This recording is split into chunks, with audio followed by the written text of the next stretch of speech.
So now what do I do? Well, I guess there's only one thing. There's something I'd like to know. Are you real? Can you feel? Hi friends at Prairie Vintage. My name's Linda. I'm an energy intuitive reader here on YouTube. I use spirit, my intuition, the tarot to communicate energies to you guys, fabulous viewers. If you guys are new to this channel, welcome. I'm so glad that you guys finally found me. And for those of you guys returning, I'm so blessed to be here doing your reading today. Today's reading, we'll be taking a look at the person on your mind, how this person is feeling about you, and we'll look at the spiritual side of this connection as well. So we'll dive in deep, okay, with today's reading, but I do want to deliver a channeled message here, okay? And this is coming through for specifically tarot readers, okay, who are here, but it doesn't have to necessarily be. It could be for those of us who are very intertwined in the tarot readings of today. And I do suggest that if it's your first time to tarot, specifically to this channel, that you take a listen to this.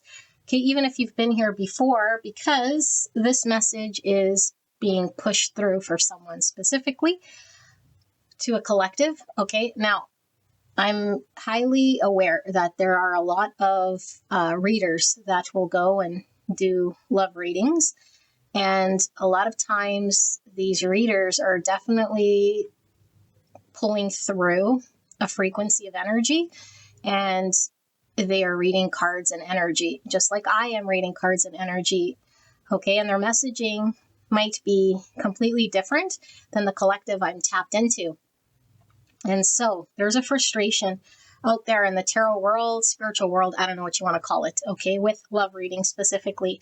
I don't know what's with the big beef, okay? I don't have big beef with anything or anyone because life is way, way too interesting without dealing with beefs and all of this stuff. Now, the beef is that there's messaging that the person on your mind or someone is coming back and keeping people in fog state, okay? Delivering love messages, romanticizing painful situations about specific individuals that have ghosted, left us, treated us badly, poorly, can't communicate worth shit, and have nothing on their mind better to do than to just sort of hurt us. And then the empath is sort of stuck feeding this narcissist for 50 years.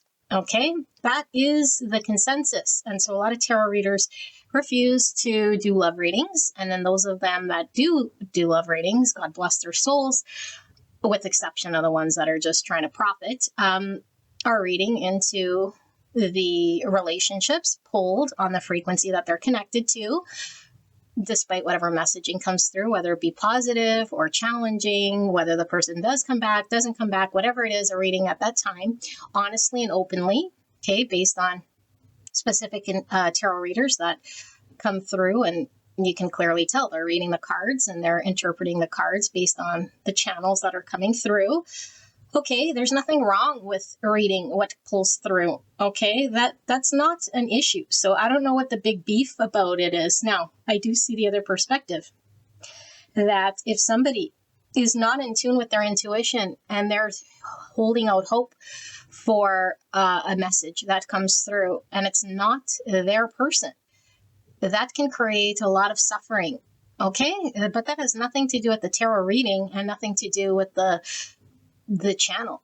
And so I don't know why the spiritual world poo-poos the tarot readers, and a lot of them get shamed and they start to consider whether they even need to do love readings. Now, love readings are a little bit annoying and irritating for sure because there's so much charged emotions, you know, and after a while it does get boring. You want to challenge yourself as a reader to do a bunch of things. But yes, love readings are going to pull the most amount of views.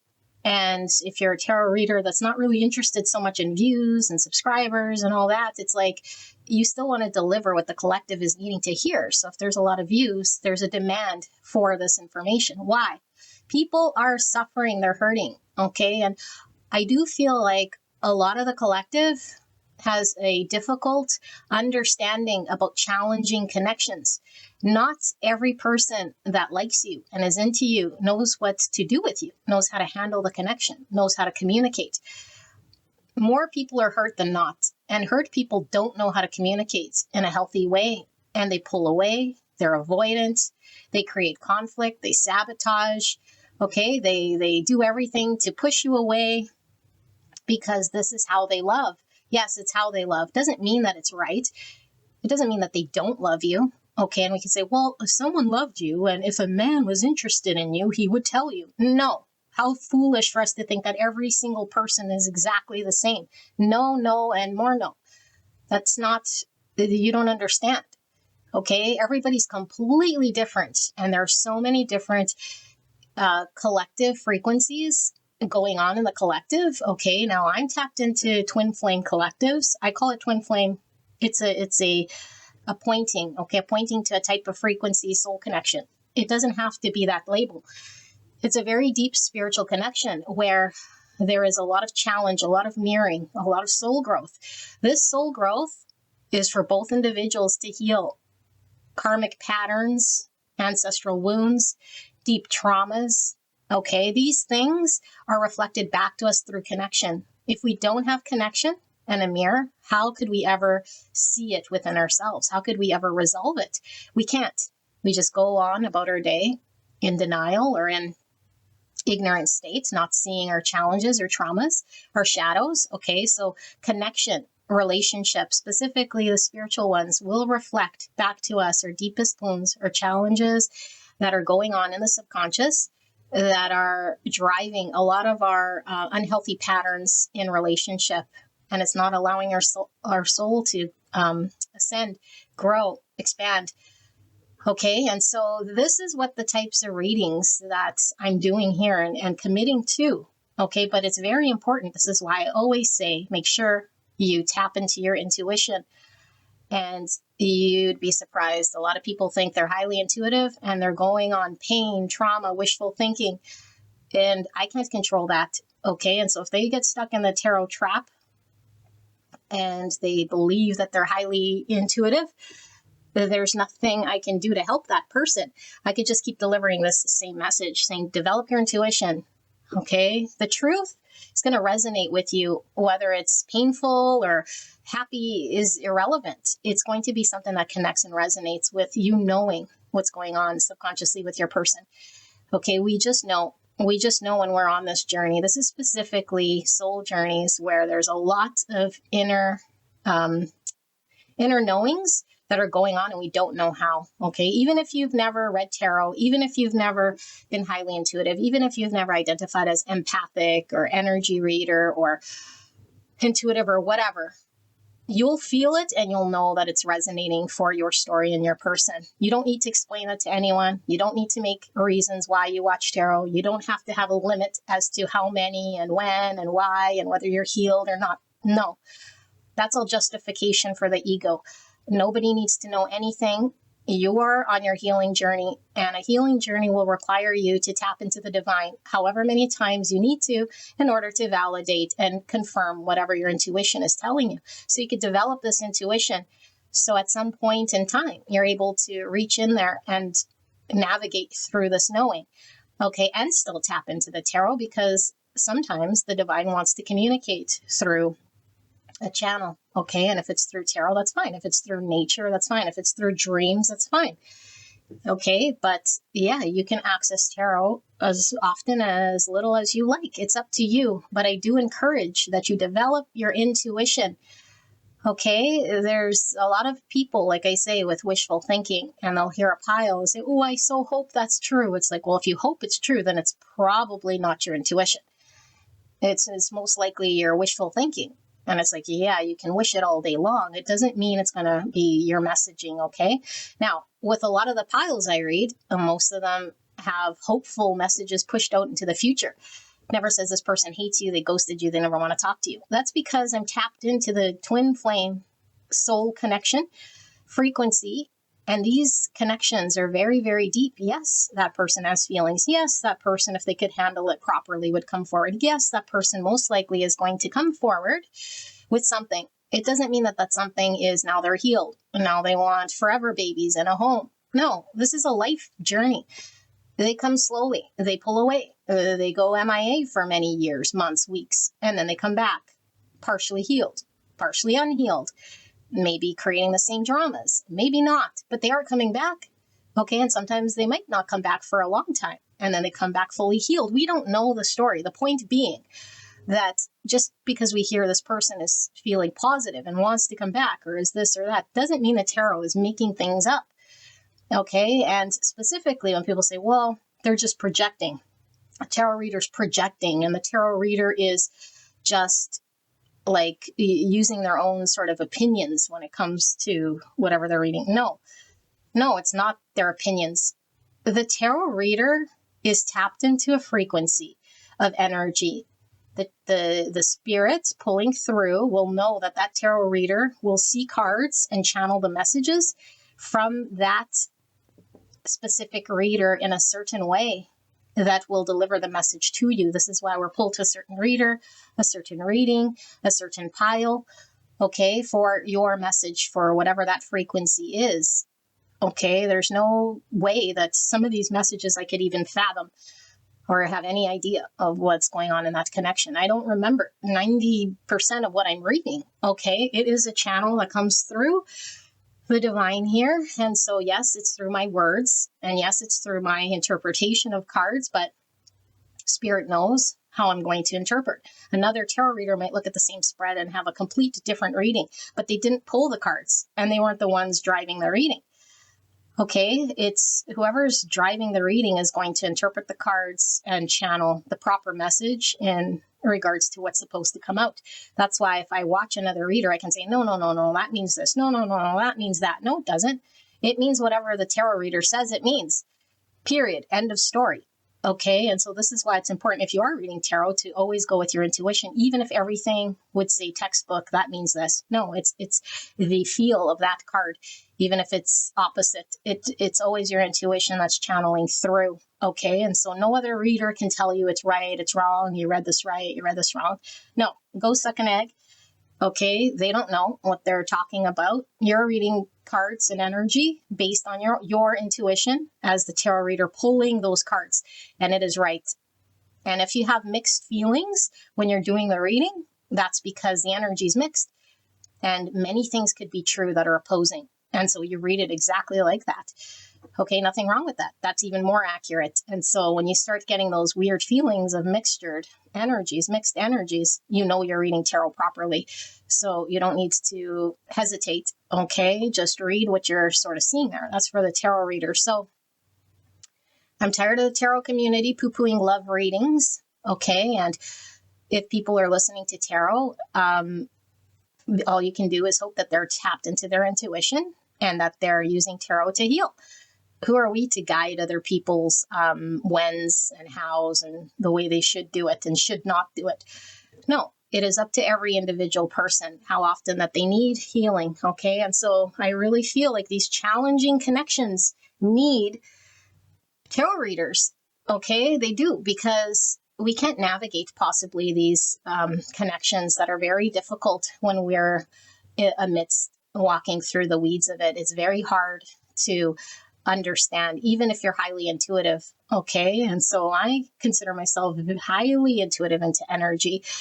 Okay, very, very intuitive. And when my intuition is all clouded because I'm in a situation where I can't see the forest for the trees, I have to listen to a tarot reading or sit with my meditations in order for me to get very, very clear.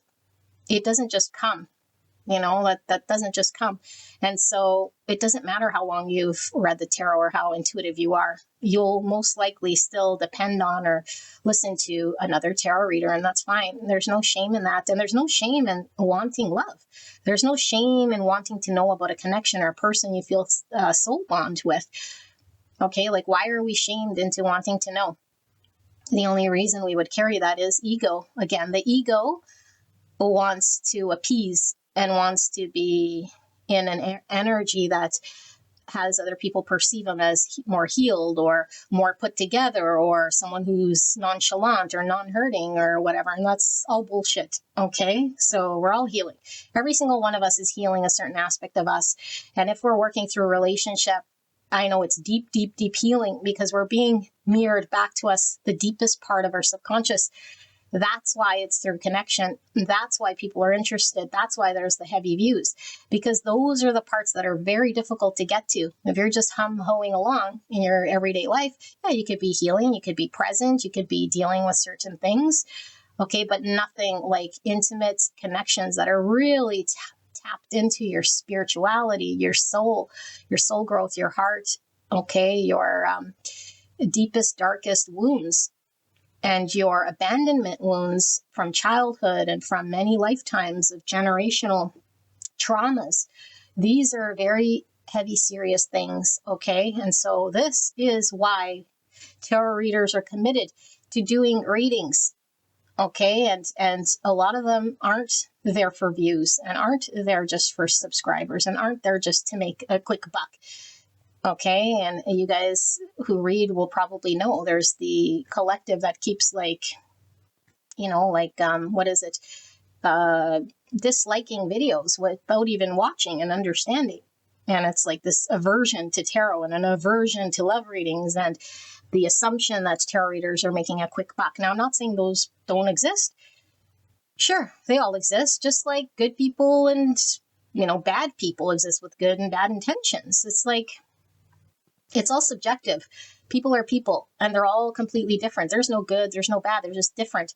There's different tarot readers. Some are tapped into relationship, others are tapped into different aspects, okay? And I don't think the tarot reader knows really why it is that there's certain channels that come through on a regular basis, a regular frequency. That's when you know the tarot reader is legit.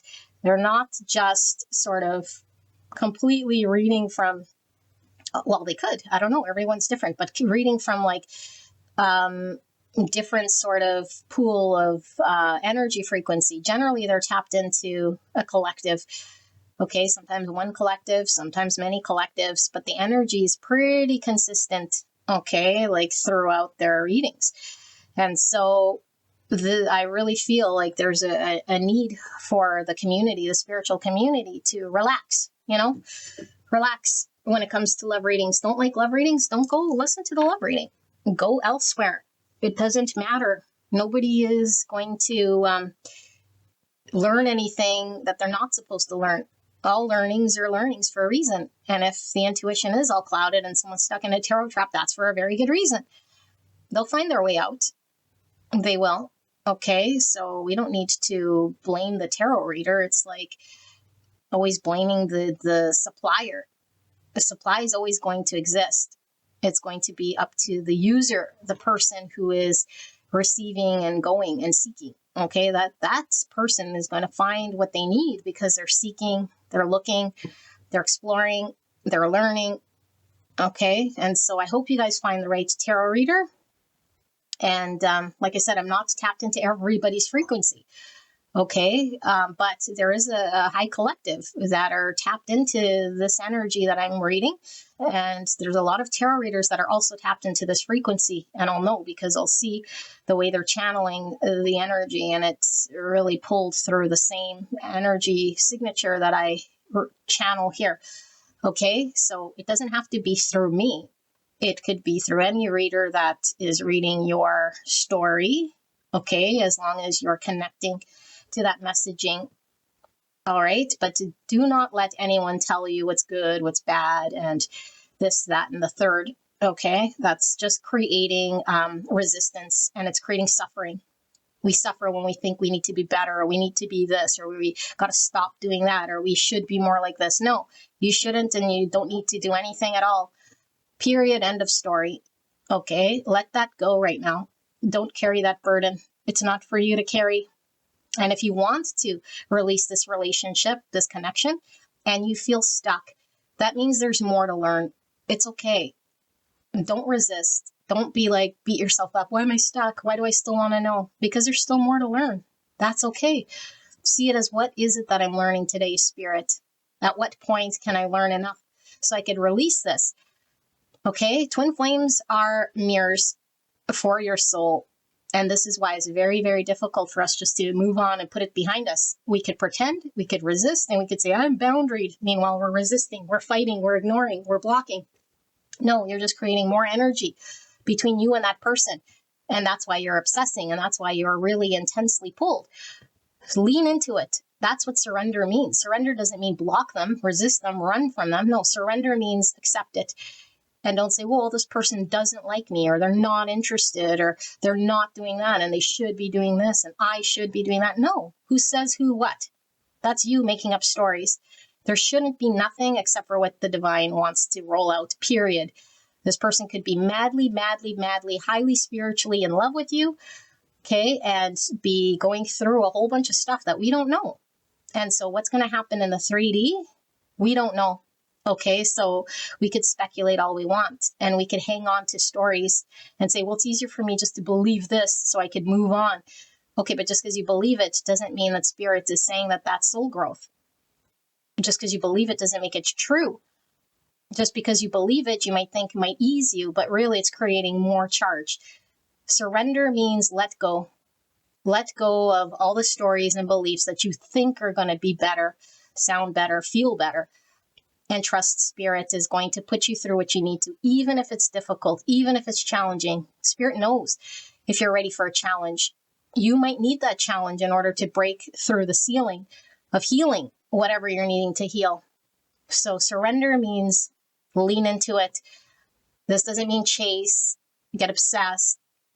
No. And if you are obsessed, then you're obsessed. Okay, by whose standard? Someone's obsession might be someone else's normal. Might be very intense.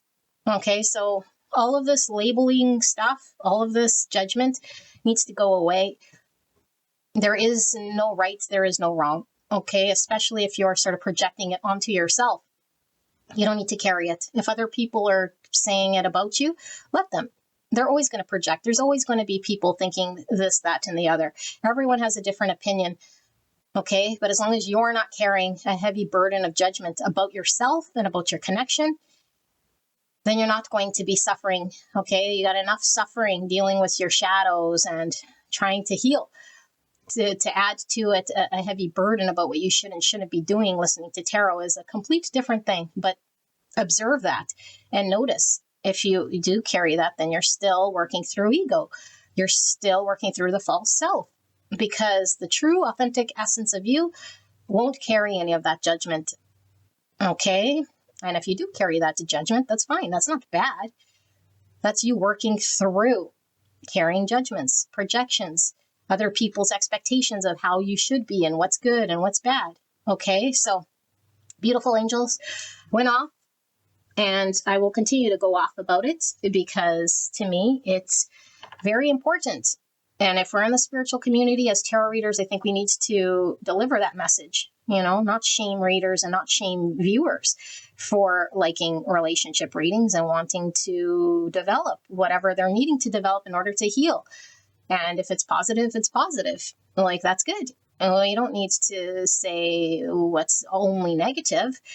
Okay, sometimes the truth is positive and sometimes the truth is painful and, sad. And sometimes the truth, like I say, is happy and it's a good ending. Good. So it's really about the truth at the end of the day. Okay, what's the truth of the energy that comes through? As close to what the energy is like, it could waver, it could change. It could sound very positive in one aspect and then very sad and negative in another aspect. That's the truth. That's what we're reading. Okay, so look for a reader that delivers what they're seeing and that you trust, that's being genuine. Okay, that's not completely always sugarcoating and delivering. And I mean, maybe that's the frequency that they're tapped into. But generally, we listen to tarot because there's suffering. There's things we need to heal. Spirit's going to be pushing us. If everything's hunky-dory, chances aren't we're listening to tarot to see about our perfect relationship. So if there's a lot of sugar coating, I mean, some people like that, and that might still be the truth. It's just the reader prefers to see the light aspects, and that's fine. You know, there's some readers that can't even read cards in the shadow or the reverse, and they sort of shy away and they fuffle around it. They don't want to say this is 10 swords. It means painful ending. Okay, I'm going to read a 10 swords as a painful ending, of course, unless it means something else in the spread. Okay, there's a 10 swords in a spread here. It can't mean everything's peaceful. And if it is peaceful with the 10 swords there, then the reader might just be not wanting to deliver the truth, and they shouldn't be reading tarot, as far as I'm concerned. But it doesn't matter. They want to read it, and there's people who are tapped into that. Good. Let them. That's their lesson. That's their journey. Nothing to do with me. I don't need to poo-poo them. Good. All power to you. Go get all your subscribers, your views, whatever you want. And that's that person's journey. You know, mine is totally, utterly committed to your healing, because I know the suffering. I know the suffering. I don't know your story specifically. Your unique suffering is unique to you. But I know the heaviness. It doesn't feel good. We want to push through that. Okay, that's why I do these readings. I'm committed to doing these readings for you. I have playlists, okay, that you can go to that can help with this, free for you. Okay? And these are collective, so I'm not going to know the specifics of your situation. If you're interested in private readings, I do offer those. They will be for a limited time, because I don't know how long I'll be doing these private readings, okay? We'll see. Okay, but I do feel like you get a lot from free readings on YouTube already. And if it's not through my channel, find another reader that's tapped into the same frequency, you know, or a different frequency if none of these sort of resonate for you. Okay, like I said, it doesn't have to be me. So, beautiful angels, I'm going to go through the decks that we'll be using, and then we'll get into the 4 piles. All right, I'll be right back.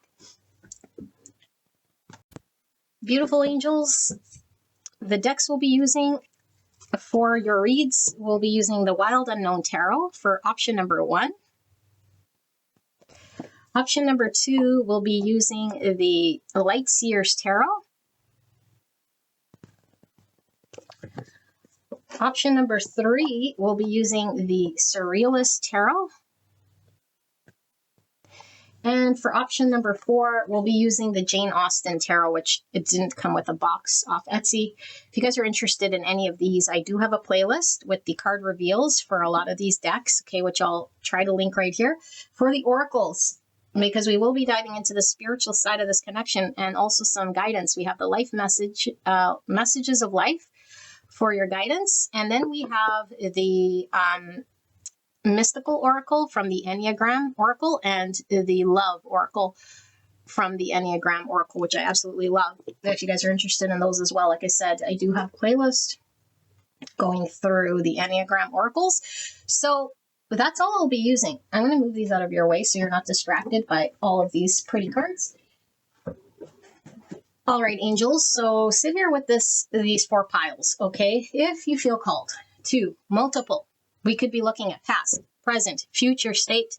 We could be looking at one pile being your energy and another pile being reversed, coming from your person's energy.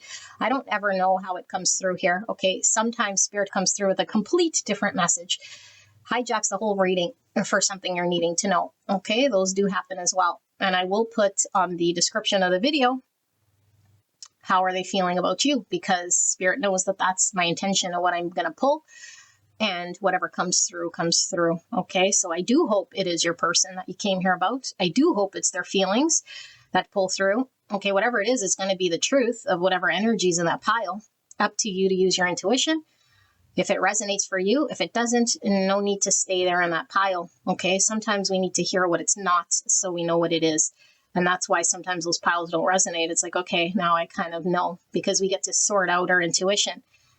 And we really get to contrast and compare.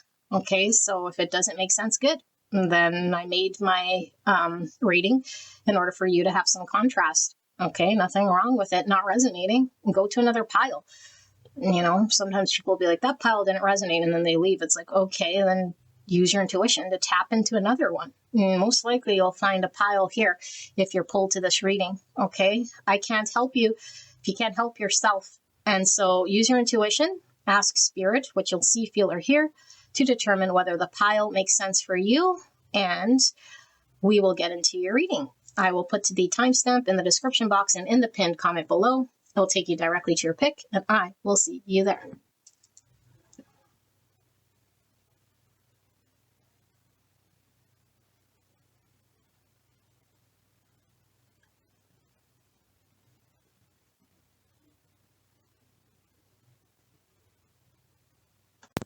Hello, pile number 1. You guys picked the Wild Unknown Tarot. I do highly suggest you go listen to the intro, please, even if you've been here a million times, okay? Before you listen to this reading. I know it's long, but it's a channeled message, and I do feel like it is there specifically for someone, okay? We're going to look at the person on your mind. How is this person feeling about you? We're going to dive into the spiritual side of this connection as well, and really sort of dive in as deep as we can to these feelings and thoughts as it pulls through. Anything else that might pull through from spirit, okay? And then we'll finish with some guidance for you on this connection.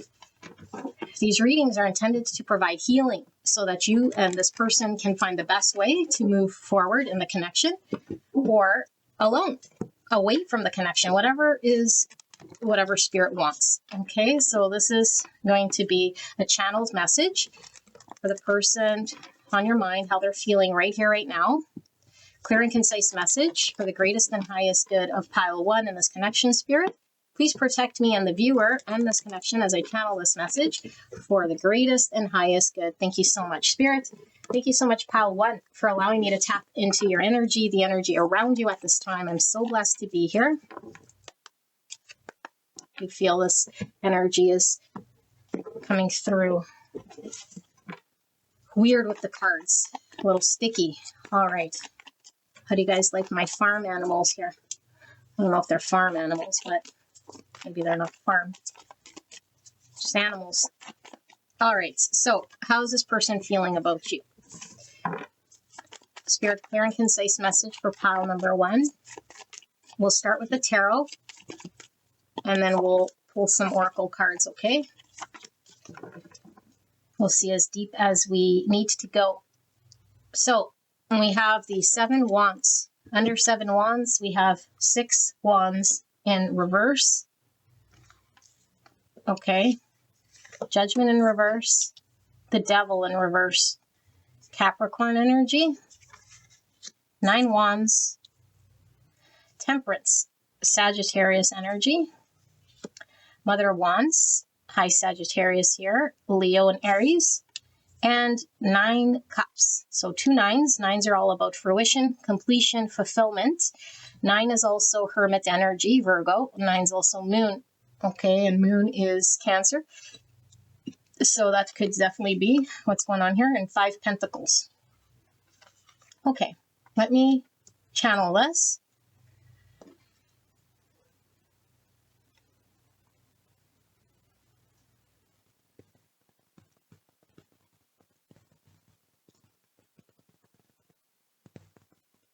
Okay. This person, okay, first of all, you're coming through as this Mother of Wands. You could flip it, okay? Flip the energies, because I do feel the person on your mind hasn't been able to step up, okay, to match the level of this Mother of Wands.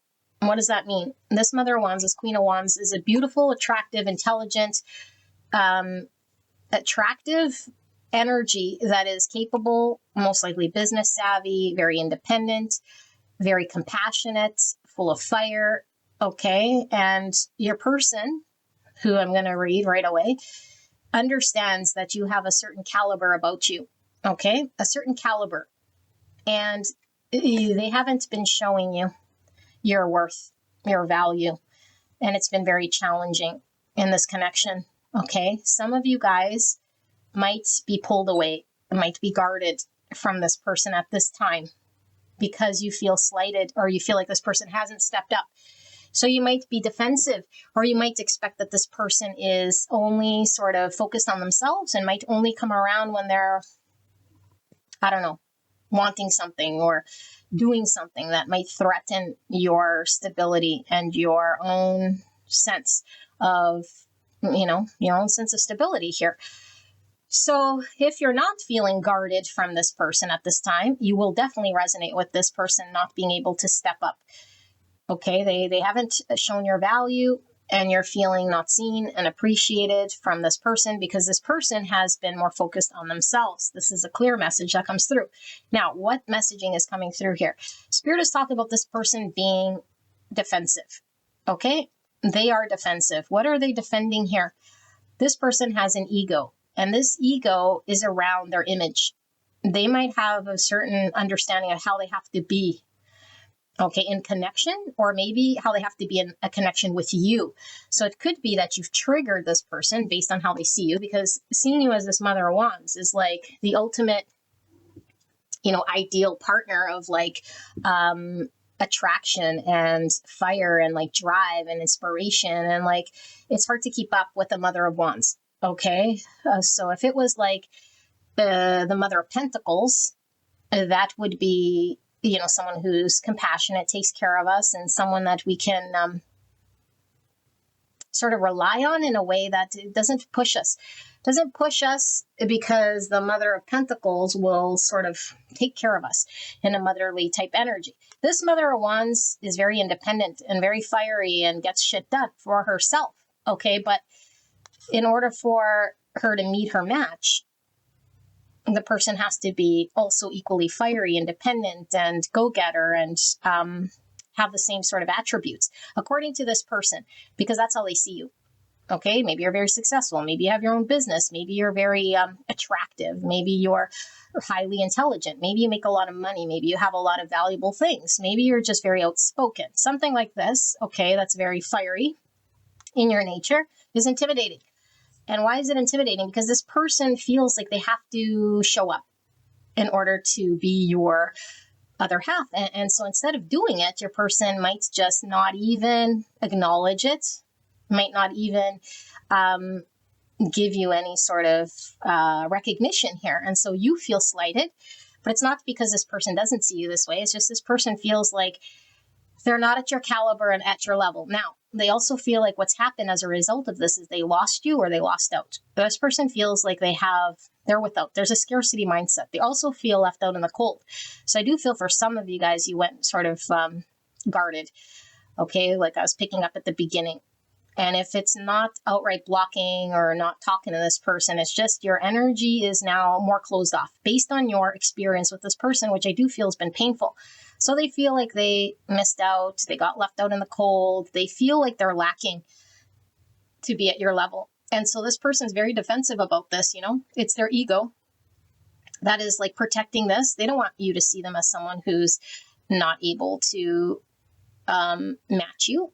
Of course they don't. They still might see themselves as somebody who always thought that they could or were in a certain light. And now you've mirrored back to this person the truth. So what does this cause? This caused this person to have a little bit of an ego death, an ego blow. Okay, now this doesn't mean that they're completely ego-free now. And now they're like, oh, okay, I see your value and I see that I was carrying this egoic belief. Let me put it aside so we can make peace. No, this just means this person is now, I'm getting sort of a tower energy from the 6 wands in reverse. It's like you've shown me something about myself that maybe I thought I was like a go-getter, or maybe I thought I was accomplished, or maybe I thought I was whatever I thought of myself. And now you've shown me the truth of what is really going on with me because I can't measure up. I feel like I'm less than, or I feel like I don't have enough, or I can't compete, or I can't be of the equal value. And this has become something that I'm feeling. Now, is this true? No, of course it's not true. This person isn't seeing the truth, but this is the beginning of seeing the truth. Because when we are shown a mirror of this, we have to start to question. And we don't have to do anything, but it goes down a series of questions. Why do I feel this way? Is this true? Why do I feel very uncomfortable, triggered in this person's presence? We could pretend our whole existence that we're under one sort of energy, and then someone mirrors back to us and we totally avoid and ignore and, be ignorant to that. But this person has been shown a mirror of an untruth, and they're still not tapped into the authentic self here. What they're tapped into is the scarcity. But I think previous to you coming on the scene here, your person might have been in heavy ego. I'm the man, or I'm successful. I'm saying man only because they see you as the mother of wands, but it doesn't have to be gender so much as it is energy. Okay, it's like I have a certain image of myself. I'm successful, or I'm attractive, or I'm to do, or I'm very fiery, I get things done. I don't know. I'm very competitive, or I'm able to overcome certain things. And now they meet you and it's like, whoa, I thought I was all those things. And maybe it's like I haven't been authentic. Maybe I've been all image. Maybe there's a truer version of me out there. And now I feel even more like shit. Okay, so they feel like shit. And you can, say, well, I don't want them to feel like shit, or it was making them feel like shit. It's nothing you did. It was just a mirror. Seeing your energy created a mirror to this person, made them feel not good, but they're not seeing the truth. Okay, and this is why this is mirrored to this person, so they can accept the truth. What's the truth is unhealthy ways of that the ego gets in there. Beliefs of self, false self. The devil is the shadow. Okay, the devil is the parts of ourself that hold us back in life. And they could be physical addictions, but they could be just challenging thought constructs that are unhealthy, that are creating sort of attachments to identities or things that hold us back, that don't let us grow, that don't let us expand in our world. And so this person has been held back in life. Okay, it's very evident that this person hasn't been pushing themselves. And it's not that we all have to push ourselves and push ourselves and push ourselves, but we could get very comfortable in the ego and create an identity and a story, or we could really feel limited and be okay with the fact that, okay, well, this is how I am, or this is who I am, and then create the attachment to that identity. I'm not someone who could do this, or I've never been someone who could do that. Like, all of these beliefs are generated over time, and then we start to believe it. And we say, yeah, I wish I could have more, be more, or whatever. And it's like, what do you mean you wish? What do you mean you're not? You don't know what you are and what you're not because you haven't tapped into your authentic self. This person is just running a belief program of who they think that they were and are, and they've been driven by that, and it's been limiting them. Okay, so I feel like this person is highly defensive about this because they don't want you to see them as someone who is not to do.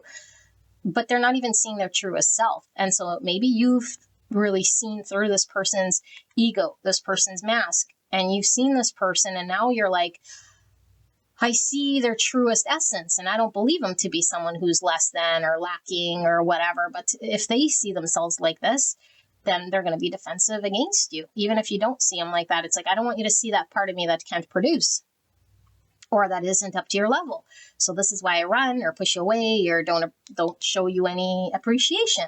It's like, it's the ego, but it's like an immature energy. When you deal with, I don't know if you've dealt with people like this. Well, clearly you are with this person, but it's usually like a child in a way here. So it does feel like a little bit of an immature energy, okay, in regards to this wound, because there's so many messages coming through. First of all, for us to be this defensive, this is a deep wound that's held us back in life, that maybe we were protecting. Maybe we didn't want to see it. Maybe we're making all sorts of reasons or excuses why we have to be held back in life. Ooh, now you've robbed that mask, or you've shined the light on the devil. And it's like, if we're still attached, we don't want to just let go right away. It's like, we want to understand, and we feel threatened, and we might even get angry or upset. It's like, how dare you do that with your energy? But if you didn't even do anything, maybe you were just in your present energy, I can't blame you. And so I get flustered. I get defensive. I get like, I don't know what to do here because you've just revealed this thing to me, even though, again, I'm not seeing the full truth, and the full truth is the authentic self. The ascended version, the highest version of themselves, is why they've been shown this. They're not there yet. The only thing that they're sort of still working through is this devil releasing the attachment, the identity, and the stories that told them that they were this and that and had to do this and that. And it really just held them back in life. They're still in a scarcity about it. There's nothing that is showing them that this isn't them. It's showing them that they believe that to be them. And that's why they're treating you the way they are. And now what I was going to say, if you've known people like this immature, it's like, when you deal with a child, it's like, instead of talking about the issue, it's like, I just won't even talk to you about it and be mad, be sort of upset and like avoid it in some way. That's what's coming through here. It's like, instead of being like, whoa, like, I'm so happy for you. You got the popsicle color I wanted, or the toy I wanted, or whatever. Like, the child would like celebrate with their friend. The more immature friend would kind of be quiet about it, sit in the corner and sulk about it. They wouldn't sing your praises. So if you've been accomplished, if you have victories, if you have like a successful business or like whatever, this person isn't going to want to talk to you about it. And so you're like, what the hell? Like, they seem kind of selfish or kind of self-focused or arrogant, or like they're not really interested in me and my value and what I've worked hard for. It's like, because they're sort of carrying this envious thing, and it's not necessarily they want to be you, but it's this envious thing. It's like, I thought I was like this, and I'm not, and I've been held back. Okay, so this is what this person's healing. And Spirit's really talking about, in order for you guys to come together, to be like two people who can actually create something with synergy, we need one side, A, and second side, B, to create C. Okay, but if A is upside down and all jumbled up and all fucked up, how could they show up for B? They can't. And so B could be here doing a song and dance, being completely healed, and it won't do any good because A is all fucked up. Okay, and I'm talking about your person. Now, why are they all fucked up? Whatever word you want to use, because they're in judgment in reverse. They're still not seeing themselves. So how could they be A if they're not truly their authentic self? They're not A. They're all a big mixture. I mean, they're A still, but I say A. Their identity is a construct of their ego right now. It's not their truest self, so they can't be a cup here. Or else you'd have a relationship with a non-person here, or a person who's not existing. It's just a figment of their ego and their attached stories and their scarcity mindset. And Spirit is saying, like, this connection isn't happening because Spirit doesn't want you to be with someone here who's an ego and still figuring this all out. Why? Because this person is needing to heal this. This is what this connection's about. It's not so you guys could come together, have happy babies, be forever together, which you can maybe, potentially, but this specific connection is for healing. Healing, healing, healing, showing back to this person this egoic thing, so that they can be healed and they could show up as A and create with B, so that you guys can create something together. Okay, this person sees you as somebody here who is a wish fulfillment. You do make this person really happy. Okay, so you would think, well, if I make them happy, then why can't they show up? It seems very simple, but it's very layered and complicated. They can't, because the ego has to be shed, and they have to see this about themselves, just like the kid who doesn't want to celebrate the victory of the other kid who got what they wanted. They're not going to congratulate the other kid. They're going to sulk, they're going to whatever, and then finally they come to terms with the truth of it, that they could get their own toy, and that they too have special things, and that their toy isn't as bad, and that blah, blah, blah, and then they're not held back. But right now the ego's holding them back, and this person has believed it, and I don't know how long they've believed it, but the Spirit's indicating it's been something so integrated into this person's identity that's been very binding them back. It's been holding them back, chaining them back. It has been limiting their growth, has been a pattern that's been unhealthy in their mindset. And as long as we carry patterns in the mindset that doesn't let us grow, then we're challenged. And so this is to heal this. Okay, now this could also be healing something within you. And this could be healing your own state of emotional happiness. Okay, which is really pulling through here. You might be the type of person, even though they're seeing as this Queen of Wands, and you might see yourself as a Queen of Wands. Okay, but there's something in regards to your emotional body that I feel is not completely emotionally fulfilled with self. And maybe this is why we're being mirrored this person. We're healing this. How to be emotionally happy with ourselves, even when someone else doesn't say, hey, you got a cool business, or hey, you're so beautiful and intelligent, or hey, let me put you on a pedestal here because you're beautiful and you're deserving of all good, wonderful things, or at least be appreciated and valued, and let me sort of sing your praises. It's like, if someone's not going to do this for you, doesn't mean it's right. How does that make you feel? Does it take away from your essence?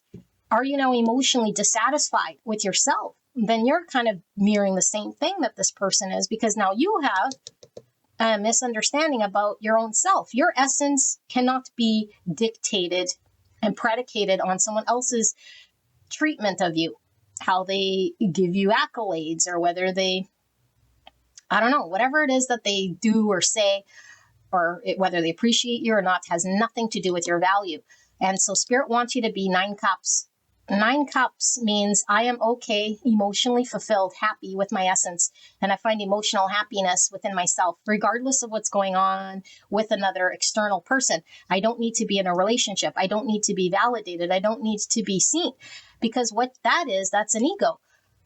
Okay. And so I feel like there's a mask being worn by both you and this person in the ego.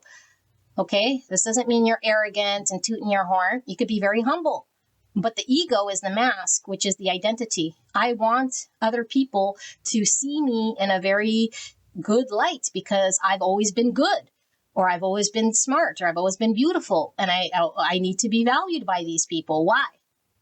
Because in a relationship, you should be valued. Says who? That's an ego.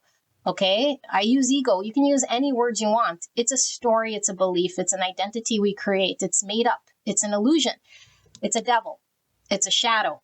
It's a shadow aspect when we carry these beliefs, when we carry these stories, when we carry this sort of understanding, and all it creates is suffering. It's a lack mindset. If someone else isn't going to do this or say this, then I'm without. No, that's not true. It's not true at all.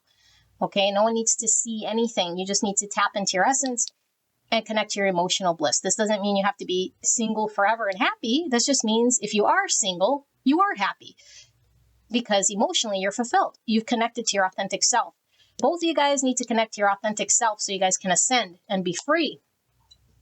And then there's peace in this connection. Then you guys are healed. Then it's balanced. Okay, it's not over. There's resilience here. And I do feel for this connection, it's been ongoing for some time. I feel like it's tiring. It's exhausting. And it could just be, even if it's sort of new, but it's been mirrored. It's like the exhausting part here is the mask we've carried. This person has carried that identity story for some time about who they thought they were, blah, blah, blah. And now it's like, boom, being shown to them that they've actually been holding themselves back.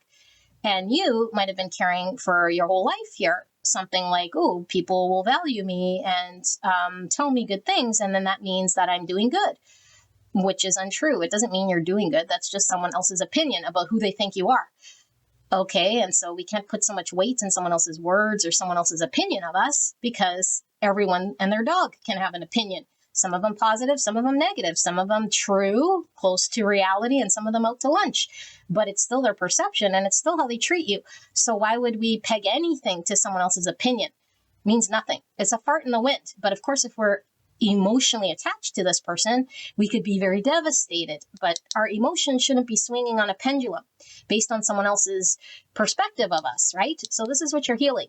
Okay, gorgeous angels. Now we're going to tap into the spiritual side of this and dive in one layer deeper into this connection and see what Spirit wants to show for feelings and this connection spiritually. Okay, so Spirit, clear and concise message for pile number 1, the connection I just tapped into. Energetically, can we dive in a little deeper? Being untroubled. Number 9, veil of ignorance, ego level. It says need for harmony. That's the temperance. Stubbornness, inertia, anesthesia, self-forgetfulness, conflict avoidance. Type 9, the peacemaker, instinctive center between forgetting and asserting one's self. So 9 again, we got 2 9s in your spread. Like I said, fruition, completion, fulfillment. But I'm getting hermit, because that's all about self-introspection. Okay, getting to know thyself, like the essence of self, the true of self. Also moon energy, and moon is that which is the emotions, the subconscious, what's going on in there. Okay, yellow is the solar plexus, and the solar plexus is the ego chakra. Okay, because this is all about our pride and how we see ourselves and our image and our will and our drive. Okay, and so if we have a very blocked solar plexus, we have a huge ego. And I feel like your person started with that type of an ego. Okay, and you might still carry it, meaning like you see yourself in a positive light. but you're really attached to that identity. And so you need validation and confirmation with this yellow. Okay. So we have managing fear, 51, purification path, ego level, listening to your intuitions. That's that moon energy. Deciding alone. That's temperance energy, what I was saying for you guys with the 9 cups. Okay. Daring, autonomy. Again, how you feel when you're alone, connected to your essence. Disengaging, facing your fears. That's the moon energy. Type 6, the loyalist, thinking center between mistrust and trust. 6 is the lovers and the devil.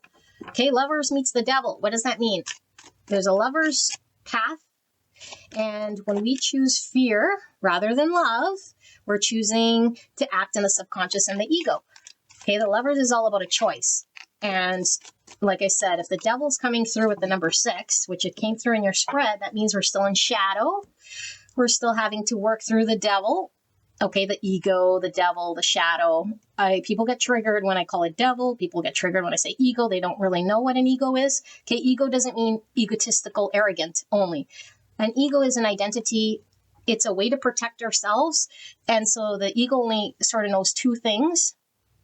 Okay, it knows to resist certain things that are going to be threatening, and it knows how to attach and attain certain things that are going to make it look good.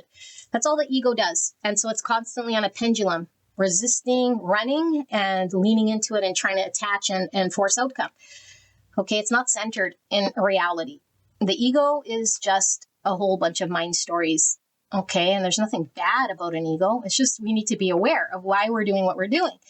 Now, whatever we're doing here is to upkeep some sort of egoic belief in the solar plexus here. Okay, and so this is really about, this is talking about the autonomy, okay, because, and the conflict avoidance. Because I feel like the reason we're having conflict with each other is because your person has an egoic belief that they're really attached to, okay, and they're not choosing it so much. It's like it's there, it's in the subconscious, it needs to be unbound with the devil. Okay, so it's not like they're like looking at you and looking at this choice and saying, should I move forward with pile number 1, and then actively say, no, I'm just going to be stubborn or avoid. No, it's not even a choice. They have this attachment with the devil to this egoic belief of who they thought they were that's really integrated into who they are. And so they have to unbind this thing through a mirror, through observation, through looking at truths, through the hermit's journey, and that is when this person is going to identify who they truly are, and they'll be able to engage with you. But now this is conflict avoidance, because I feel like this person is like, look at this body language.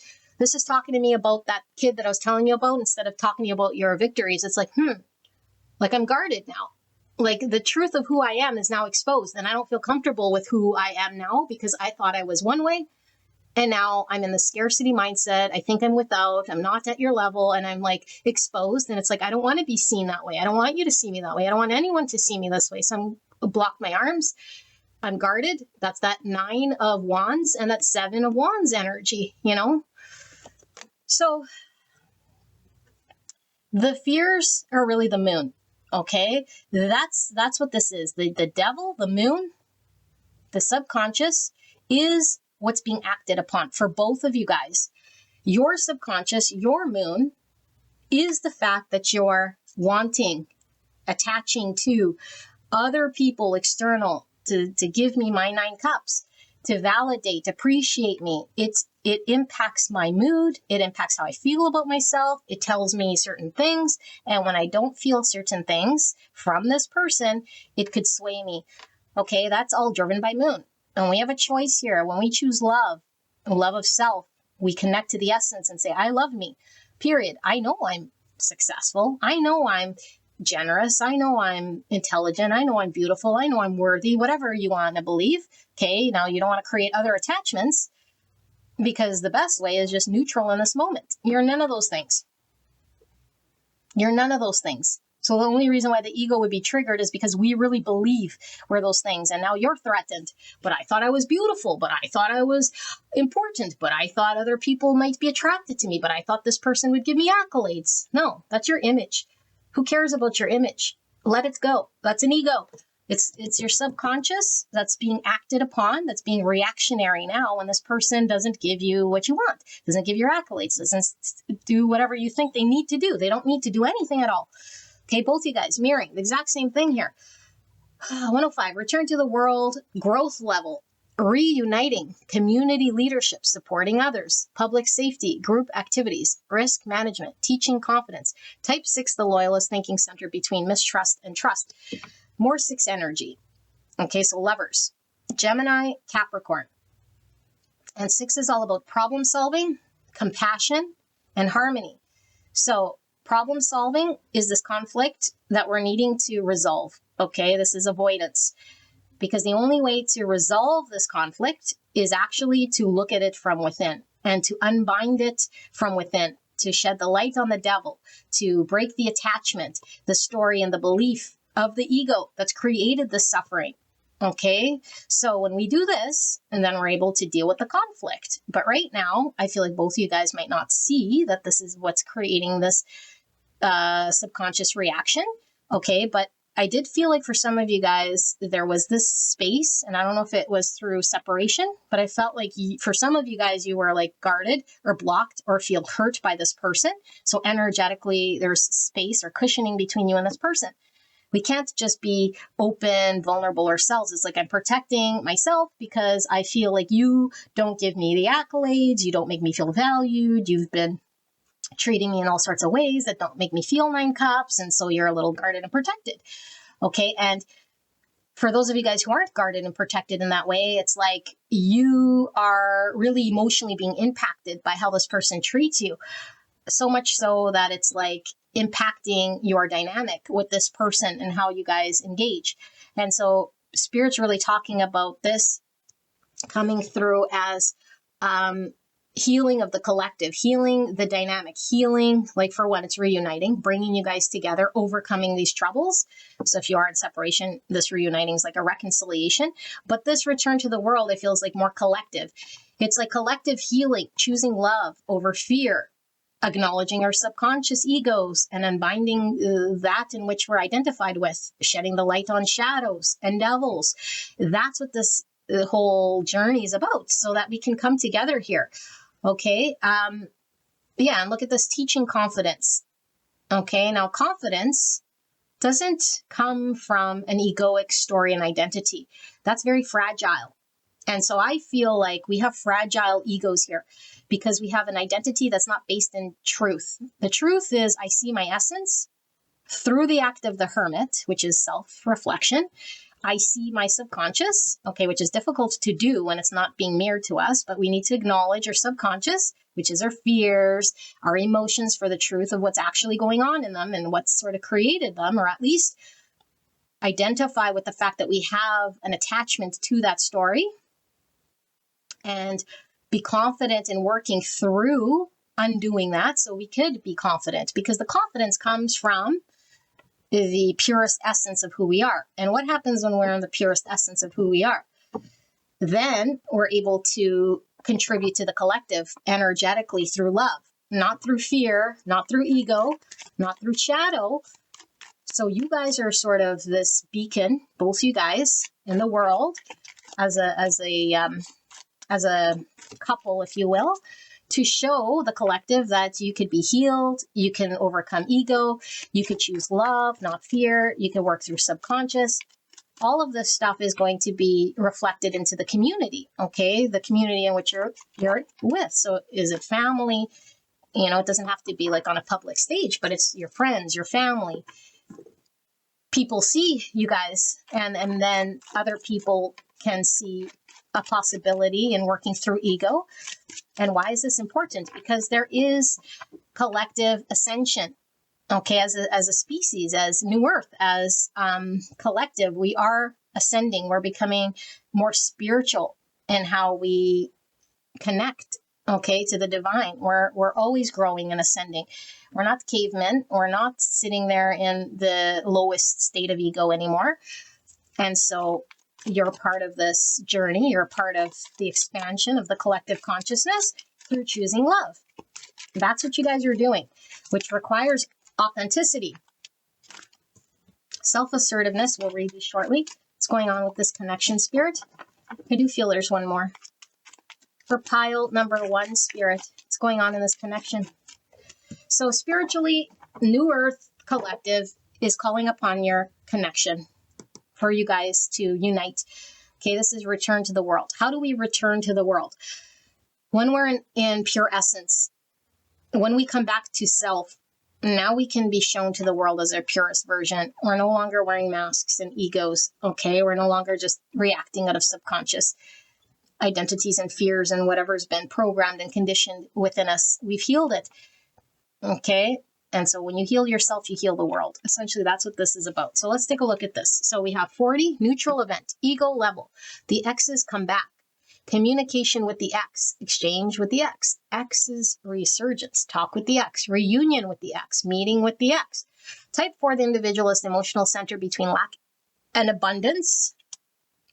Number 4, I'll read these all and then we'll get into it. Rational quality, growth level 99. Self-assertiveness, respect one's own limits, determination, self-presence, decisiveness, personal power, personal competencies.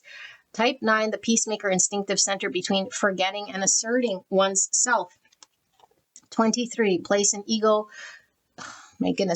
activity, ego level, learning, workshop, library, study, school, education, university. Type 5, the observer thinking center between interior and exterior, the number 5. And finally, 34, relationship skill, ego level, enthusiasm, lightness, dynamic, projects, joyful, pleasure, optimism. Type 7, the enthusiast thinking center between pleasure and pain. It's number 7.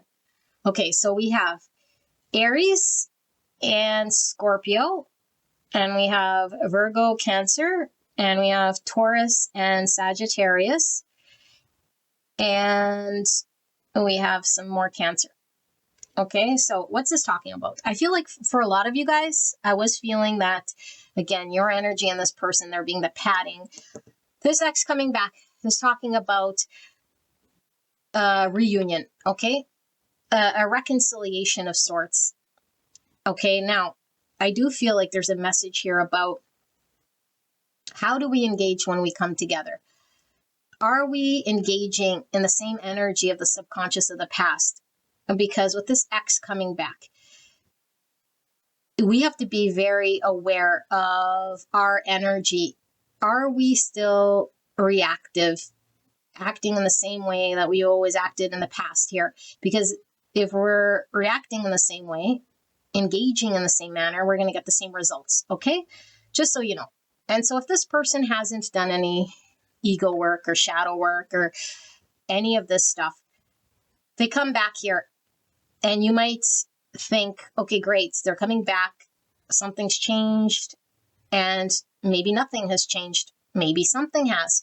Every time we're sort of put in a new situation, it's a new situation. We can't project whether this person's this or that or whatever. We're just dealing with the present moment. When this person, okay, I say X because I do feel like you guys were together, and then there was space, and there's this division, or there's this guard.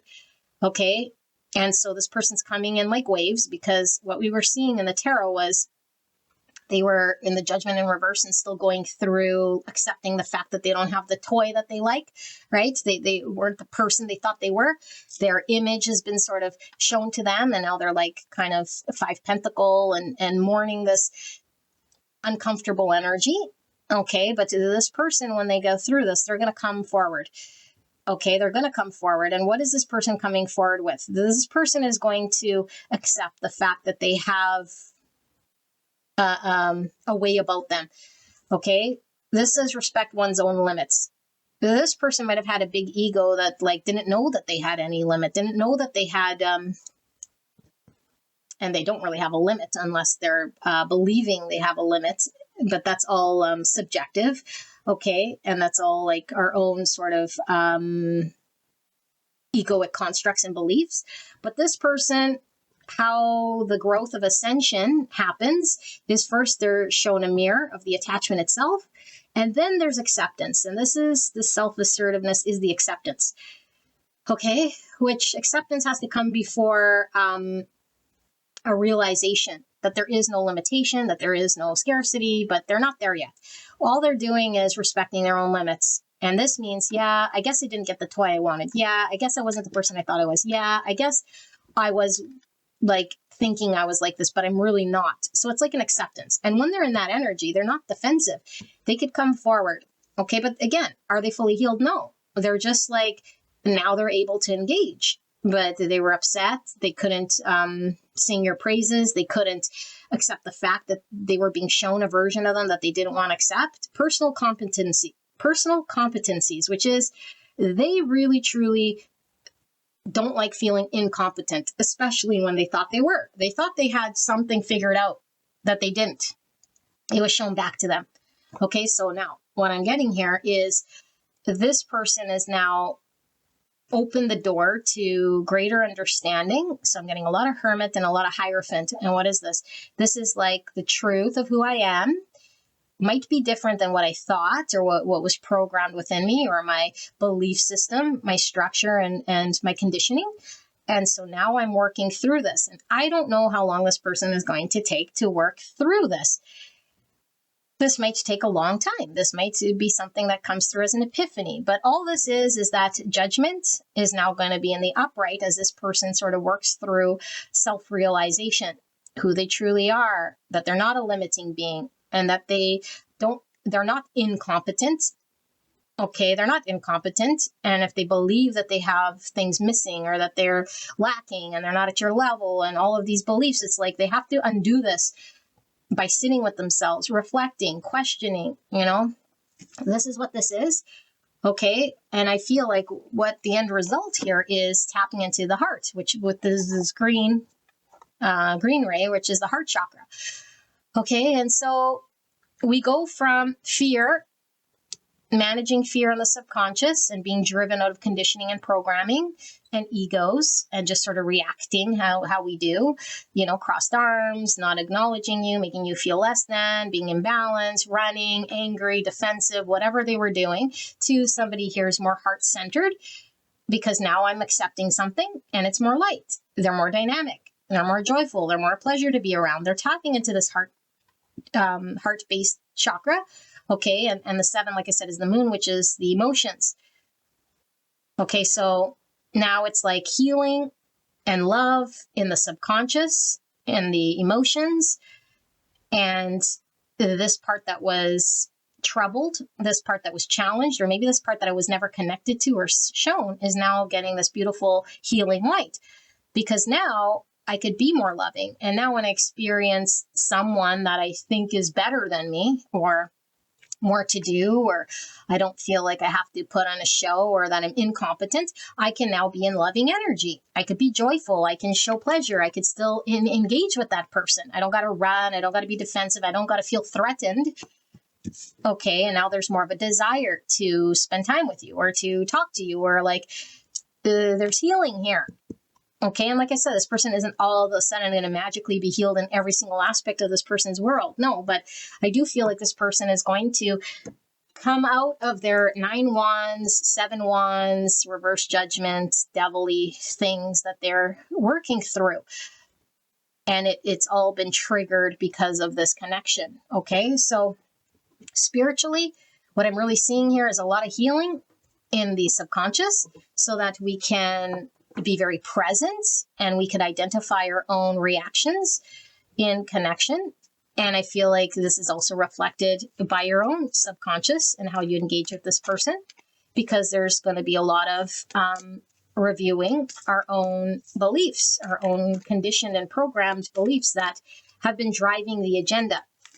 Okay, so that we can be, what you're going to be is more in this personal power. Like I talked about the 9 cups. The 9 cups doesn't come from anywhere else external. 9 cups comes from yourself. Okay, so if you're looking for personal emotional fulfillment, it's got to be generated from the inside. And that's your personal power. And once you learn that, then you know that you've done the healing. Okay, then you could be more enthusiastic and not be resentful or angry or a reverse Queen of Wands. Because you'll be judging this person. They're not nice. They're treating me mean. They're not giving me value. They're doing this. No, they don't got to do any of that. As long as you have that expectation that someone else needs to do those things for you, you're going to be in suffering. Nobody needs to value you in any way. You need to value yourself, and you need to heal that about you, that an external person has to do anything. No, they don't. And then it'll come to you, because then you'll magnetize towards you people who do value you, people who do see your beauty, people who aren't crossed arms about you. This is being divinely rolled out by the divine to heal this about you and this person. It's nothing to do with this person choosing to be mean or choosing to be imbalanced or choosing other things than you. No, this is this person needing to heal and you needing to heal, and both you guys being brought together divinely in order to deal with this issue of the subconscious, egoic, devilly thing going on. Okay? Together in the light. I give thanks for all who enter my life. I understand we are all exactly who and where we are supposed to be. Exactly. And everyone contributes to each other's personal growth. Every reaction someone draws from me is a gift from their soul to mine, meant to help free me from my inner conflicts. The whole reading was about this, you guys. Okay, today, by focusing on my own development rather than on others' faults, I become one with the divine. So what does this mean? This is guidance for you. This person needs to do that. This person hasn't done that. This person is making me feel conflicted, making me feel hurt, making me feel... No, they're not making you do anything. You're feeling hurt. You're conflicted. You're feeling a certain way. Why? Because we need to look at this. Okay, this person's been brought into your life in order to highlight this inner thing that's going on. Instead of looking at them as the trouble, look at your subconscious as the trouble. The ego is the trouble. Okay, this isn't saying you're bad, they're good. No, this isn't victim blaming, saying you're the trouble here. No, both you guys are in shadow. Both you guys have ego. Everybody does. This is about identifying the subconscious challenge, shining the light. And once you do that, you're healed. You never have to do it again. But you got to be patient with it. You got to sit with it. You got to see that inner conflict. It feels uncomfortable. I don't like feeling not liked. I don't like feeling this way. Okay, good. You don't like it. But that has nothing to do with this person. Okay, so we need to stop saying this person has to change or do this or do that. No, we have to sit with our discomfort and know that the discomfort is actually an illusion. It's a devil. It's a shadow. It's a conditioned program. And we got to unbind it. We got to undo it. We got to shine the light. We have to be there for ourselves. We really have to step into our personal power, see our light, our essence, who we truly are. We're not our ego. We're not our beliefs. We're not our identities. We're not what other people are telling us and validating for us. We're pure essence being. Once we connect to it, we don't need anyone else. We have a 9 cups. Okay? So, beyond limitations. Today, I exceed my own expectations. I open my consciousness to the infinite. There are no limitations. There is no end. Everything is unfolding in a continuous now. Therefore, I open my thoughts towards a broader horizon. I look beyond my perception of reality, beyond all barriers created from my own beliefs and fears. I am now open to new possibilities. So, limitations. This would be our identities and stories that we create that fit into a certain mold and structure. It's the Hierophant. And as long as we attach to that and believe it, we're limited. And so this is saying break those beliefs, you and your person, because this person has stories that they think is them. Okay, both you guys wear the ego mask. And this is saying break the ego mask, so now you have no limits, because there's an infinite amount of potential. Okay, and there's an infinite amount of you that's not being tapped into. And so this is what this is healing. Okay, so that you can break those barriers, break those beliefs, and go beyond those limiting thoughts. Okay, open to all new possibilities in the now, in the here and now. All right, a door to the infinite, exactly, infinite possibilities. At my heart center, there is a door that leads to the infinite. Today, I visit my heart center and become that door. As I enter, I experience a deep sense of serenity, and I understand that I am eternal, that I am indestructible. From here, I can see beyond my life's challenges to the higher levels of my existence. I know that my inner light is infinite. We have to tap to the inner light of the heart. That's what this is about. Okay, for you specifically, because this is the guidance for you, okay, unless it's flipped for you, but it could be for both. But really, this is my essence is always there. Whether I see it, whether I'm clouded with ego, whether my mind is somewhere else or I have attachment, it doesn't diminish the fact that I have a light. You're being called to that light. It's through the heart way, okay, the heart way here. And how do we get to this light? We start to see our eternal existence as something that is indestructible, untouched. Its value isn't dictated by other people and what's going on in the world. It's always there. Okay, you're being called to tap into this light here, because once you tap into this, you're going to heal whatever this egoic mask is about trying to have someone provide something for you or make you feel in a certain way. You're going to find it from within. You're no longer going to need to chase this person down or have them change or blame them for their own shadows, why it is that you're feeling lack or without. No, this is you totally in your heart space, connected to unconditional love for self. And so once you have this, you can have unconditional love for this person, because you'll carry a different vibration. Okay, it doesn't mean you have to be with this person in a relationship. If you heal this, you could love them from afar. You could love them in a relationship. You can love them however, because once you tap into this, there is no one out there that can impact this. It's all going on inside of you. Whether you want to be clouded, full of ego, like I said, and not see it, that's the work that you're being called to do. Do you have to do it? No. But this is the journey that you've been sort of reflected to by being engaged with this person. So this isn't everyone's reading. This is if you really feel like you can't move on from this person because this person is showing you something that makes you feel not good about yourself, and you feel like you want this person to do more, be more, validate you, and you don't understand, and how can we work together, and I feel like I can't be this, that, or the other. It's like, no, it's nothing to do with this person.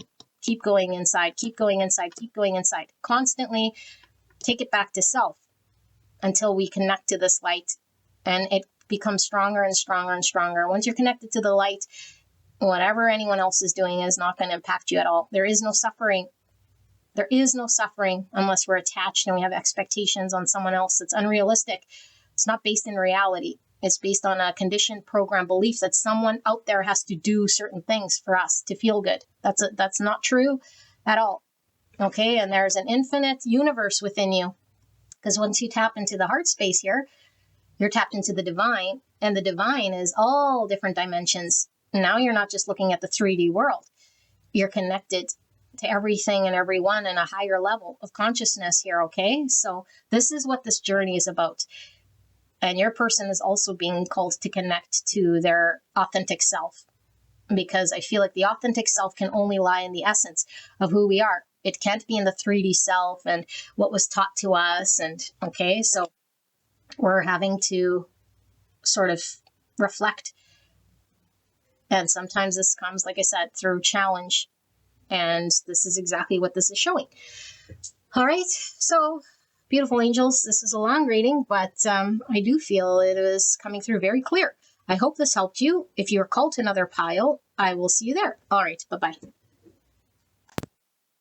Gorgeous angels, pile number 2, the Light Seers Tarot. I absolutely love this deck. I don't use it very often. I do for my private readings though, but we're going to take a look at the person on your mind. And how's this person feeling about you? Then we're going to take a deeper dive into the spiritual side of this connection and see what's going on so that we can provide healing for you and this person. Okay, I do highly, highly suggest you go listen to that intro channeled message, whether you've been here before or not. Okay, because I do feel that is a very specific message for someone who needs to hear it. Okay, we're looking at the person on your mind, person you came here about. And we're looking at how are they feeling about you right here, right now. Spirit, please protect me and the viewer as I channel this message for the greatest and highest good of Pile 2.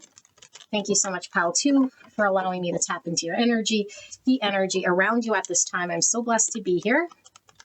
Spirit, please help me to channel this in a way that Pile 2 will understand. Thank you so much, Pile 2, for being here.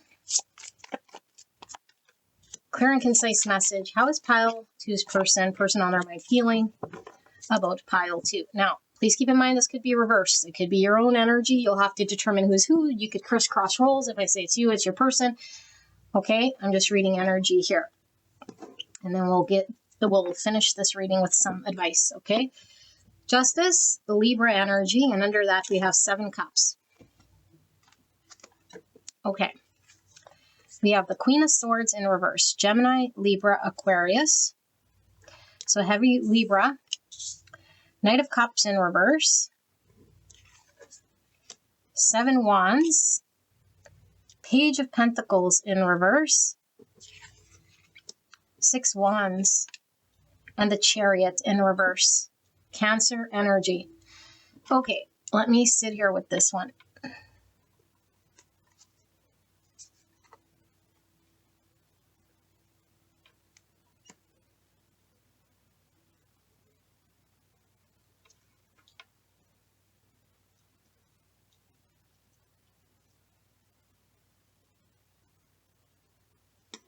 What's under this? 4 of Pentacles in reverse. And 3 of Pentacles in reverse. Okay. I do feel like we're falling short of something here, so we might have to do another spread, but I do feel like this person has been indecisive with all of these 7 cups. And what are they indecisive about?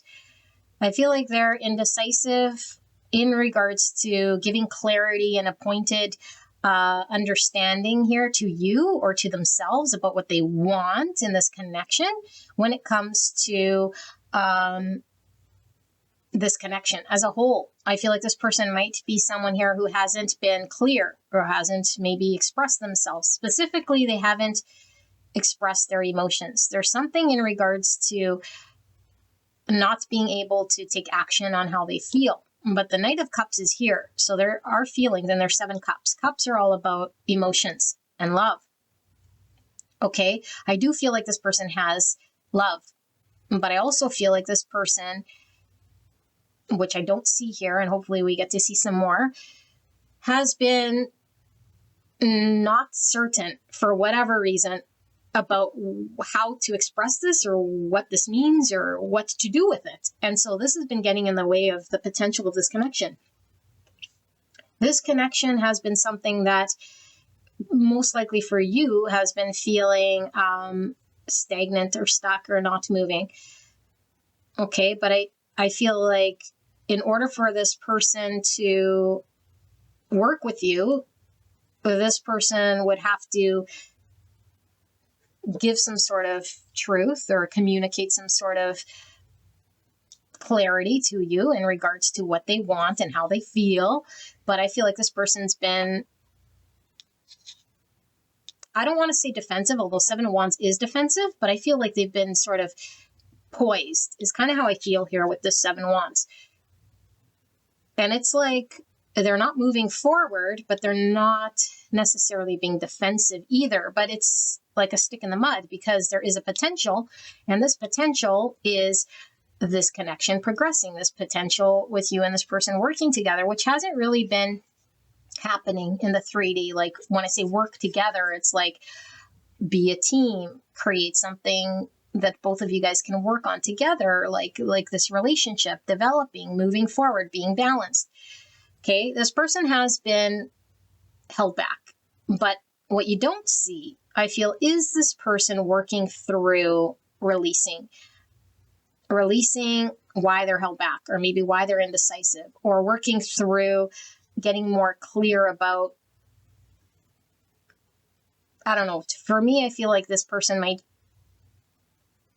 I don't really feel it's a lot of options, but it, like when I say a lot of options, like it doesn't mean like they have a lot of people to date. It's just like there's a lot of confusion because this person doesn't know which way to go, and they don't really know how to move it forward, and they don't really know what it would be that they'd say, or how pointed they could be, or where it could lead them. Like there's so much, you know, and it's a big fat question mark here when it comes to this connection for this person. But I feel like this person is wanting there to be balance, This person wants to bring harmony to this connection, but this person, as my email confirms, so they want harmony, they want balance, they want to be fair to you and to themselves, of course.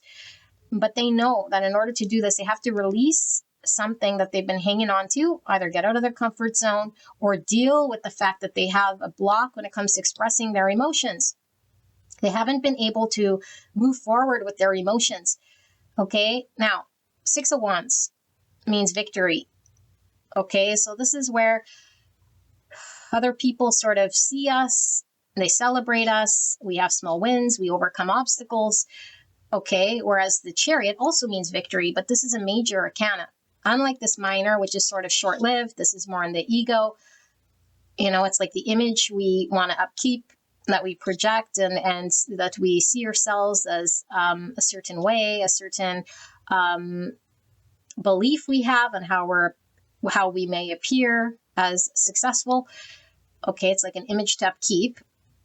And this Chariot is all about winning with the universe. This is about us being balanced, integrating the shadow parts of us to be successful, to have victory and movement. And this isn't short-lived. This is like integrating shadow so that we can heal and progress and expand in the universe and move towards bigger, better things. So there's something about finding a deeper sense of balance here that this person needs to tap into. But I feel like this person is still kind of on the surface, still dealing with ego, still preoccupied with how they'll appear. It's like, how would I appear if all of a sudden I wasn't holding myself back and I express myself?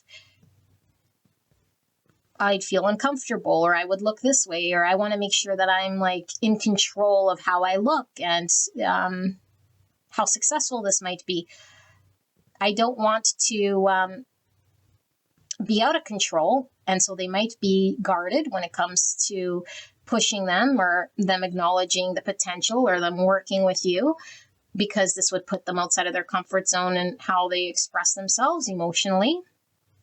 But I do feel like this person is working through this. Okay, but I do feel like we need another sort of round here, because I feel I'm missing a whole bunch of things, is how I feel. Look at that, 6 cups.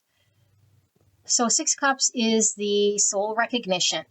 This is a person, place, thing of the past that has our mind and our heart.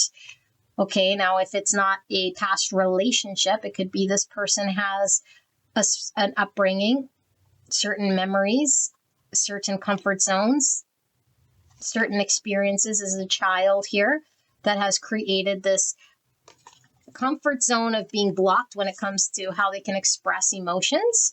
And so however this developed, it could have been a painful memory. It could be just how they developed over time. But I do feel like it's from childhood, this person's developed something here that maybe in time grew to an obstacle in allowing them to move forward when it comes to expressing their emotions and being very pointed, direct, and clear. So they might have troubles communicating. They might have troubles just choosing and going after it. It's like, yeah, but I don't know. Like, it could be very indecisive. Like, would I have success? Like, how would I appear? Blah, blah, blah. And so they just shy away from it, or they just sit back. They sit back, held back, hang on to the version of them that they created. But also with the soul recognition, it's like this person has this deep, deep connection to you. And like I talk about, I am reading for soul connections here. And when I see 6 cups, aside from it meaning the soulmates card, it also is about having like a soul arrangement and you coming into this person's world and saying, hey, remember, I was here to show you something so that you can learn something about yourself in this lifetime, to heal some past life wound or some childhood thing. And we were to become together so that I could show you this. And what are you showing this person exactly? You're showing them their blocks. You're showing their ego. You're showing that this person's incapable right now in the energy that they're in, okay, of creating something in the 3D world with another, like a relationship or whatever, progression from where they're at, because they're comfortable hanging back, sitting in 7 cups, not committing, indecisive, incapable of communicating, not being direct, very held back when they have emotions clearly, so they're not expressing or taking action here. Why? They're being called to heal this or look at this, because this is a block to their potential. This is a block to progress. This is a block to them having growth for themselves in the future, whether it be with you or just in connection in general, because they need to look at the shadow and integrate the shadow so that they could have forward movement. They can't stay stagnant as a soul forever, suffering from indecision and lack of clarity. Okay, so I do feel there's this like karmic with the justice here, soul recognition in order for this person to be able to create something here in the 3D world with another, whether it be you again or just in connection, because they're stagnant and they're blocked. And that's what you're bringing to this person. But this person is still, like I said, in this egoic thing. So, and they're sitting poised, because I'm getting, for some of you guys, I am getting mixed energy here, because for all of you guys it's different. Some of you guys, this person could definitely be guarded and defensive. Well, they're definitely protecting themselves.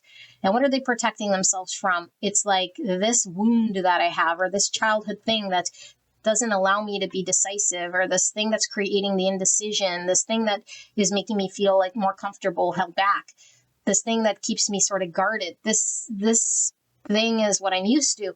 But Spirit saying this is keeping this person stagnant. This is keeping this person incapable of building.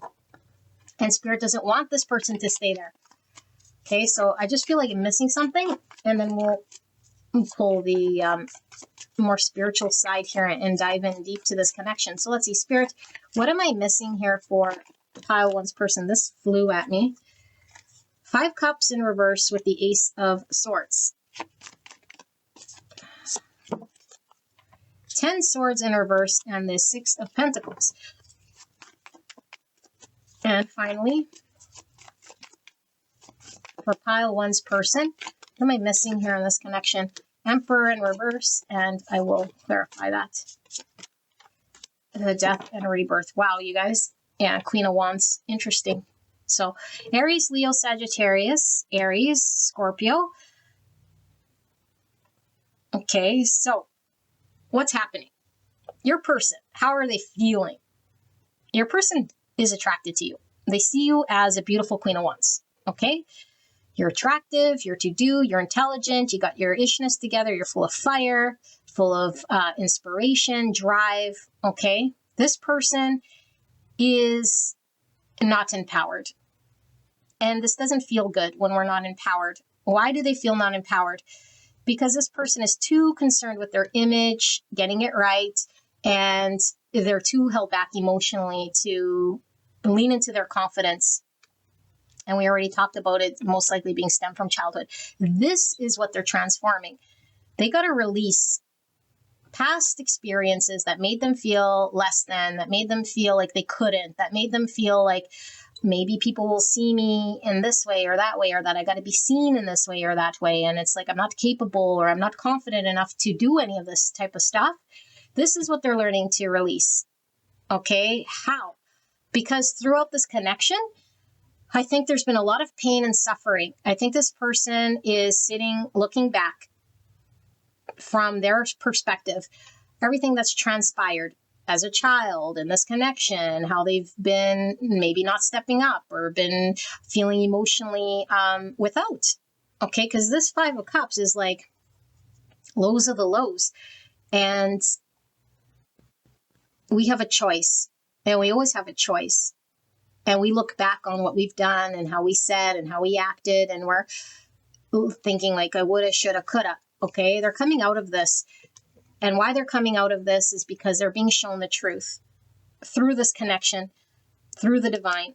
This is a very spiritual connection for this person in order to make massive change and release things that don't work for them, in order to have growth, in order for them to integrate shadow. But they have to release comfort zones, they have to release beliefs, they have to release memories, identities, egos, that sort of thing. But the more this person sees, the more this person taps into this divine energy through, again, you their connection with you, the disappointments of the past, and how things aren't working, how they're emotionally being creating all of this letdown potentially between you and this person because they're not communicating and they're not giving any, like I said, decisive answers. This has most likely created an ending or just suffering in this connection that will create an ending. And if you guys have experienced an ending, it's like this connection isn't quite over yet. There needs to be a transformation. And so if you guys are feeling like you're on a loop here, or like you guys keep sort of coming back together, or like something's not over just yet, it's like, why am I still attached to this person? What more needs to happen here? It's like this person still needs to be fed all the information to their spirit, if you will, to their soul, to their inner knowing. How does this information come to them? It comes through experiencing disappointments, experiencing losses, experiencing endings, experiencing things that reflect back to this person a truth.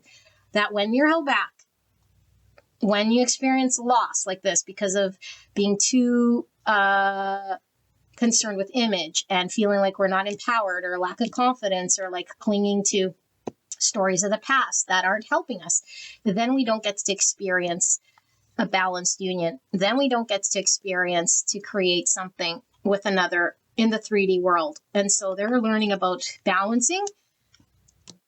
Okay, it's all about balancing themselves in a healthy way so that they can create things. But this would require them really deconstructing a version of them, okay, that believes that they're not capable, or that they don't have the ability to invest and give. And it's like, I'm not confident in myself to produce, or I'd fall short, or like I was always told that I wasn't this or wasn't that, or like I feel like not a man if I express how I feel, or I feel weak, or I feel awkward, or whatever. I don't know. They have to overcome this, because this is the shadow of the Emperor in the reverse. Okay, the shadow of the Emperor in the reverse could mean many different things, although I do feel for this Emperor, Divine Masculine, it's all about confidence in their ability to express themselves emotionally and give specific direction to this connection through a trust and confidence that they can make things happen and speak their truth. It's all about being authentic, speaking their truth, understanding their truth, giving direction and clarity with this Ace of Swords. Then you guys can have like a new beginning with this person if you want. Okay, because I do feel like for some of you guys, you might have experienced a very painful ending here that, again, isn't quite over yet until this person comes forward with truth and says, hey, I haven't been really giving to this connection. I haven't been really honest. I haven't really been telling you how I feel, what I want from you, because I felt like I was incapable, or that I didn't have it in me, or that I was deserving of someone here who was just going to kind of, suffer without having a one-on-one connection with people, because as a child, this is what I thought, was for me, or like what I thought I had to do, or how I believed myself to be. But Spirit says, no, that just created stagnancy. That just created a world where you weren't balanced, where you weren't moving forward, where you weren't healed. And Spirit wants to free this person so they can have success, so they can move forward, not feel like, because this, I feel like, is what they were more focused on. It's like the immediate, how I'm looked and perceived. So if I don't express how I feel, it's like now I'm perceived maybe more masculine, or like I'm under control, or like they were more concerned with this immediate image, victory, rather than if I do say how I feel and it makes me feel uncomfortable, it's a belief that I have that I'm going to appear weak or whatever. But I'm just concerned with my ego here rather than a win with the universe. Because when I am open, when I do release whatever held backness that I have here, when I do release this and am reborn here in this confident Emperor energy, now I can have success. Now I can have movement. Now I can build something. This is honest. And now I can express how I feel. And I don't got to feel like this crappy 5 of Cups. Okay? Because I do feel this person feels quite crappy here. And they're doing it to themselves. It's like the more indecisive I am, the more held back I am emotionally without expressing myself to you. I'm not being clear about the direction. I'm not being fair to you. I'm not being fair to myself. I'm not balanced. And we keep experiencing this like, I don't know, this painful sort of regret, but it doesn't feel over. And like, I see you as this beautiful Queen of Wands. And why am I like this? You know, and it creates this like self-fulfilling prophecy in a way, where it's like, I look at you and then I look at me, and then it's like, I think about the past and like, I feel really sad. And it's like, I try to then tell myself, you know, certain stories of what success looks like. And then it's like, I want you to see me in a different way. And then I feel less confident. And it's like, it builds on itself. And so this is what this person is really transforming here, okay? The universe is working with this person. This is massive change. This is massive growth, okay? And Spirit knows that this person's been stagnant, sitting here, maybe like just really, again, like not saying anything and just sort of spinning their tires. It's like, yeah, it's really Emperor in reverse, not doing anything, not being empowered, being hesitant, and I don't know, more concerned with the immediate image. So, oh my goodness. You guys, let's take a look at a deeper look here, okay? These are the spiritual Enneagram oracles, and then we'll look at the loved ones and just dive in a little deeper to the spiritual side of this connection, okay? So for pile number 2's connection, Spirit, what are we missing here? I kind of feel these two, although maybe not necessarily correlated together, but I do feel I want to keep them kind of together. One more. Transcended ego, 84, mystical experience, growth level, dissolution of the ego. Yeah, so that's that Emperor in reverse, and even that 6 wands, ego, okay? Disidentification, inner light, outer light, inherent value, spiritual vocation, type 2, the helper, emotional center between giving and receiving. Number 3, so this is the solar plexus. 3 is Taurus, Libra energy. Okay. Also Pisces. Spirit for pile number 2. We need to know more about this connection. Person on pile 2's mind. What do we need to know more about this connection, this person? A deeper dive into this connection, Spirit. Thank you so much. So yeah, with the death, which is Scorpio, by the way, I don't know if I mentioned it, with the death, okay, it's really about transcending the ego, releasing what's not us so that we can understand what is us. Because once we let go of what's not us, our fears and our beliefs and our false self, the only thing that will remain is the true self, and that starts to shine. Okay, the inner light starts to grow and it becomes our outer light. Right now, this person's outer light, which is what you see, is sort of a false version of them. It's the less confident, it's the indecisive, it's the one that's too scared to speak their mind and give you truths and talk about how they feel. It doesn't help anyone. Okay, so let's see. So we have, oh my goodness, you guys, look at this. Mystical union. Growth level 93, another 3. And look at authentic self, detachment from the result, balanced lifestyle, sincerity, intrinsic value, pure intention, willingness to contribute. That's the 3 of Pentacles. Okay, type 3, the achiever, emotional center between appearing and authenticity. Yes, this person is essentially waking up to the truest version of who they are, their authentic self, by transcending the ego so they could show up. Wow, this is beautiful energy. I really like it. Okay, let's see. Look at all the yellow. Return to the world. Growth level 102. Shining. Enlightened leadership. Testifying of resilience. Inner light coming through twice, you guys. Being a mentor. Uplifting others. Being a selfless builder. Type 3, the achiever. Emotional center between appearing and authenticity. Solar plexus, solar plexus, solar plexus. What is this? Confidence, confidence, confidence. The will, the drive. This would be the Emperor in the upright. I'm confident, I'm empowered, I have an inner light, I'm strong, and I can impact others through my shining light by being a mentor, by just being in positive energy. Will uplift people, okay, rather than sort of be in a more lower state vibration. This is beautiful energy. So let's see, why did these come together? Yeah, look at this, managing fear. This came out for pile 1, which is crazy because look how many I have of these cards for these to come out. And there was an article I saw online, I think I shared with you guys, that like the chances of cards and combinations coming out in a reading is astronomical, like almost unbelievable, out of this world, with 54 cards, like playing cards. So you can imagine with like the tarot, which has 78 cards. I do believe it's 78 cards. But can you imagine, like, there's way more in this deck. And for us to get the same card is kind of interesting because we can have some overlap in the energy frequency between 1 and 2. Okay, only if you're called. But back to the reading. The reason these are coming together. This says managing fear. Number 6. 6 is lover's devil. Okay, lover's devil. What is this? Choosing fear or choosing love? Okay, this is all about problem solving, compassion, harmony. Choosing love would be for us to be in our authentic self. When we choose fear, it would be because we have a lot of ego and a lot of shadow and a lot of identity and image to upkeep. And so we need to understand what our subconscious is sort of driving.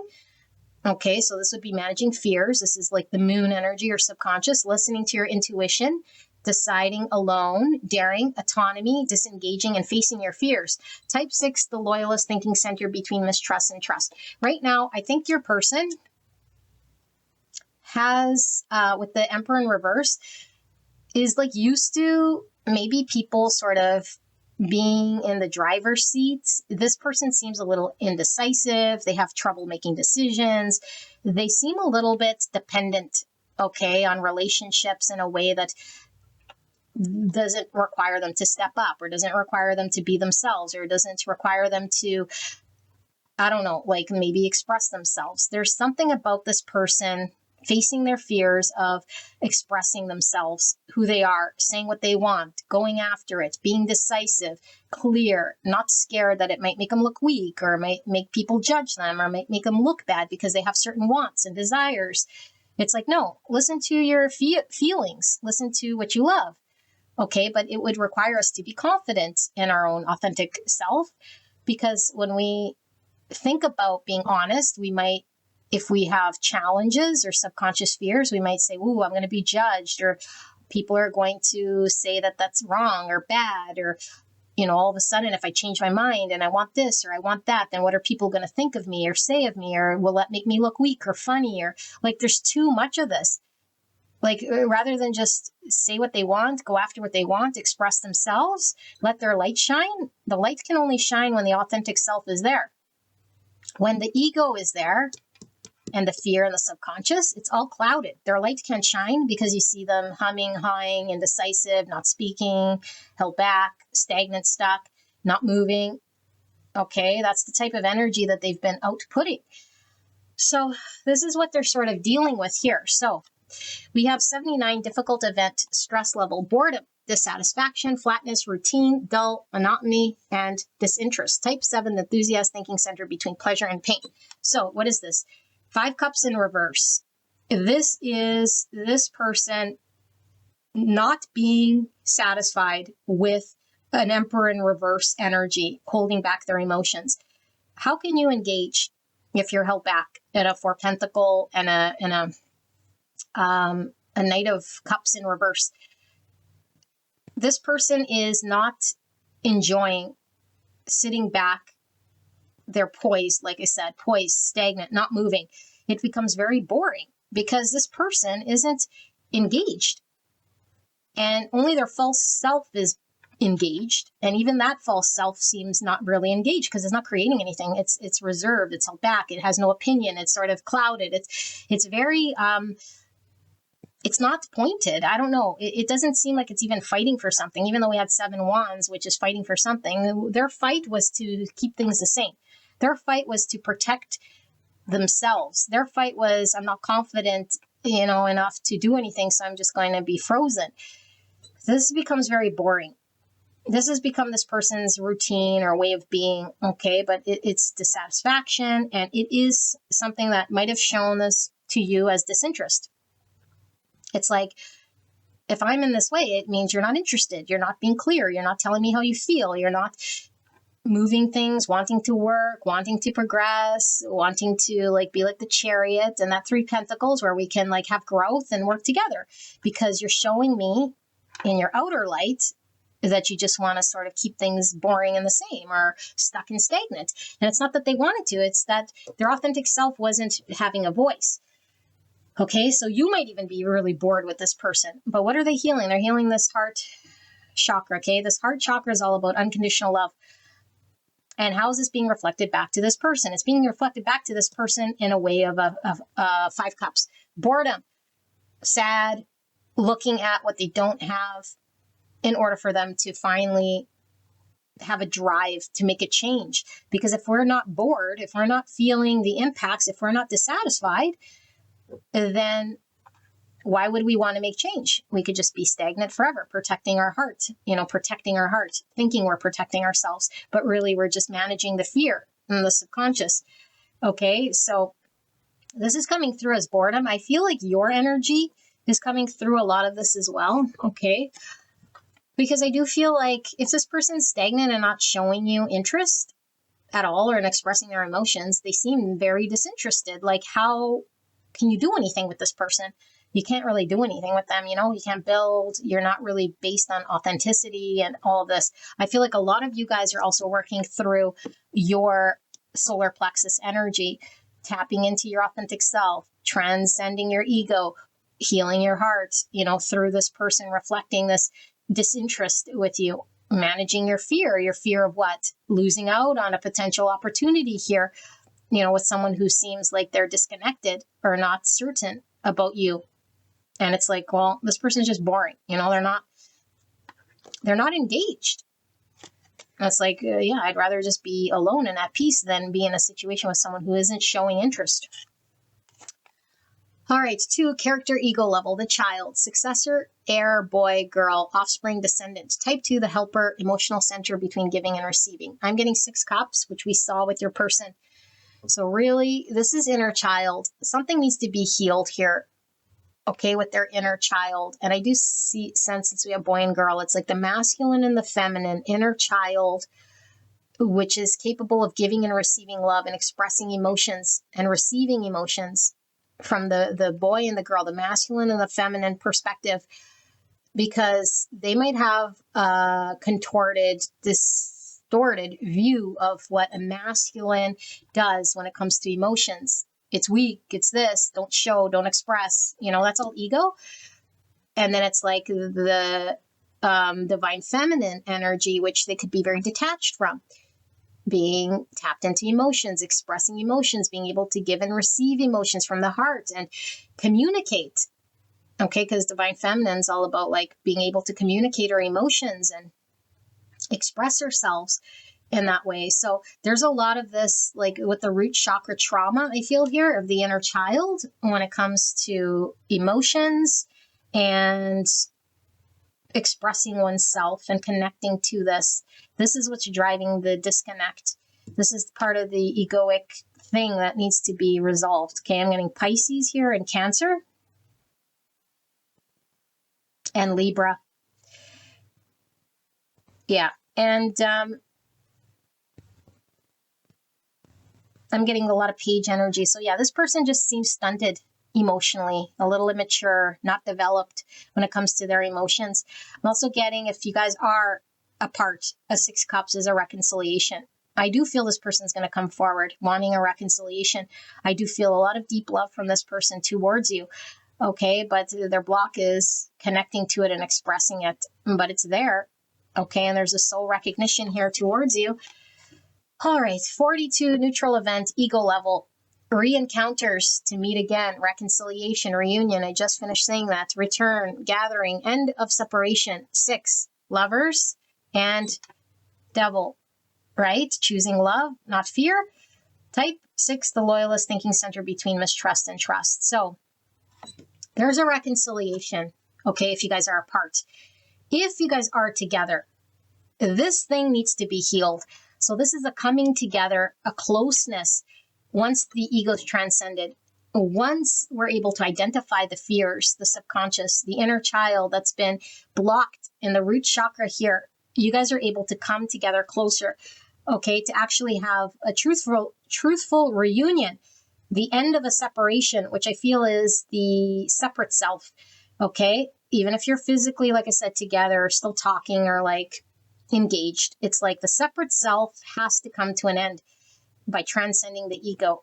And when we connect to the authentic self, we know that we're connected to everyone and everything, and we come from a more whole place of essence, where we're not, again, looking at a world out there that's threatening, and I can't express myself, and I'm lacking, and I can't be this, and I can't say this, and that's all a separate self.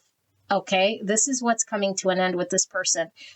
Now, I don't see timing. Of course, they'd have to work through this. Okay, but with the sixes here, that's all about problem solving and compassion, which is this heart chakra, tapping into this unconditional love of self, and being able to choose love and not fear, not the conditions and the programs. Okay, 66 is also a master number. Service as a source of joy, in which one pours from an overflowing cup, not martyrdom. Because I feel like this person is doing something here that they feel is expected of them. I'm a man, so I'm expected not to show emotions. That would be something that's expected of them. Okay, I'm also feeling like it's like going against how they truly feel, to the point of creating a disconnect here and dissatisfaction. So much so that it's really heavy for this person to carry, that they have to sort of deal with this. They don't want to be dissatisfied. They want to experience our love. They want to come together. Okay, and so also, this could be talking about maybe your own energy. Okay, maybe you've been giving to this person from an overflowing cup, only to be sitting here bored. Like, this person hasn't shown interest. This person isn't able to receive any of the energy I'm giving to them. I have this overflowing cup, and I keep giving and giving and giving. This person is not receptive. It's because they're not healed enough to understand healthy love of self, so that they could receive your love, your cup, and give it back to you. And so you might have been very dry, very bored. Like, look, she's sitting here. No one's giving to her cup. I think you've been sitting here, wondering, like, will this person ever fill my cup? Ever, And yes, I feel this person is coming out of separation. This person is working on gathering themselves, their authentic self. I mean, their self is always there, but they have to shed what's not them. Okay, and the pure intention is really sticking forward, because the pure intention is natural, is coming from their inner child. It doesn't need to be silenced or like stuffed down or refused or shunned or judged upon. And they're doing this based on the inner critic's voice. It could be the parental voice, the six cups voice, the pain of the past. Maybe I had a painful relationship or an experience that said I need to do that, or I shouldn't do this. Okay, and once they do this, the willingness to contribute, the three pentacles, the coming together, then this person's able to show up. Okay, and that's what they're working through. So let's see, what's the guidance then for pile 2 in this connection, Spirit? Guidance for pile number 2. We have Together in the Light. This came out for pile 1. I give thanks for all who enter my life. I understand we are all exactly who and where we're supposed to be, and everyone contributes to each other's personal growth. Every reaction someone draws from me is a gift to their soul to mine. Is a gift from their soul to mine, meant to help free me from my inner conflicts. Today, by focusing on my own development rather than on others' faults, I become one with the divine.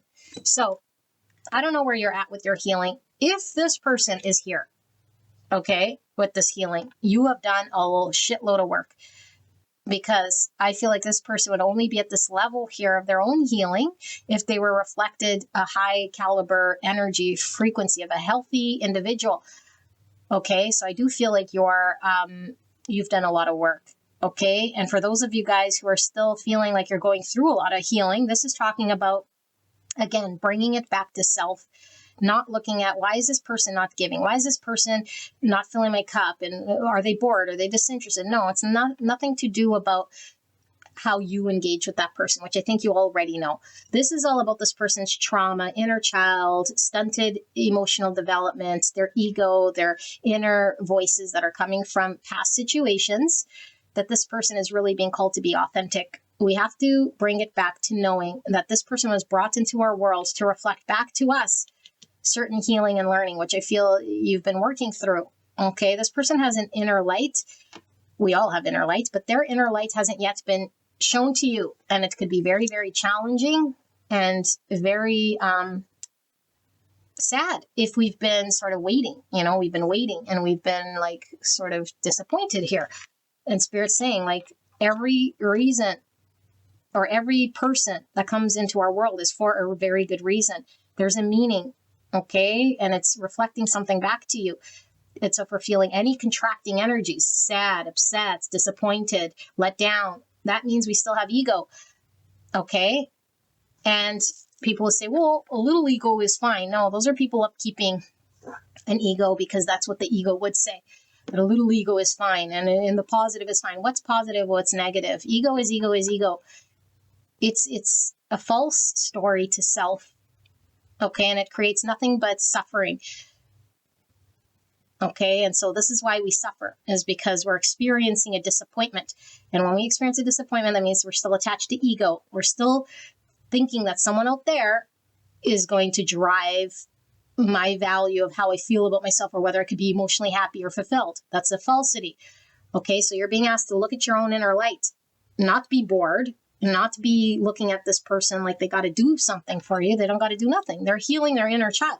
They're dealing with their own egos and their own image and their own story. That has nothing to do with you. Yes, you mirrored it back to them. Yes, you might want this person to be a healed version of them. And that's fine. That's between Spirit and them. They're exactly where they need to be.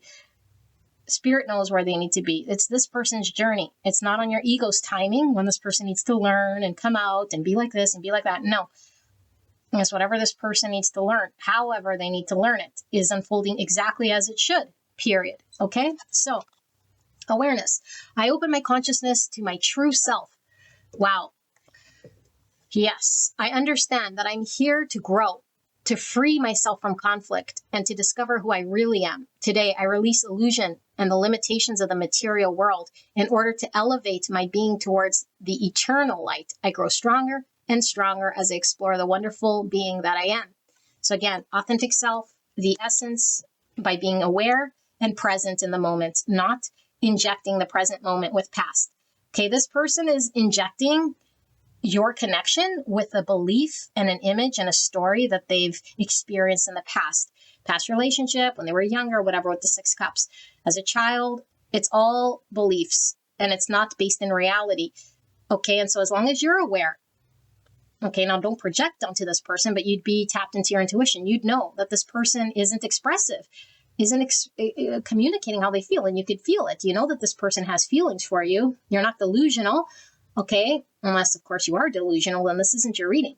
This is someone who's done a lot of work, okay? You've done work, you're aware, you see this person, they need to heal, they need to communicate, they need to be more direct, they need to be more confident in choosing this connection because that's what they want. But they're listening to the old version story of who they think that is running the show. Okay, this is who they're learning on releasing, that false self. Dance to the rhythm of life. Today I find the joy in my heart. I lighten my life by releasing what I no longer need. I align myself with who I am and gently acknowledge who I am not. I am grateful for what I possess, and I am at peace with what I am at peace with what I do not. I appreciate and accept my life as it is. I live according to the will of God. In this way, I dance with the life and see the magic of love bloom. So, I think a lot of you guys are already healed. We see so much purple. Highly intuitive. This is most likely a very highly intuitive pile here, you guys. Okay, I'm seeing a lot of purple, a lot of spiritual awareness, a lot of healing. You're very connected to this person.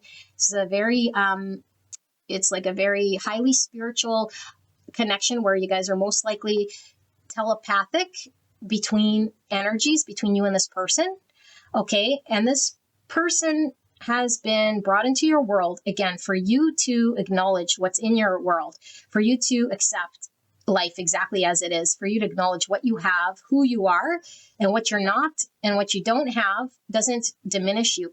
So once you connect to that light, revel in that light, because that light sometimes can get sidetracked. We could start to get pulled into the matrix. We could start to all of a sudden get back into ego, start believing the illusions again, because the ego is always sort of there. Okay, it doesn't die or go away. The ego's there, but it has less and less power over us because we start to see through the ways of the ego. It doesn't start to pull us into thought and trick us and try to capture our energy. And then we start to believe these lies that we're less than, or this person's not interested, or it's them versus me. And no, this is all about, I could see through the ego. I could see through the false self. I can now connect to myself. So now I'm very present and aware. And so now when I deal with other people, I know they're in shadow, or if they're hurt, or if they're just, suffering from, again, something they're developing, something they're working through, just like I am, just like I did, just like everyone is. Okay. So there's this acceptance. And there's this ability to be very present and create space for this person to be able to heal. And this doesn't mean you sacrifice yourself and martyr yourself and sit bored and have to do any of that. You don't have to do or be anything. You don't have to sacrifice yourself for this person at all.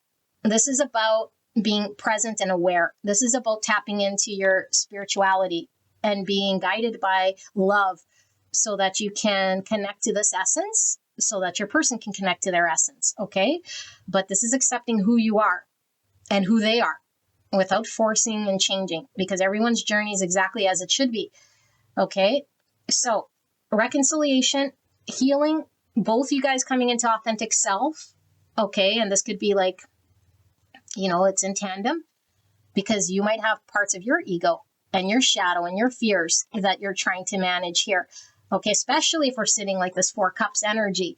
We're feeling rejected. We're feeling bored. We're wanting this person to be something else. No, we don't want them to be something else. We want them to be exactly as they are. And we love them exactly as they are. Okay, because spirit has this journey, and this person's journey is unique to them. It's exactly as it should be.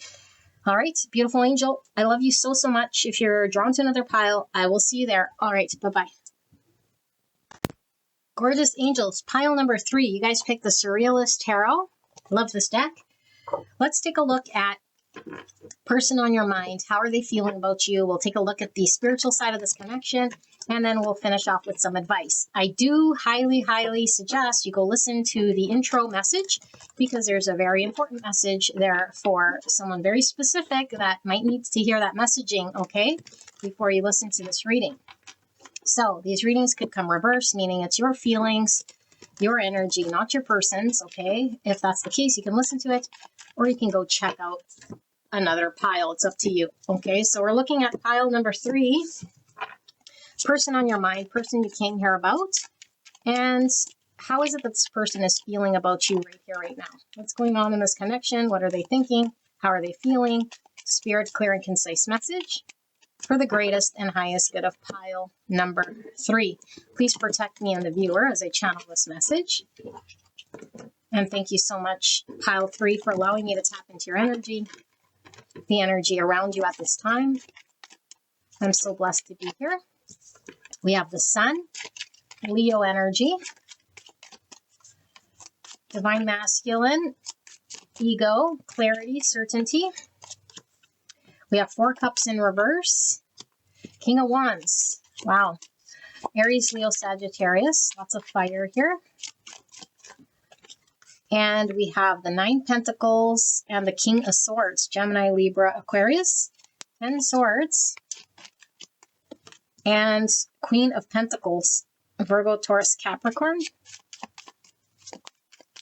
And why is this 9 Swords here? Sorry, not 9 Swords, 9 Pentacles. We got the Queen of Cups, Cancer, Scorpio, Pisces, and we have the World. Wow. And the Hangman in reverse, Pisces. Under that, we have the Queen of Wands, which is Aries, Leo, Sagittarius. Okay, let me leave it like that. Let me tap into this energy, okay?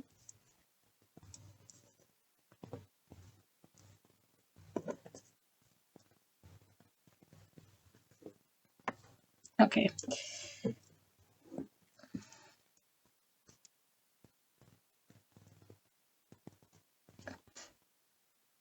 Okay. Beautiful angels. This person feels like they're on a mission. This definitely feels like somebody who is finally seeing the light and accepting reality. Okay, and what's the reality? Something that they might have been avoiding or not seeing before or accepting. And I do feel like the reason why this sudden thing, that this sudden realization or understanding, it could be just given to them by the universe. Okay, all of a sudden they see the light. Woo, eureka. Okay, but for a lot of you guys, it could be that this person's experiencing an end with you, a difficult ending, or if they haven't experienced the ending, it's like they know that there's an ending that can happen if this person doesn't deal with what they need to deal with here.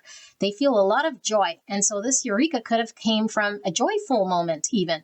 It's like, wow, I have so much fun, or at least I have so much joy in the presence of pile number 3 that I don't want to experience an ending. So either in the past they've experienced endings with you, or they just know what a painful ending would feel like.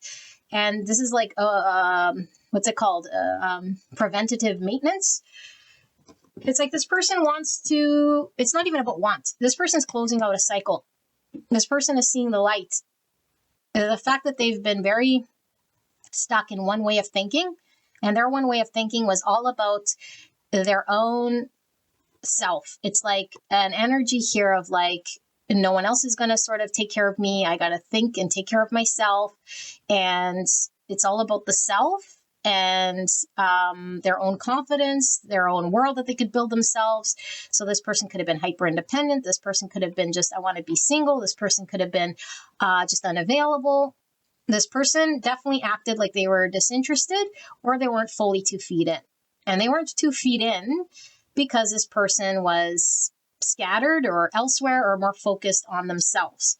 Whatever this was, they were not available. This person's now thinking very intently. And specifically, if you guys are separate from this person or it's ended, they're really, really, really thinking about this. What's got them into trouble, and maybe what's got them into trouble many times over with this world. Because I feel like this isn't the first time this person has been in their energy, to which has resulted in maybe a disappointment or reflected back to them something that might not feel very good. Okay, and so now that they've experienced what feels good, it's almost like you don't know what you don't know. And so it's like, because I experienced pile 3 and it feels freaking good. Like, I can't even stress to you how good this feels. I'm getting very like intense energy right now that I've never got from the sun, reading the sun. Okay, the sun's the most positive card in the tarot. My back is on fire right now.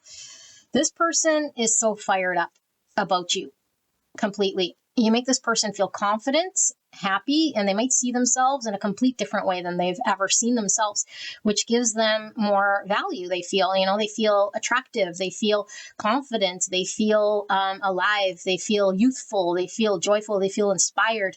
They feel so much. And I feel like this person has been held back by their own thoughts. Okay, and their own thoughts have been sort of destructive, but it's been the way that they've always navigated. It's created rejection in connections, maybe just in this connection. I don't know. I feel like it might have been a pattern for this person, specifically in this connection. This is closing. Why? Because this person sees you as somebody here who has complete package of the one.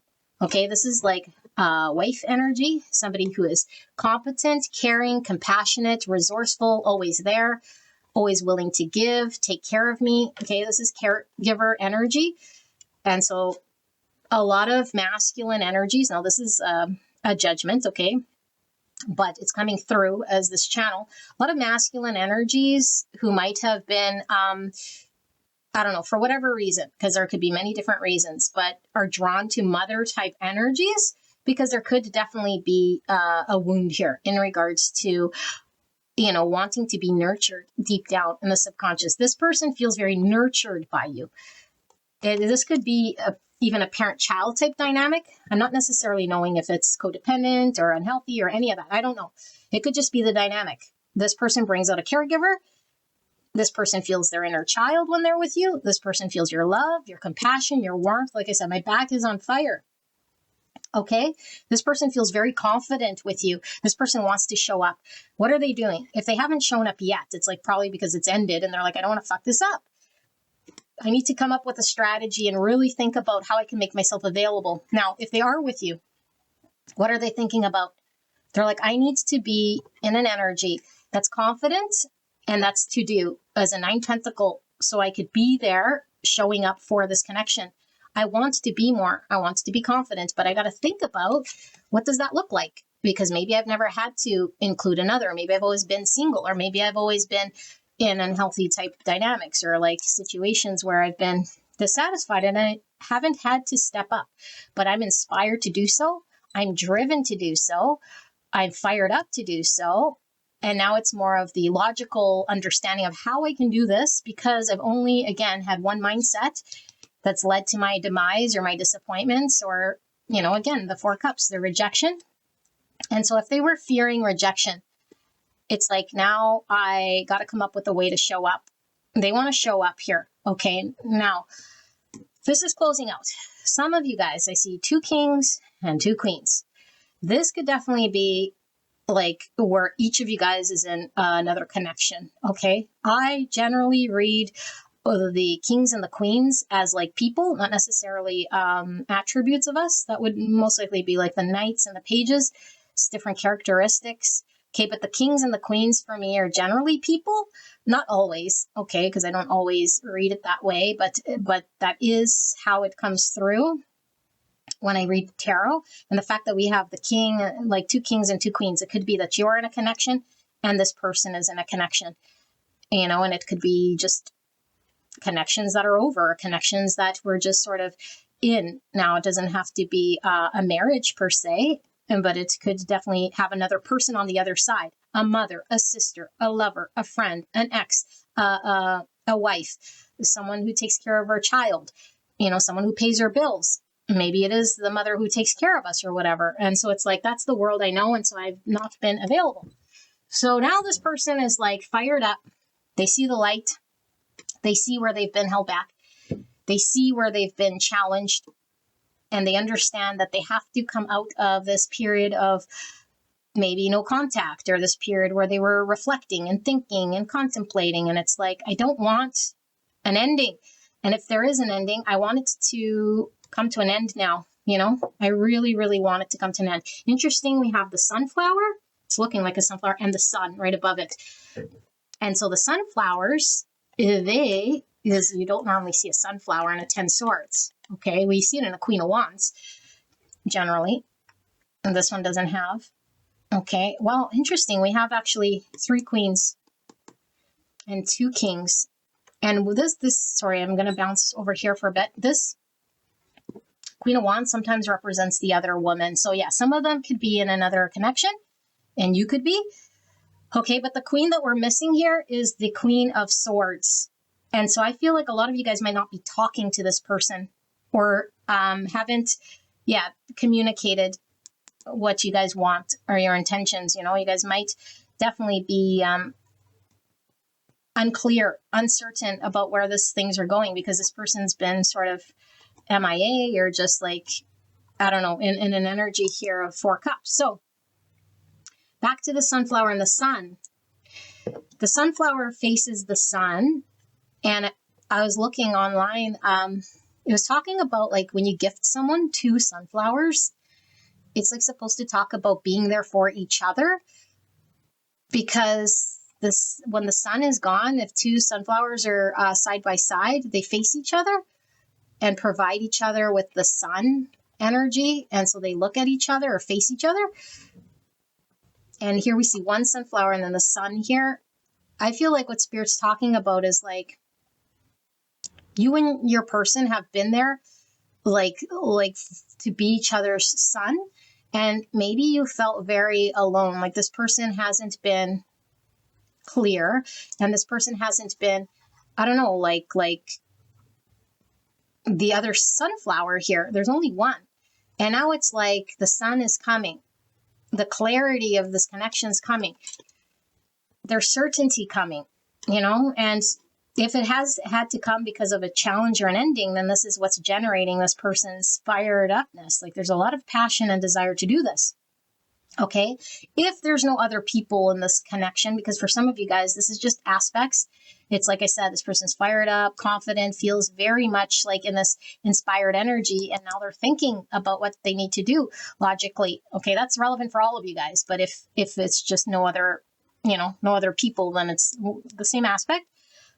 Okay. But we're missing the Queen of Swords here. And so I do feel like Spirit's talking about you getting the clarity you need. You getting the conversation you need, you getting the certainty you need once this person sort of irons out what that looks like.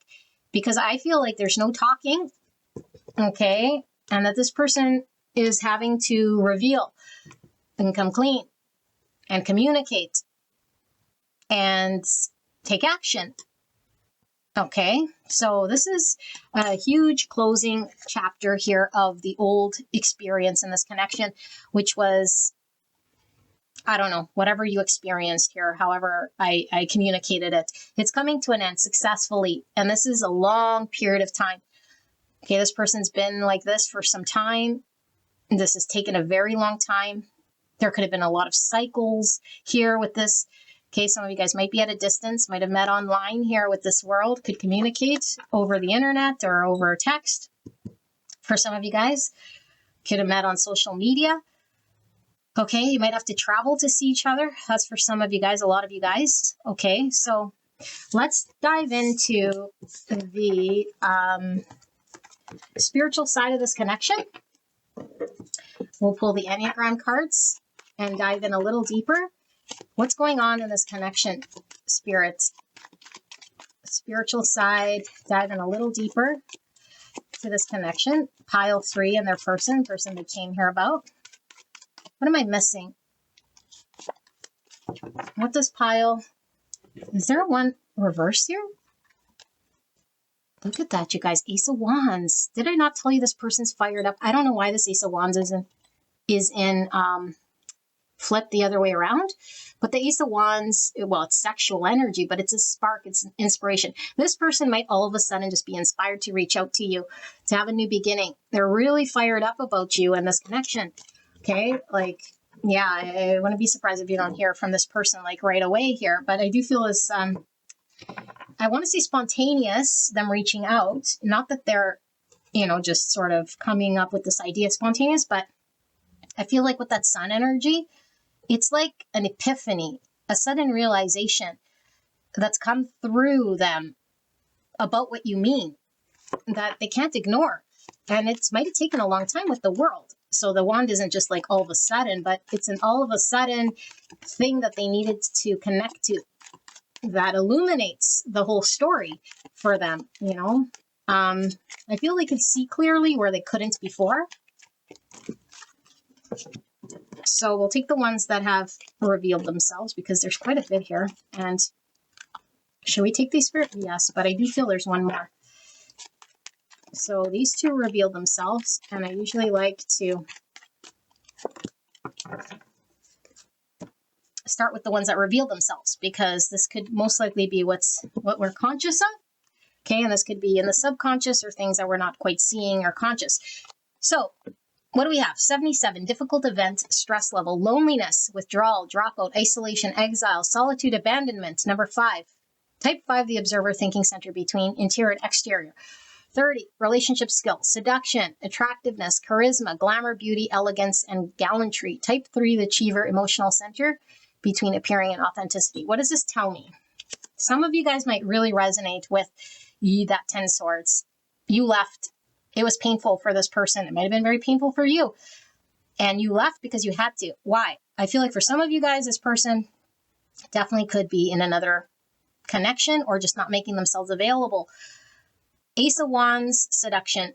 This person might have had a habit of coming forward, wanting you physically with the seduction, and maybe a lot of you guys feeling used. It's like this person just wants me physically or sexually, but it falls short. It's because they're lonely.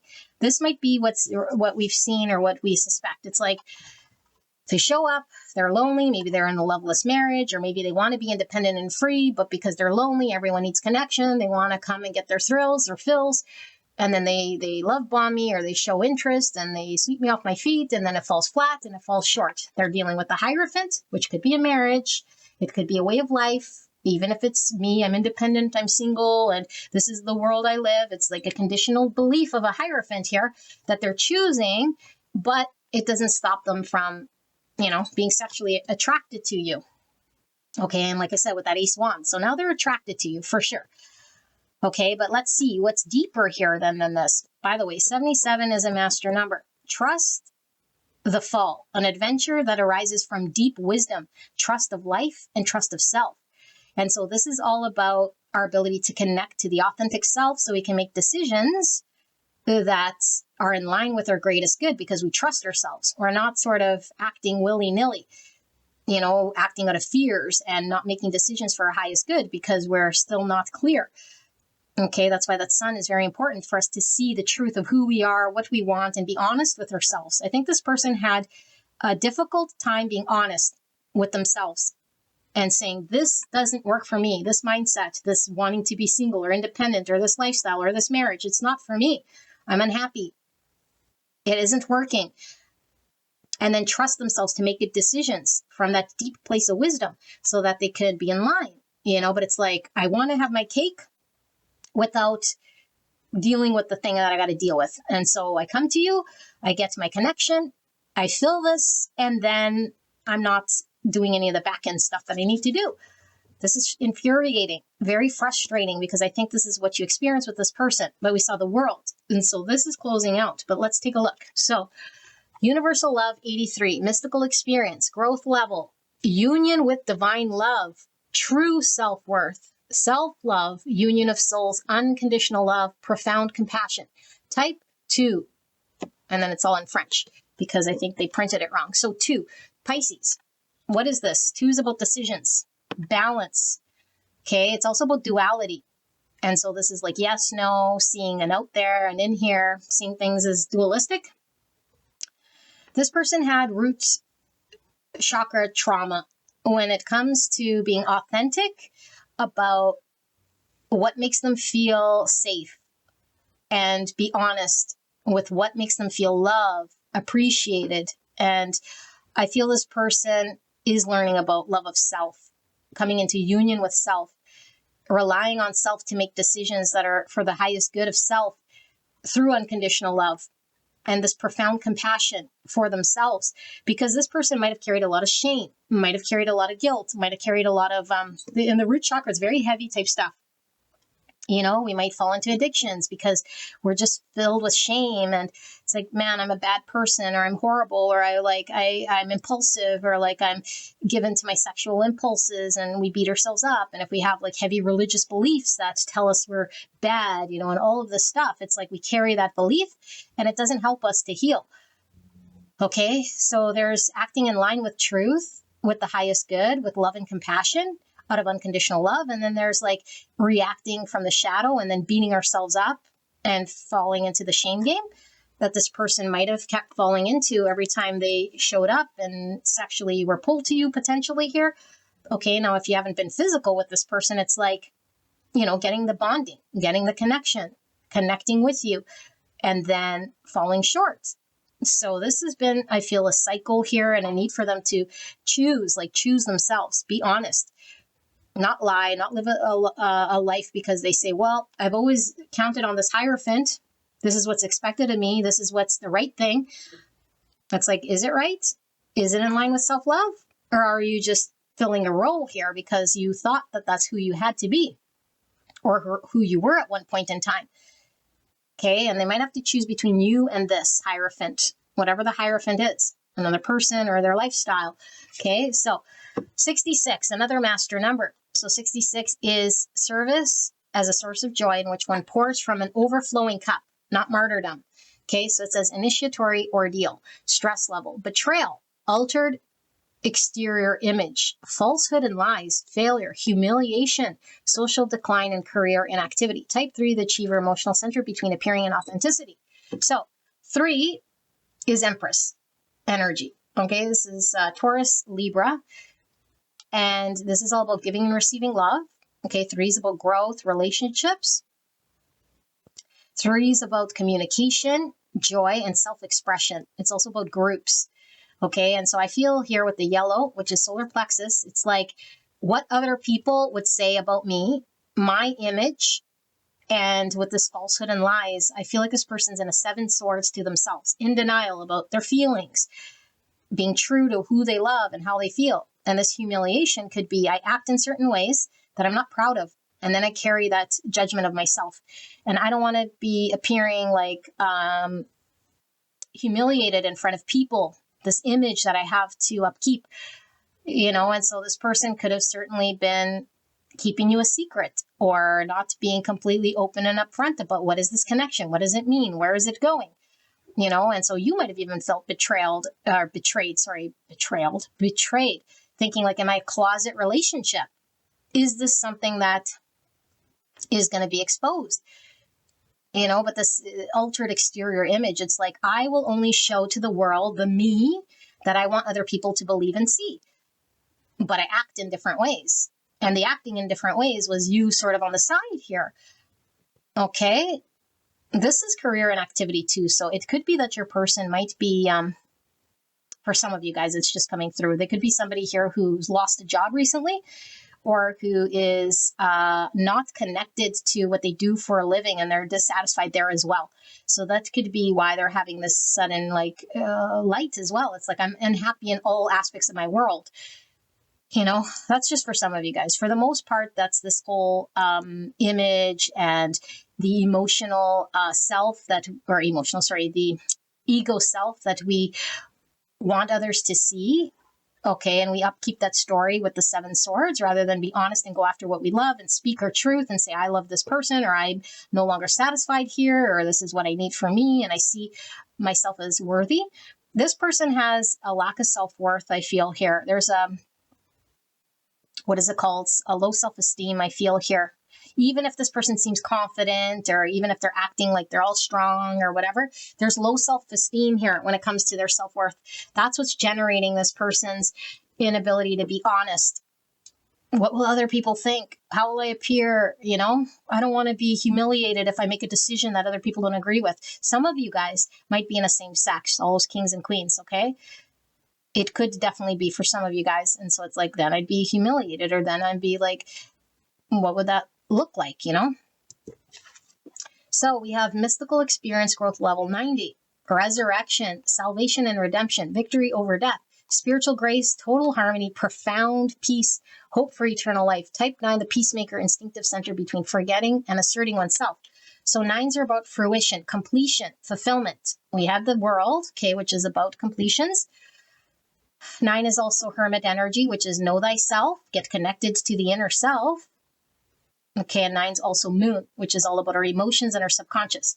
This person really saw something in their subconscious. They're being reborn with this resurrection.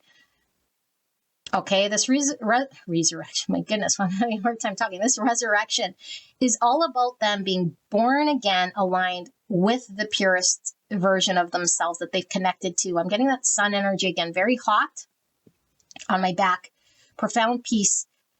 Okay, total harmony. This person needed to find grace. This is spiritual grace.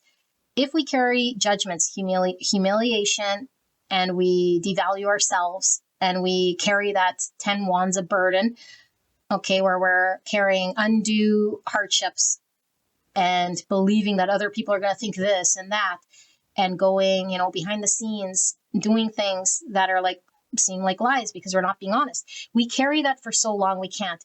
This person is being reborn.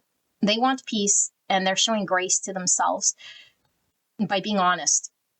And so this is growth. This is a step in the right direction, because they have to show grace for themselves. If they beat themselves up for how they've treated you or treated other people, or that they lied and they weren't honest with themselves, it's like they weren't even honest with themselves. So they can't just feel bad about what they've done to you when they got to acknowledge what they've done to themselves. They lied to themselves. They lived a life of falsity. And they might have carried this for a long time. And instead of looking at it, it's like, I don't want to look at my shame and build more shame and feel even more depressed and even more. But at a certain point, that 10 wands breaks, and we got to look at it. I feel like this person felt whatever with the 10 swords with you, whatever's happened between you has made this person see this. They finally see the light. And look, this person, Jesus, is actually looking to the light. Something's been illuminated. They see something here that they haven't before.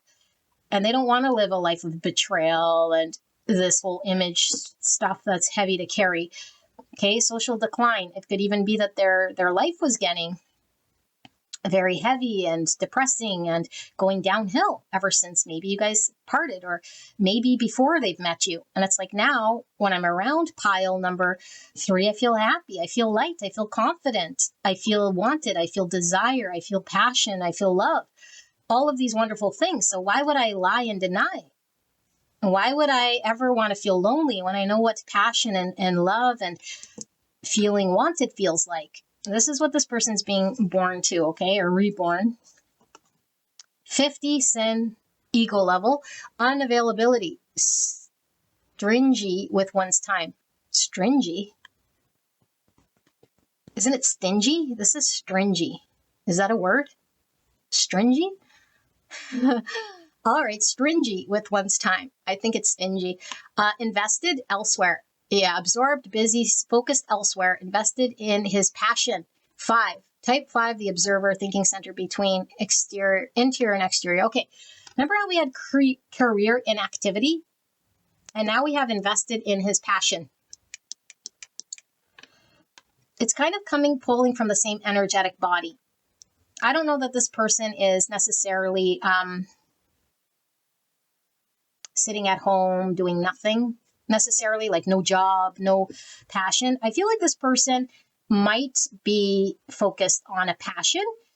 Okay, this comes through my reading sometimes for some of you guys as just as confirmation. This is your pile. Somebody who is really, really passionate about, let's say, drawing or writing or singing or music or whatever. It's like they've really focused on that area and they've put all of their outlet into that rather than dealing with the shame and the heaviness and the lies and the whatever and their dead-end marriage or whatever they got to deal with. Okay, some sort of hierophant in their world.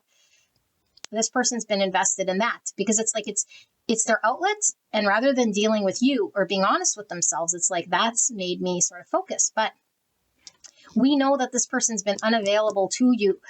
This person hasn't chosen this connection because they've been trying to protect themselves from this truth, because once they open that door of the truth, then they got to deal with the shame and the guilt and the 10 wands. And so they've been really keeping themselves busy, focused elsewhere, not available.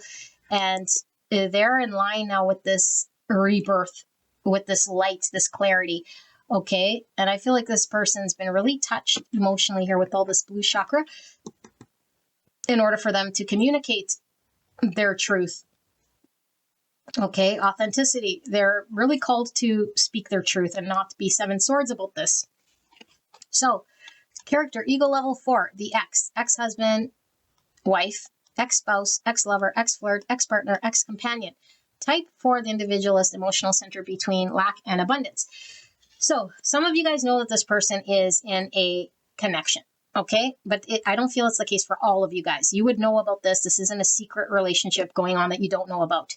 This is all about past experience, past relationships, okay? Past is pouring into my now energy that's made me want to be single, or made me want to be unavailable, or it made me want to protect myself and put a lot of weight on the image of who I want to be appeared as, and this humiliation and all this because it didn't work, or I've had many failed marriages in the past, or I just had many relationships that went sideways, or that belittled me, or made me feel less than, or made me not feel confident or strong, or didn't have love, whatever that is, okay? And some of you guys, it literally is a marriage.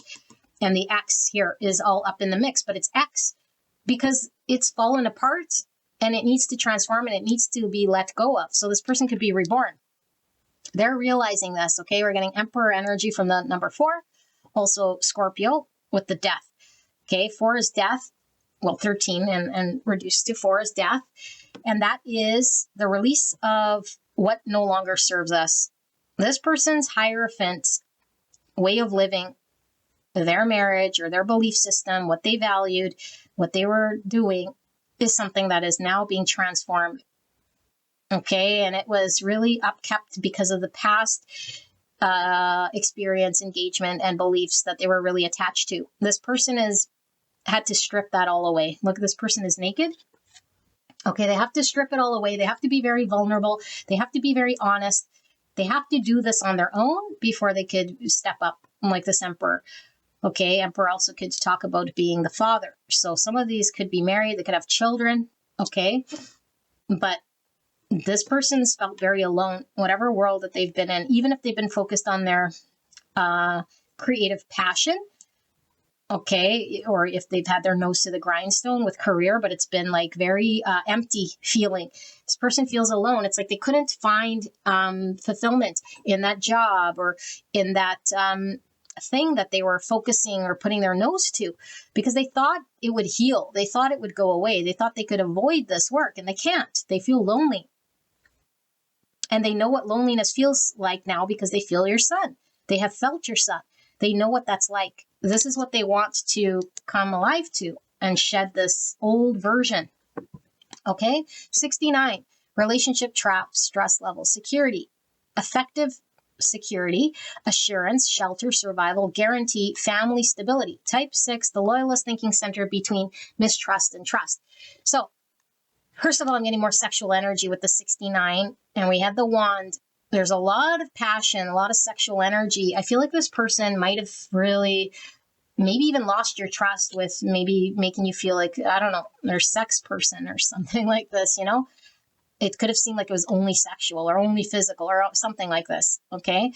And this person might have tried to keep it in that bucket or in that thing.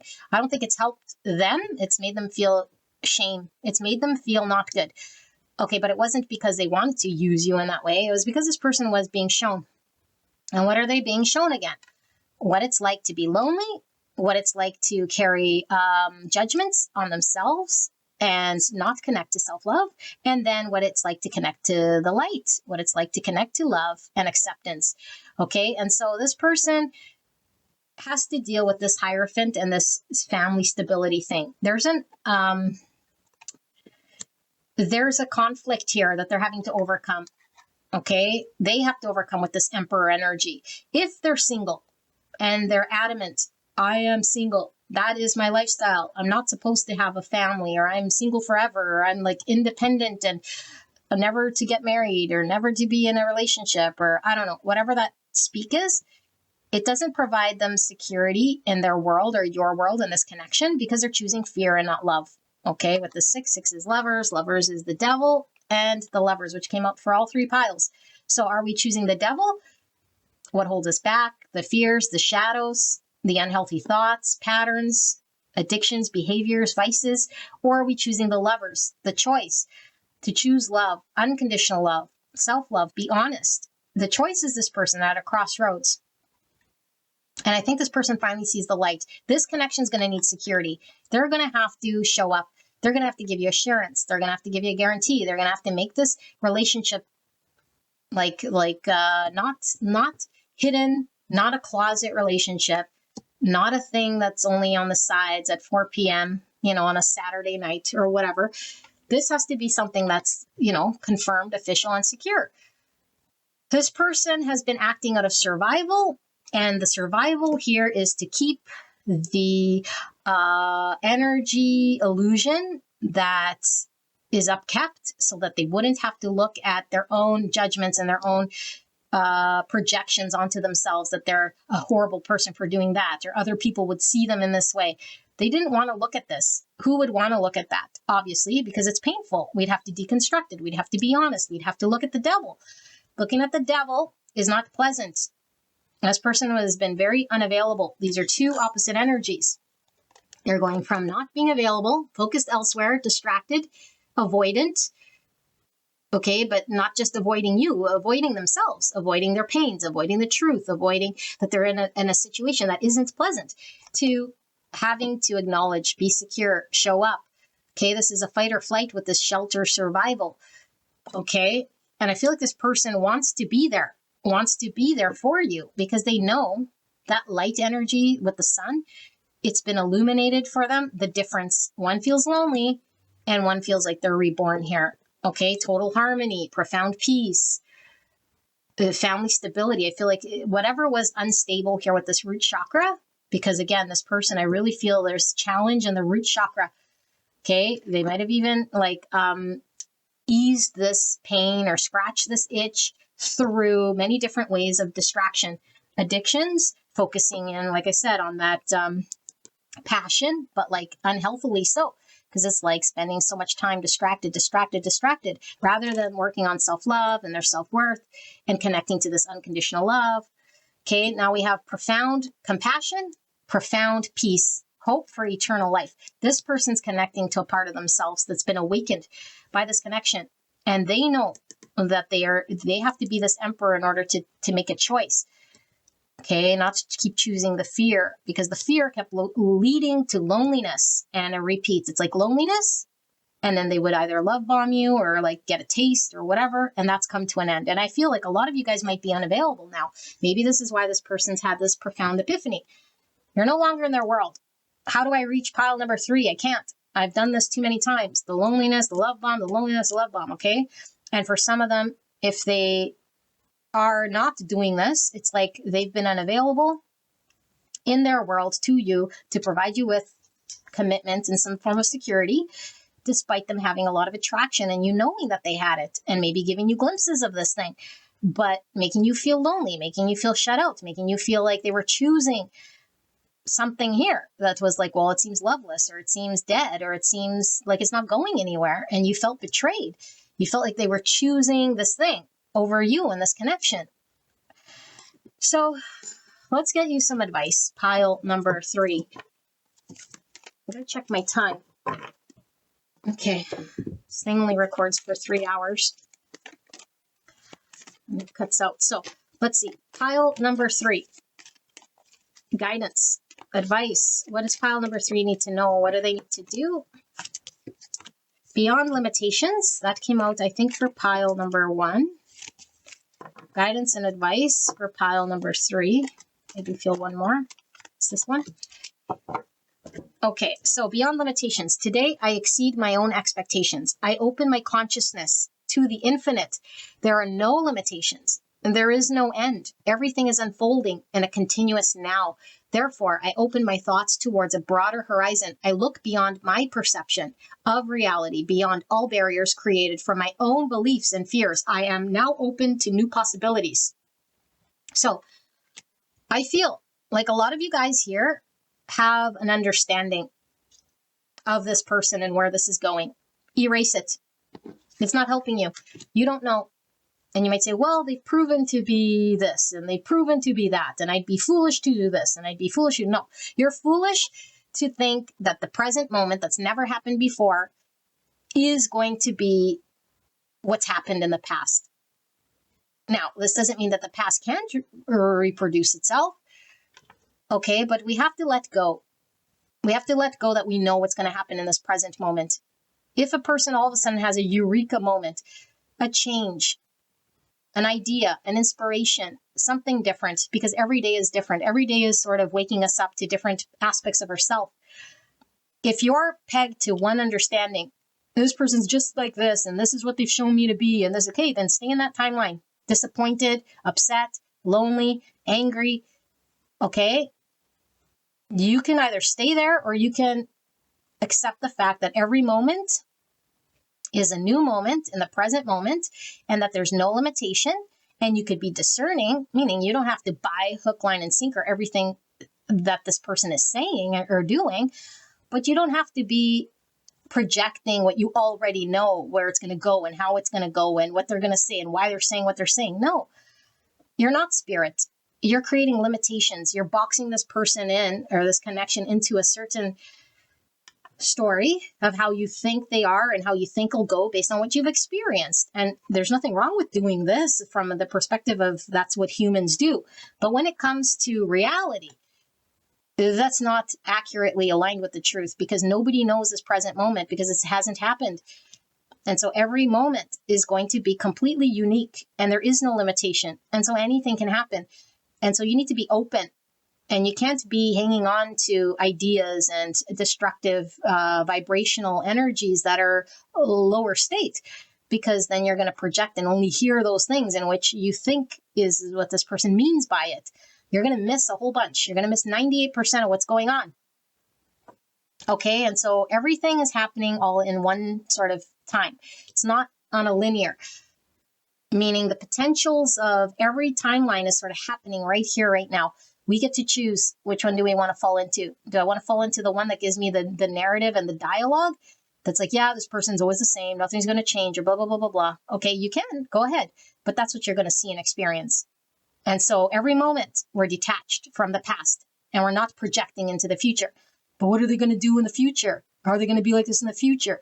What's their long term? Who cares? If you're doing that, you're not in the present. You're projecting. Be here now.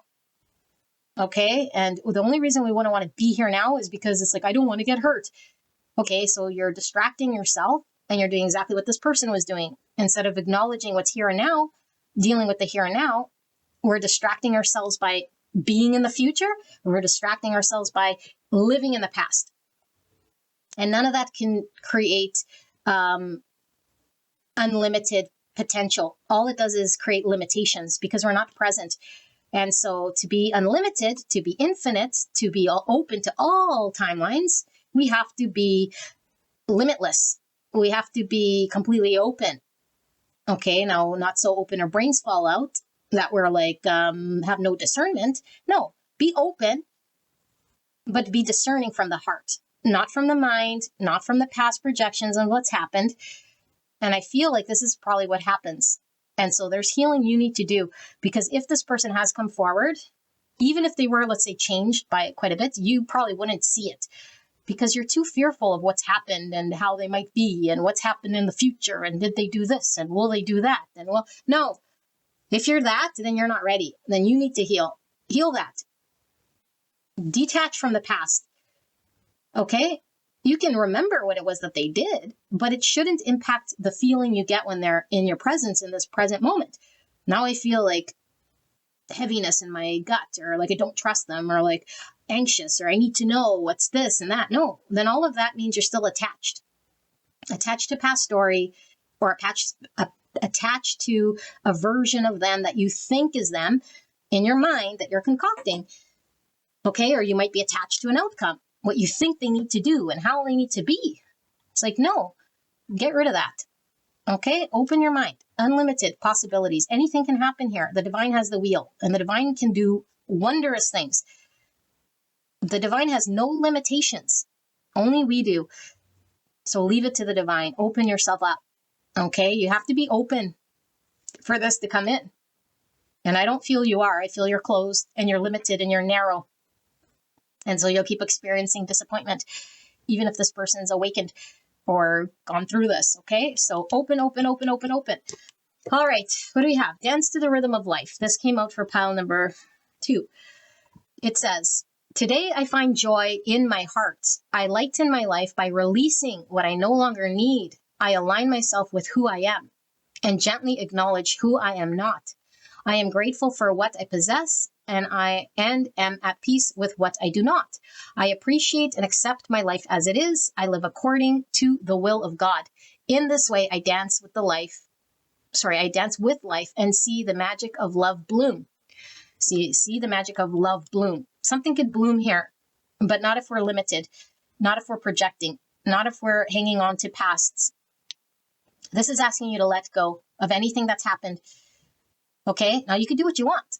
If you want to carry resentments, anger, experiences of the past that made you think this and made you feel that, hang on to it all you want. How does it feel? It feels heavy. You could let it go. Okay, you're not doing it for them. You're doing it for you so you can have growth. Okay, there's a very strong spiritual energy here with this purple. You're tied to this person spiritually. This is healing you spiritually. There's a lot of healing that happens when we let go of resentments and judgments and experiences that made us feel certain ways. Okay, and you might be carrying a lot of projection, humiliation, or like, now I feel like something's corrupted me, or this person used me, or made me feel like seduced, or made me feel like, I don't know, used, abused, sexually, whatever. Not good. Okay, we got to work on letting go of this. Easier said than done. Nobody can humiliate your essence. Nobody can do anything to the pure being of who you are here. You carry these thoughts, you carry these identities and these stories and these beliefs. And the minute you release it, you're free. And nobody can do anything to that pure essence of who you are and how you connect to that. It's untainted. Okay, you got to align with that, and you got to acknowledge who you are inside beyond experience. You're not your experience. You're not your body. You're not even your mind and your thoughts. That's a function of the body. Okay, it's like kind of like if somebody puts, let's say, something cold on your back. You're like, ooh, that was cold. You're not the sensation of cold on your back. You're not the sensation of your feeling, like your senses. You know, like if you put your hand on the element and it's hot, it's like you're not that heat. You don't control the senses. It happens. Same with your mind. Your mind is a function of the body. It's going to come up with thought. It's programmed like this through conditioning, through genetics, through experiences. That isn't a proactive choice you're making. It's happening just like when I do this. I don't know how I'm doing this with the cells. Divine is doing this. Like I could think I'm in control. I'm open, close, open, close. See, I have control. I have control. It's like, no. Control would mean I know how the cells work and I'm pulling it this way and that way. It's like, I have no idea how this is working. I think I have control. It's the divine. The divine has control of your mind. Okay, but we need to be aware. We need to see our mind when we're having these thoughts and not feed into these resentments and this anger and this limited way of experience that we had with this person and the way that they showed up and this and that and attached to those stories. No, you're being healed. Okay, you're being healed and you're being called to tap into your spiritual side, which is your crown chakra, your third eye, your intuition, and come out of this 3D sort of trap that you're in. Okay, 3D trap would mean I think I'm my senses, I think I'm my thoughts, I think I'm my experiences, I think I'm the body. 3D matrix, you're not. Come to the spiritual realms. Even if you're highly spiritual, it's like, no, if you're still spiritual, why are we still putting so much weight on the 3D? He said, he did, he shoulda, coulda, woulda. This is what happened. Okay, is this coming through for someone? I don't know. I'm going off on a tangent here, but I hope you get the point. So I welcome life as it presents itself to me. Today, I take each step on my path to fulfillment with good faith. I swim easily with the flow of life. I embrace all experiences the universe bestows on me, even those that may prove challenging. I know all will fall into place for my greater good. Ascension, we're being awakened to the divine light of who we are, one with the divine. Now, what does this mean? I welcome every experience, even those that are challenging, even those that make me feel less than or weak or humiliated or used or abused, and all of those things that I think I feel. Is the divine trying to torture you? No. The divine knows your path through ascension. It knows what experiences you need to have in order for you to connect to your divine light. Sometimes it needs to be very, very, very challenging to have growth. We learn through pain. We also learn through joy. But pain shows us certain parts of ourselves that can't be seen unless we experience pain, suffering, things that we might say is using and abusing and all of those things. This doesn't justify being abused, okay? If that's what you think, then this isn't your channel and you can go away. What this is talking about is when I experience suffering, sadness, disappointments, loss, whatever word I want to put on energy, which by the way is just words, doesn't mean anything. This energy that I feel that makes me feel a certain way, it's the divine waking me up saying, hey, beautiful, you're a divine light. You don't need to feel suffering. You don't need to feel sad, bad, used, abused. No. And the only way for you to know the difference is for you to see this. Otherwise, you're in ignorant state and you're not ascending and you're not growing and you're just sort of spinning your tires here. We're not spiritual. We're just sort of in the 3D world, paying bills, going on from relationship to relationship in this sort of matrixy way that's not deep and not profound and not through growth. So this is all about self-realization through suffering and through learning how to release resentments and pain and all of this stuff. Okay? For you, not for this person. But if you heal this, then you'll be open to receive the beautiful gift that the divine wants to give to you. And the divine wants you to see this pure light and release all of the suffering. Okay? So Attaining peace. Yes, beautiful. Look at that. Today, I turn within to find the source of my experiences. There, I find the peace that comes from seeking truth. I understand that the riches I discover within myself have a greater value than all the wealth from the outside world. Step by step, I continue my spiritual quest. Little by little, I free myself, rising ever higher and attaining true inner peace. Higher and higher. Okay, higher and higher energetically within ourselves is ascending into the light of our essence. And what does it do? Transmute all of the egos, all of the beliefs, all of the shame, all of the judgments, all of the guilt, and all of the things that aren't us based on experience. This is how you attain your inner peace. This experience has been created as a catalyst for you to connect to your inner peace. So once you find it, that inner light, nobody can taint it. No experience can make it go sideways. You won't have different perceptions of like, I'm like this and I'm like that. And now I'm used and now I'm loved and now I'm abused and now I feel good. And now it's like, no, I mean, that doesn't mean that your feelings go away. You could still feel sad. You could still feel these things, but you know that it's not you at a core. And when you disconnect from that, it's like when you feel sad, it's like, it's not the same. You no longer suffer. It's like, yeah, it's sad, but I know I'm this beautiful light and I know I'm one with the divine. And I know I'm not this body, and I know I'm not this experience. And this sadness shall pass. This hurt shall pass. It's like a great peace that you find. Nobody can take that away from you. This is what you're learning through this experience. It was a must. Step by step, little by little. Even if we're not here, okay? This is step by step. Because why? Because every single one of these things we go through and all of these cycles of pain and tears and anger and frustrations is leading us closer. So next time we have a tearing session or an argument or something like this, say, thank you, thank you, thank you, Lord. Thank you for giving me this experience because it's bringing me closer to myself. And now I'm not going to project that that person did something wrong or that it's bad or that I shoulda, coulda, woulda. No, it's like, good. This happened exactly as it should to show me myself, to show me my light. This challenge, thank you for this challenge because now I can work with something here and find my inner peace. Okay, this is beautiful. Not everybody is shown the light. Not everybody is walking towards their inner light. I mean, we all are in some capacity, but not at this extent. You're being really guided on this journey to really see and connect with your inner light here. This is a blessing, okay? Not a sin, not a curse. It's a blessing here. All right. My goodness, my back's still burning. It's burning bright like the sun. And you guys started off with the sun. Most powerful card here in the tarot is the sun. I feel you guys are really becoming enlightened here, okay? Enlightened isn't just a fancy term for some Buddha from 2,500 years ago and nobody can reach the state of enlightenment. No, enlightenment is shining the light of awareness on the present moment for reality.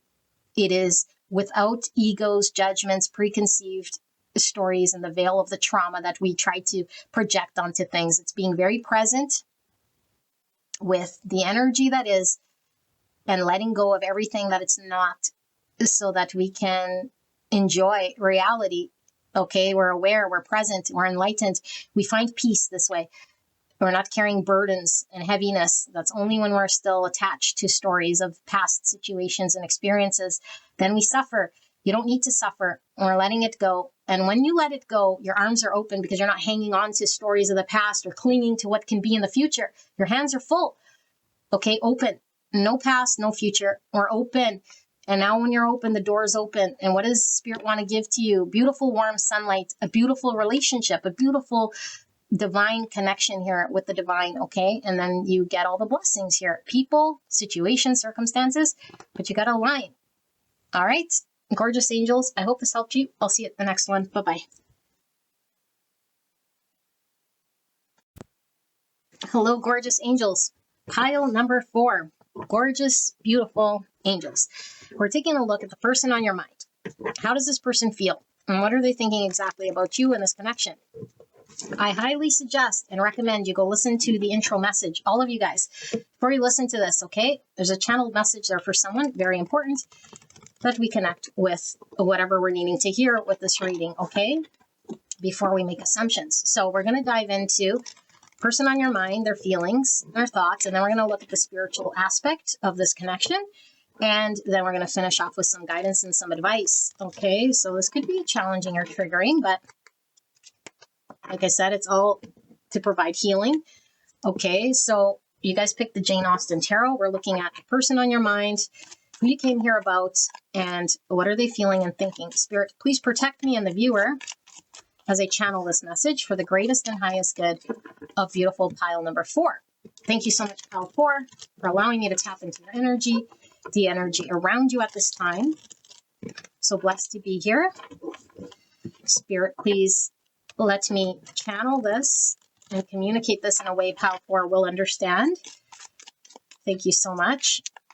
Now, keep in mind, energy can come reversed, meaning it's going to be your feelings, not your person, okay?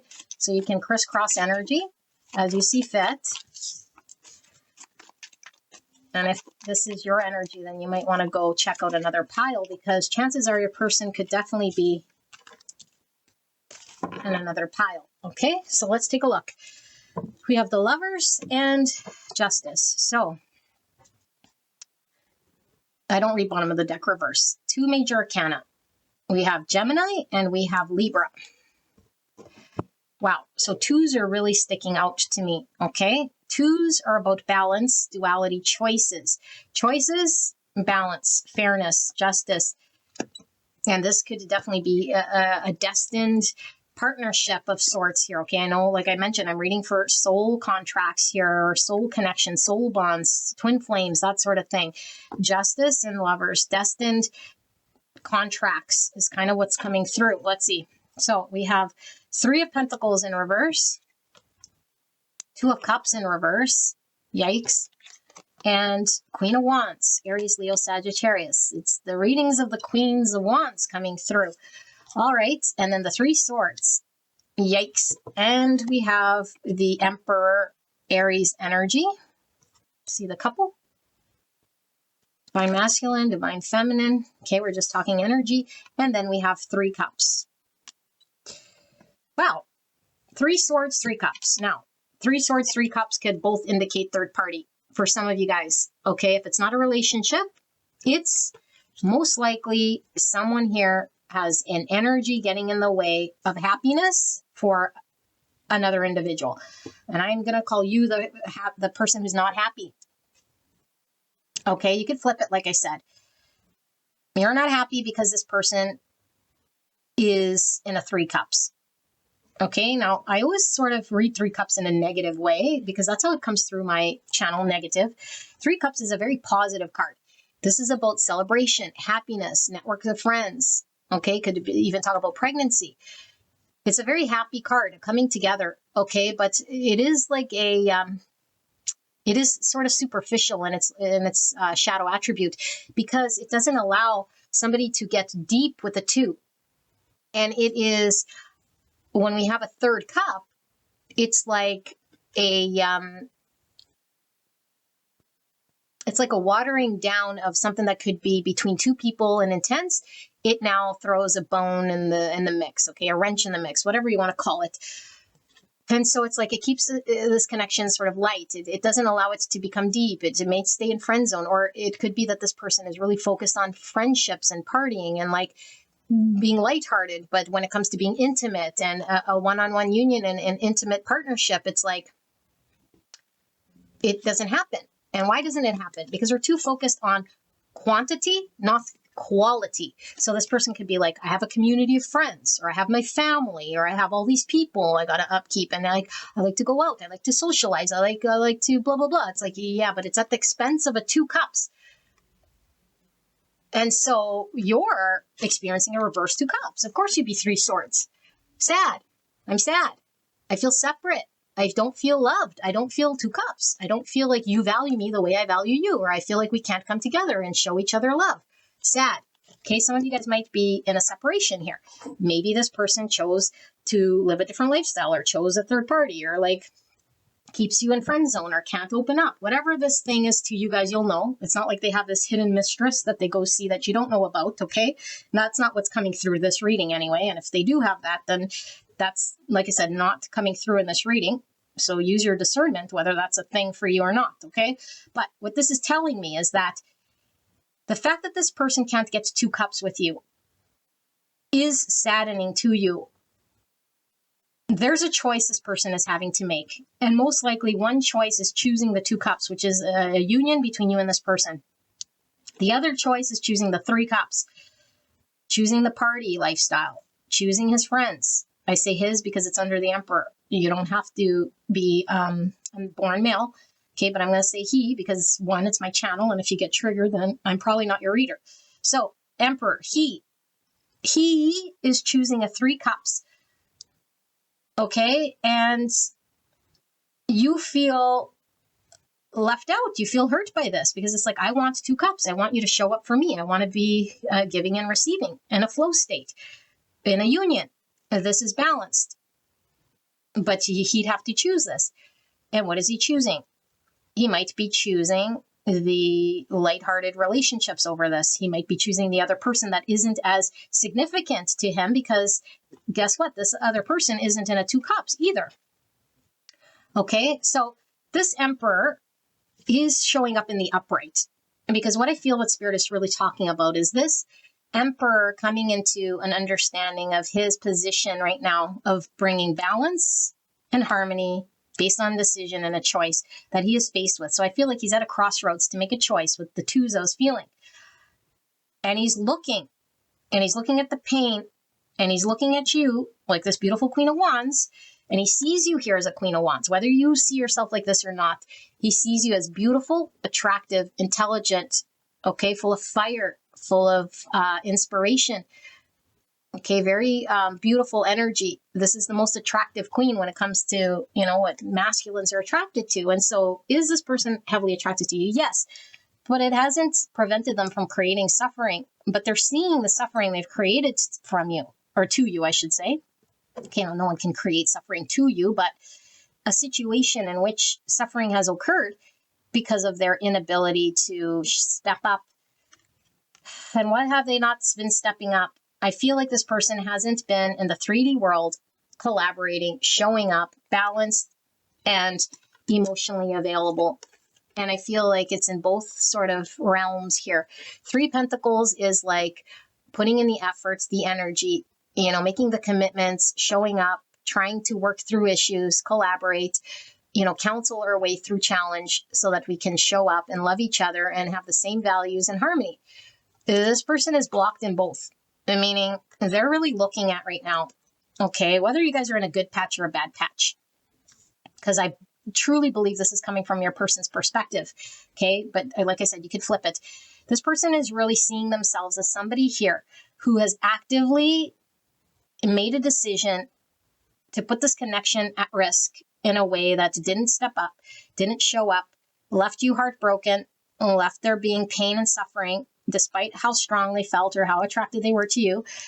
And now they're looking at this saying, is this justice? Is this balance? Is this the choice? I'm at a crossroads where I have a choice to make between a 2 cups and a 3 cups. And I've been choosing this 3 cups repetitively over the 2 cups, which means I haven't been choosing you. And you've been experiencing the short end of the deal. And this person might have been experiencing a 3 swords as well because it's present in their energy. Just because they choose a 3 cups doesn't mean it makes them feel any better about doing this. It's like it creates suffering here. And we might not understand why we make these decisions. We can make these decisions because subconsciously there might be fear and intimacy in a 2 cup. If there's a 3, it kind of leaves it open. I don't have to be as vulnerable, or I don't have to, do certain things. Because like I said, quantity over quality. Okay, but I might not even be so in tune with having to sit there and understand this. It might just be sort of a conditioned program that I just, continue to hang out with friends. I've always been like this. It's like I've never questioned this. I've never really understood this. I've never had reason to dig into this. But now I have a failed relationship that's not coming together. And it's not coming together because I'm sitting here at a crossroads with a need to choose. And I want to be balanced, and I want to choose fairly. And your person thinks that they're in a position to choose. They see themselves as an emperor. Like I said, it's in the upright. So they see themselves as doing everything sort of on the up and up. It's like I'm making choices. I'm empowered to make choices that are in line for me and my greater good. And like they really see themselves like this emperor, Even if this emperor might have a lot of shadow, might have a lot of trauma, might have a lot of reason that is unhealthy for choosing a 3. This doesn't mean that everyone needs to be in a relationship. Not everyone needs a 2 cups. But there needs to be a healthy understanding of why we do what we do. And if we just default automatically to a 3, not knowing that we're pushing away or sabotaging a 2 intimate union, and we don't know this, then we're being called to see, and the way the divine does this is through pain, through loss, through separation, through grieving. It's like I experience pain here when I keep defaulting to this, and I don't know why. Well, you don't know why because you're being called to look at why. But if we don't experience pain and we just like hanging out with our friends, your person seems to be happy hanging out here in a 3 cups, okay, until they weren't. Until it's been mirrored to them. But they're still in an energy where they feel like they haven't done anything wrong, which maybe they haven't. Maybe they were just always programmed to be like this, They feel empowered. They feel like they were doing the best thing for them. They feel like the 3 cups might have been very much in line with what they wanted, But now I feel like they might even be seeing you as being sad about this, or this connection sort of being broken because of this choice. And maybe this is what's making them feel sad. And they might feel torn between, it's like, well, I don't want to be put in a position where I got to choose between my friends and a 2 cups, or where I got to choose between this person and that person, or I got to choose, to, I don't know, do something outside of what I don't want to do. Okay, I don't know how conscious this person is. I'm not seeing it. So we're going to pull a little bit more, but all of this is sort of pulling through here. Okay, so we might have a belief. And I'm talking about you, okay, if you're like this Queen of Wands, you might have a belief that this person needs to do that, or they're doing this because of that. It's like, no, we don't know. Their actions and their choices could be coming from a healthy place. We don't know yet. We're going to see. Okay, they tend to think they're this emperor. So let's see. Spirit, clear and concise message for the greatest and highest good. What are we missing here? So we have Gemini, Libra, Aries, Leo, Sagittarius. Deeper look. So we have 10 wands. So 10 wands of burden, Page of Swords, an understanding, communication. So we're starting to see what the burden is. We're starting to feel heavy by something. Now, is this a burden on the connection? Is this person feeling burdened? Let's see. They finally starting to understand or see that this could be a burden between you two, or creating this disharmony, creating suffering. This inability to choose the 2 cups could be creating a strain on you and this person over time. Okay, lots of passion with the 10 of Wands and the Queen of Wands. That's like a lot of fire. 6 Wands, a lot of passion. So that's about success. That's about our image. This is an ego card, okay? And then we have the 6 of Cups in reverse. Okay. And then we have 5 of Swords, and under that we have the Sun in reverse. That's also an ego card. It is in reverse. Okay. So what's happening? The Aries, the Emperor. Right now, your person has understanding, okay, of what they're perceiving themselves to look like, or to how they think their image looks. And it's stemmed from ego, which is only their own perception. It might be completely out to lunch, but when we're in ego and when we're in illusion, we think that because we put out one face, that everyone else might see it and see it in that same way. That is a big no-no. And it's only a no-no because everyone has their own veil of seeing through their own perception, through their own traumas, through their own whatevers. Okay, so they're putting out a face to the world that they think is this confident looking emperor dude who's successful, who's really in control and making all these choices. But what Spirit's saying is this person actually is an ego and is being shown this in order to have an ego death, so that they could be actually seeing the truth. What is the truth? The truth is closer to reality than it is through our ego and our perception. They have an understanding that they appear healthy, or that they're making this choice, and that everything is sort of under control. Okay, so that's an illusion. One, we don't have control. Two, the ego thinks it needs to be perceived in a certain way for it to look successful or be appreciated. But this is stemmed from an experience of the past that's really driving and dictating this person's inability to get a 2 cups and to keep choosing 3 cups. Okay, this person, now you'll know their situation, because for some of you guys, if they are in another connection, it's like the person of the past, my soulmate from 1982 that I had a story with and I can't move beyond it because I'm attached to the past. You know, my spouse who passed away, and I'm really attached to the memory, and I think that I'm that memory. And so I want to upkeep the image of myself from 1982 or whatever, when times were good. And so I'm really stuck in the past. Okay, but I don't think that. I don't think, man, this man is stuck in the past. How sad, or how egoic, or how delusional. No, I think, yeah, I'm great for doing this because it was good times and it did this and it did that and made me appear this way and it was successful, whatever this thing is. Okay, now for some of you guys, if they're not attached to an ex here, it's like party lifestyle, the friends and networks, quality over quantity, keeping people in friend zones, all those things that you know your person is good on, or whatever, good for. Okay, good for. Their pattern, it stemmed from past developments, past relationships, past experiences as a child that stunted me. Now I can't connect. Or where I thought the more friends I had, the more I appear successful, the more important I look, or the more of this image. I want to upkeep this because I'm an ego. And I think that that is a coat I need to wear. It does me good. It makes me look good. People see me as to do. But really, no, it's just you had a past experience that you're still living in the world of the past, thinking that that's you. It's not you. And you're sacrificing a 2 cups experience to attach to an old story. And how fulfilling could that be? It's not. It's just an illusion of me winning. It's an illusion of an image I'm upkeeping. And so I might get some props to myself, and this might make me feel good. It's like, yeah, look at me. I'm this emperor.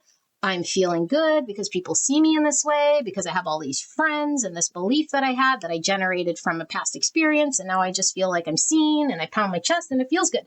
And if it feels good, great. But it doesn't mean it's less delusional or more delusional. It's just not the truth. And the truth is this person's an ego and delusion. So they might still feel good about it and think that they're looking in a certain way, but everyone might see through this illusion and say, no, you're actually not all that great. You're just living in the past. You're just attaching to this because we all see that you fear a 2 cups, or that you can't let go of the past, or that you can't move on from your friend group, or that this person who you're still hung up on is like someone you experience a story from the past that you can't let go of. People might see this very clearly, okay? This is all about our network of friends and people. Some of you guys, this person could be in the public eye, or you could be in the public eye as confirmation, okay? But this person is really concerned with family, friends, and what people will think of me. And I want to appear like the emperor, okay? And just because we want it and we think we're outputting that image doesn't mean that's what people see. In fact, this person might be seen, like I said, from other people, like someone who's stuck in the past, who's still not over the past marriage, or not over the ex, or and it's not that they're emotionally in love with that, but it's like the version of them, the identity they created in that time and space, is still the identity that they're wearing. Okay, so that's a big difference. And I want you to know this, because this person will wear this coat of identity of the past version of them, because when I wore this coat, it made me feel to do. It made me feel important. It made me look a certain way. People liked me. Maybe this person liked me. Maybe I was more appreciated. Maybe I had more friends, or maybe I was alive, you know, the good old years. It's like me in the good old years. So I'm trying to maintain the good old years. No, we're just reminiscing in the past. We're not creating new memories. And this becomes heavier and heavier and heavier and heavier. Why? Because we can only live in the past so long, until we become a gray old man here, sitting, missing out on opportunity. And we look around, it's like, yeah, and all our friends now have planned Saturday night. They're all going with their 2 cups, and my friends start to dwindle, or the party starts to be not as fun, not as intimate. It's sort of like falls flat. And all I'm thinking about, I'm here on a Saturday night in my head, you know, there's a tear in my beer, and this is all I'm thinking about. Like, how fulfilling is this? It's not. And over time, it becomes too heavy. And this is what this person is sort of starting to understand or see with this Page of Swords. Okay, another message coming through. If this person hasn't talked to you, this person will come forward, because I do feel this person wants to talk to you. I feel like some of you guys might be separated right now. And it could be because this person hasn't stepped up and hasn't done the 2 cups. You could have ended it with this person. It could have just ended here. And again, because this person wasn't stepping up and they were choosing this 3 cups. Okay, so now they see, because if you guys are now parted, it's like that's the 10 wands. It's like now I'm actually faced with the burden, because when you were around, maybe I wasn't having to deal with the burden. Maybe if there wasn't time apart for me to look at this and understand this, I didn't have the burden. But now that I've had my tear in my beer and I've been sitting here, or maybe we've experienced too much pain, or maybe it's been a very long time since I had a 2 cups, this 3 cups is falling flat. And all that is happening here is me reminiscing about the good old days when I looked this way and when people thought this of me. So what? I'm empty-handed. I'm empty-handed and I'm starting to understand this. And this is creating a 5 swords in my world. I've sabotaged my connection with you and my present life over a memory and a person or a thing of the past that isn't based in reality, all because of an image, all because of an ego, all because of an upkeep. And so once you start with this Page of Swords, we eventually get the sun.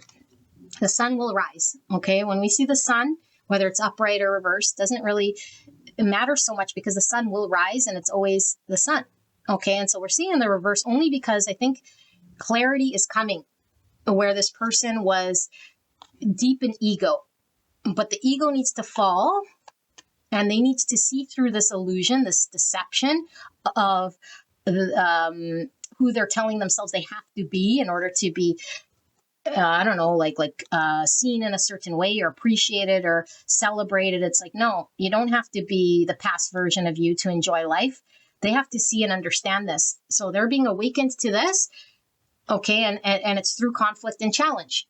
Because only through conflict, challenge, sabotage, where no one wins, do we finally start to question. If everything's hunky-dory and everyone's celebrating me, I have no question. I just go on about my day, pretending like everything's fine. But there's a loss, sadness, there's this heaviness, there's me crying into my beer, looking back on a good old day, but yet I'm empty-handed. I might have all these friends, but it's not fulfilling, or I might go out partying, but it's still not this. And once I experience 2 cups, I know the difference. And so now I'm sitting here with this choice. Do I choose the 2 cups, or do I pretend in this illusion so I can upkeep some image of myself through this ego? Not surprised to see devil. So we have Capricorn and Leo. So what is this devil? This devil is talking about this person's toxic way of engagement, okay? This is a toxic ego, because this ego is really attached to the past version of who they are based on a memory of them. When I used to be younger, when I used to be this, when it used to be that, when whatever, this past relationship or that past person. And it's like so attached to that identity. And it's really driving their action, because I feel like this unhealthy action is really driven around image. What will people say and how will I appear to myself and to others? This is a community family, okay? And for some of you guys, it is party, okay? Addictions. But either way, it's held back energies and need to heal whatever's holding us back. And we need to deconstruct the chains that hold us to the past by identifying where we're sort of stuck in our mind and our beliefs and our image and our ego and thinking that that's our story. It's like it's not. And so Divine's putting this heavy burden on them, the sadness, this experience with you. And you could say, well, why, Divine? Why am I in this experience with this person? I did nothing. It's like, well, we don't know. Maybe you have past karma from another lifetime. Maybe this has reflected something to you needed to learn. We don't know. And the journeys are all unique. And so Divine knows exactly what it's doing. And so, yes, you are supposed to go through this because you are going through it. The Divine knows what they're doing. It's not time for questioning. All we can say is, I don't like this because it feels not good. And I need to sit with this not goodness so I understand what I'm being shown to look at. Because I feel like you're also in a 10 wands here because of the sadness. It's also time for you to reflect, have I been codependent? Is there an obsession here? It's all 10 wands, Queen of Wands, the devil. Like this person's obsessed. You're obsessed. There feels to be a very strong energy. Okay, so we're being called to the light. What's the light? The light is awareness. Awareness of our devils. We're being called to shine the light on the devil. Awareness of our toxic ways. Okay, being very conscious and present about what's holding us back and what thoughts we have and what egos are real and creating conflict and sadness. Okay, but right now we're not shining the light on the devil, and we're just sort of acting out of conditioning. And we argue, we don't get along, everyone sort of has their own agenda, and now we're all sort of wanting our own thing, and nobody wins, no one's happy, there is no love, just devils. Just devils. Okay? So, let's take a look at the spiritual side, even though that was very spiritual. That was intense, you guys. I definitely wasn't surprised to see the devil under there. But let's take a look at the spiritual. Okay, we'll dive into this connection a little deeper, and then we'll finish with some guidance and some advice. So, Spirit, for pile 4, this connection, can we dive in deeper into the spiritual side of this connection for pile 4? What are they needing to know? What are they needing to hear about this connection at this time? Self-awareness. What did I just finish saying? We need to shine the light on the devil. That's self-awareness. Okay, devil is ego. Devil is shadow. Devil is subconscious. That's what we need to shine the light, the sun, by being present and self-aware. If we don't see it, we're running in the shadows. We're acting out of subconscious. 18 is moon, subconscious. Okay, subconscious. Our emotions are just triggered out of fears, and we start acting in certain ways. Okay, so inner call, ego level, 18. Number 9, self-awareness, asserting versus staying calm, taking initiatives, expressing needs, determination, making choices, which we said with the 2s I was feeling, the lovers, and that's the justice was 2s. Okay, making choice, emotional expression. Type 9, the peacemaker, instinctive center between forgetting and asserting oneself. So we have some Cancer energy and some Virgo. Okay, but the Virgo here is coming through with Hermit, which is all about our own self-awareness, like the inner self, sitting and reflecting. Like, and I feel like what's really coming through as well, because we saw so many of the network of people, the 6 wands and the 3 cups. I think this person is incapable of knowing who they are without people around them. I am who my friends think I am. I am who I was in the past when I used to have a community of people, or this family thinks I am, who I was at one point in time. So the once upon a time is what's driving me at the expense of my true emotions. And so I can't make decisions based on the true expression. Well, I can, but I'm not, because I still think I'm that old version.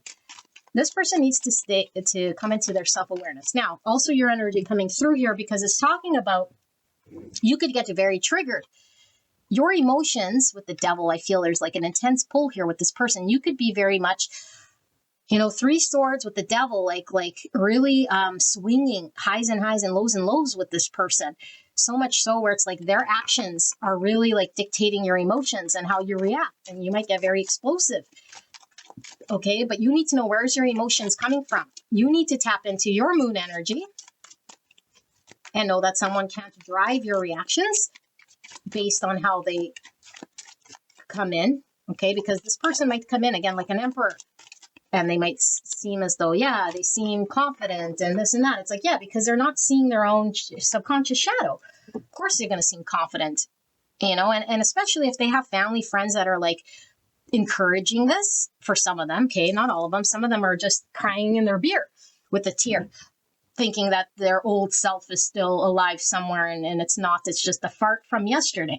Like, it's gone. It's not there, and if they've lost their spouse, I do apologize, but it's the past, and not even a but. It's just the past isn't dictating who this person is in this present moment. It can't dictate their choices. This person needs to get present. They need to be self-aware. Here I am, crying into my beer. Okay, why? Here I am, choosing what all of my friends and family, this quantity over 2 cups, that's going to make me feel happy, because that is what connects to my true self. Expressing needs, but I'm going to downplay my needs for the fulfillment of other people and this image that I'm trying to upkeep. And even then, people might not even be acknowledging or seeing this. I just believe that other people expect this from me, or that they see me this way. It might even be just a figment of my own imagination. And now I've sacrificed years of my life crying into my beer. Like, it's all full of no goodness here. Okay, 55, ego's pitfall, stress level. Fantasism, excessive sense of duty, fixation on dogmas, impatience, intolerance, ideal of perfection, judgment of others. Type 1, the perfectionist, the instinctive center between control and letting go. So we have Gemini and more Virgo. So Virgo's coming through heavy, but 55 is a master number. Change is the only constant, divinely orchestrated change. Okay, 5 is also that five swords, which is conflict, loss, change, and rebuild. 5 is Hierophant. Okay, and Hierophant, again, is our lifestyle, things we're committing to, indoctrinations, and it's like, it could even be the marriage card, okay, but that's like what I was conditioned and my tradition and my beliefs and my values, and so there's this sense of duty to that old version, and they really feel like, maybe I got to do my friends good, or like, I got to have all the friends in order to be popular and liked. Okay, that's an unhealthy sort of Hierophant idea that we have, that we've been programmed to believe. It's like at the expense of a 2 cups again. Excessive sense of duty. I have to take care of my friends. I got to do this. As a man, I must drink and party and not commit, or I must be free. I don't know, whatever the word is here, but it is based on illusion, fantasism. Okay, it's all an illusion. It's a devil. It's a figment of a story that they're attached to, a version, an image of self that they're trying to keep alive. And not because they're consciously choosing to keep it alive, because it's so integrated into their subconscious that they're just acting this way. They're just acting this way. They're not awake. They don't know what they don't know. They don't know that they're stuck in a 3 cups. They think they're choosing the 3 cups. Yeah, I'm choosing my friends because this is this and this is that. And they make all sorts of reasons. Meanwhile, it's like, you're not even awake. If we haven't been awakened, we don't know that we're not awake. We're just in the mind. This is in the mind, supporting indoctrination, supporting choices and beliefs that we're doing. And we're doing it thinking we're aware, and that we're choosing to hang out, and we're not choosing. The only time you ever have a choice is when you're conscious and you see both sides. Okay, and this person might say, yeah, I see both sides. I could choose a 2 cups or I could choose a 3. But it's like, yeah, but you got to undo all the beliefs and the identities before we have a clear choice of the 2 cups and the 3 cups. Right now, this person's choosing a 3 cups out of being asleep. It's integrated into who this person is and has always been. I've always been like, I don't know, maybe not always, but like, let's say if they were in a marriage, it's like that created an identity, and now it's woven into their identity of who they are. So that is me. And I know nothing outside of the version of me that was that. And so I believe it to be me, and therefore I make decisions aligned with that version of me. But that's not me. That's a belief and a version of me that was wound up, braided into my fabric. I need to undo the braid. I need to undo that. And then what's left is really me. Because right now, I see me with the fabric of the experience that I had, thinking it's me. And I'm getting me and my experience all mixed, mashed together, thinking it's me. And then I come up with decisions, and then I come up with reasons and fixations and all of this stuff. Okay, so it's a dream, it's a fantasy, and this person needs to wake up. All right, so we have meditation, 41, spiritual practice, ego level with all this blue. Blue is all about authenticity, expressing and communicating our truth.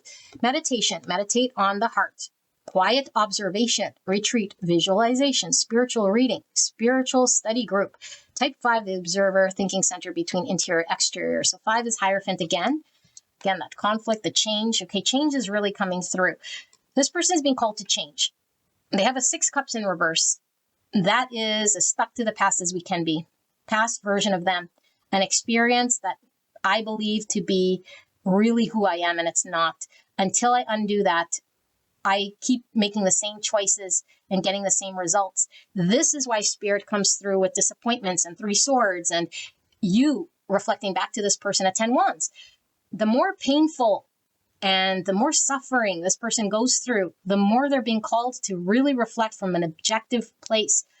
Objective means meditative, looking, self-aware. Okay, this 9 hermit and this meditation is all doing the self-discovery, sitting there, being honest. Okay, like we have to reflect, and we're only really called to do this when we're in pain and suffering.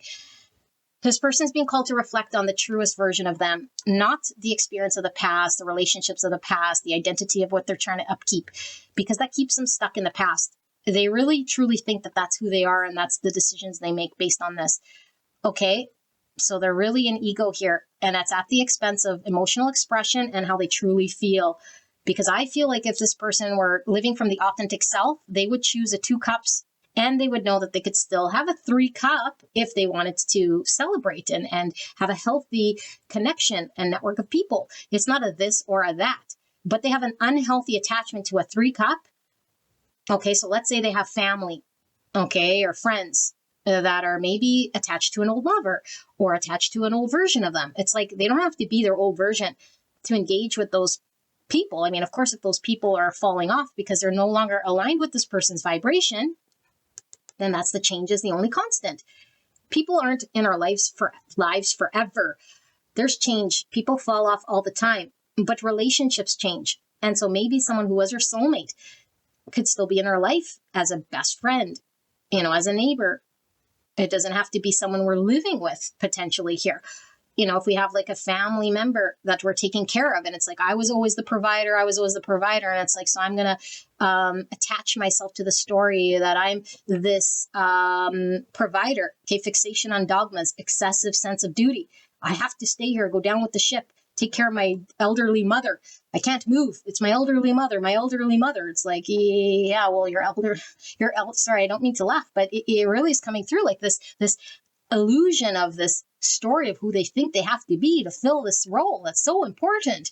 And yes, there is some beauty in taking care of a parent, but it's not who we are, and our choices could still be involved with experiencing 2 cups, okay, and putting in the proper home care for whoever it is that's needing home care or whatever, but we cling to that as a sense of duty, so we don't look at the trauma.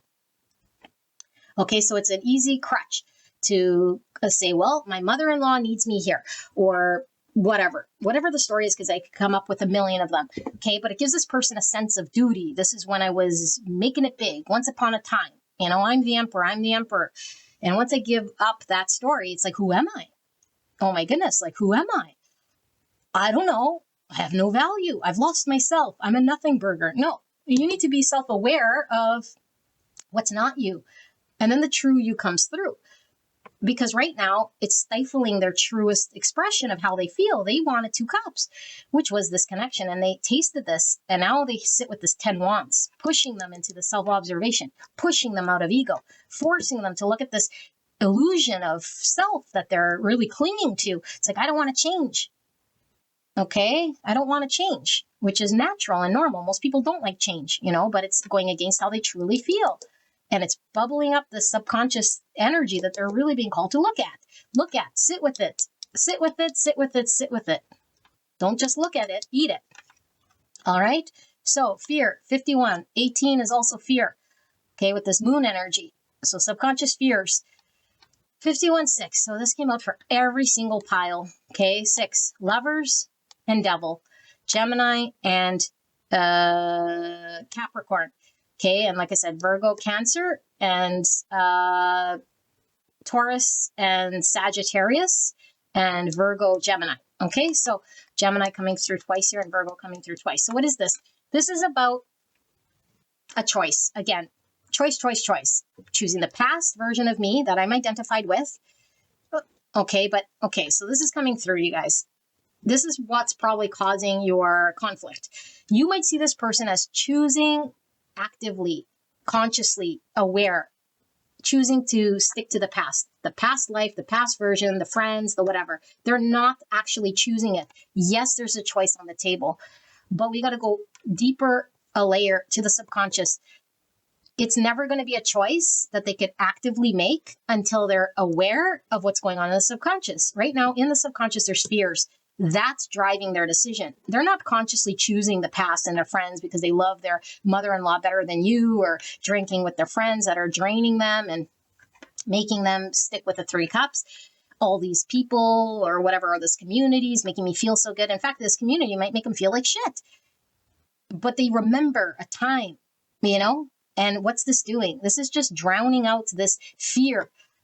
They have to look at the fears in their subconscious so that they can actively make a choice of the 2 cups. This is where they're at. Okay? Dealing with the fears. What's this fear? It's creating apprehension, worry, fright, stress, anxiety, anguish. Type 6, the loyalist thinking center between mistrust and trust. There's a decision between choosing fear path or choosing the lover's path, which is choosing love. Love would lead to a 2 cups. Fear would choose to doing the same. Not allowing change, clinging to the version that we think we need to be out of a sense of duty. And then we feel unhappy. We're apprehensive about moving on, moving forward. There's a lot of fear this person has with change. It's like, who would I be if I didn't take care of my mother, or if I wasn't in this, relationship, or I wasn't this husband anymore, or I wasn't the person who was partying, or the person who had all these friends. Who would I be? There's too much fear of the unknown. And so they cling to it because at least I know this world, and that's who they think they are. Again, repeating myself, neutral event, ego level 37. It's number 1 again. So magician energy. Magician is all about manifesting here in the 3D world what the change. Okay, so judgment. Courthouse, divorce, trial, ruling, verdict, court case. Type 1, the perfectionist, instinctive center between control and letting go. So they got to divorce the past. They got to let go of the past here, okay? This is judgment. Yeah, judgment. I'm looking at this. This is judgment, like in the tarot, judgment. Okay? They are being called to be honest with themselves, to have this realization, this epiphany, to take everything that's happened in their world and to be very honest so they can manifest a new beginning. They have the ability here to manifest a 2 cups, but they have to see everything clearly, not through the veil of fear, not through the veil of program and what they've always done and the sense of duty that they have. Okay? And I feel like some of you guys got very impatient with this person. Okay? Because I do feel like this person is really like stuck. And so right now, I feel like what Spirit's really showing is this person is in a period of judgment. Okay, so even though there's a lot of illusion here, even though we saw devil, I feel this person is actually in a judgment energy, meaning they're taking all of the information in order for them to actually sit and observe and see their fears. Because I do feel like there's been sadness, there's been 3 swords, and there's been an experience that is reflecting back to this person a need for this self-awareness, a need to divorce themselves from this attachment, unhealthy attachment, friends, family, whatever is going on in their world. It's creating sadness, and it's all due to the fears of the unknown, of the change. That's what it is. They don't enjoy what is going on in that world. It's just that they don't know what the unknown is, and that is scary.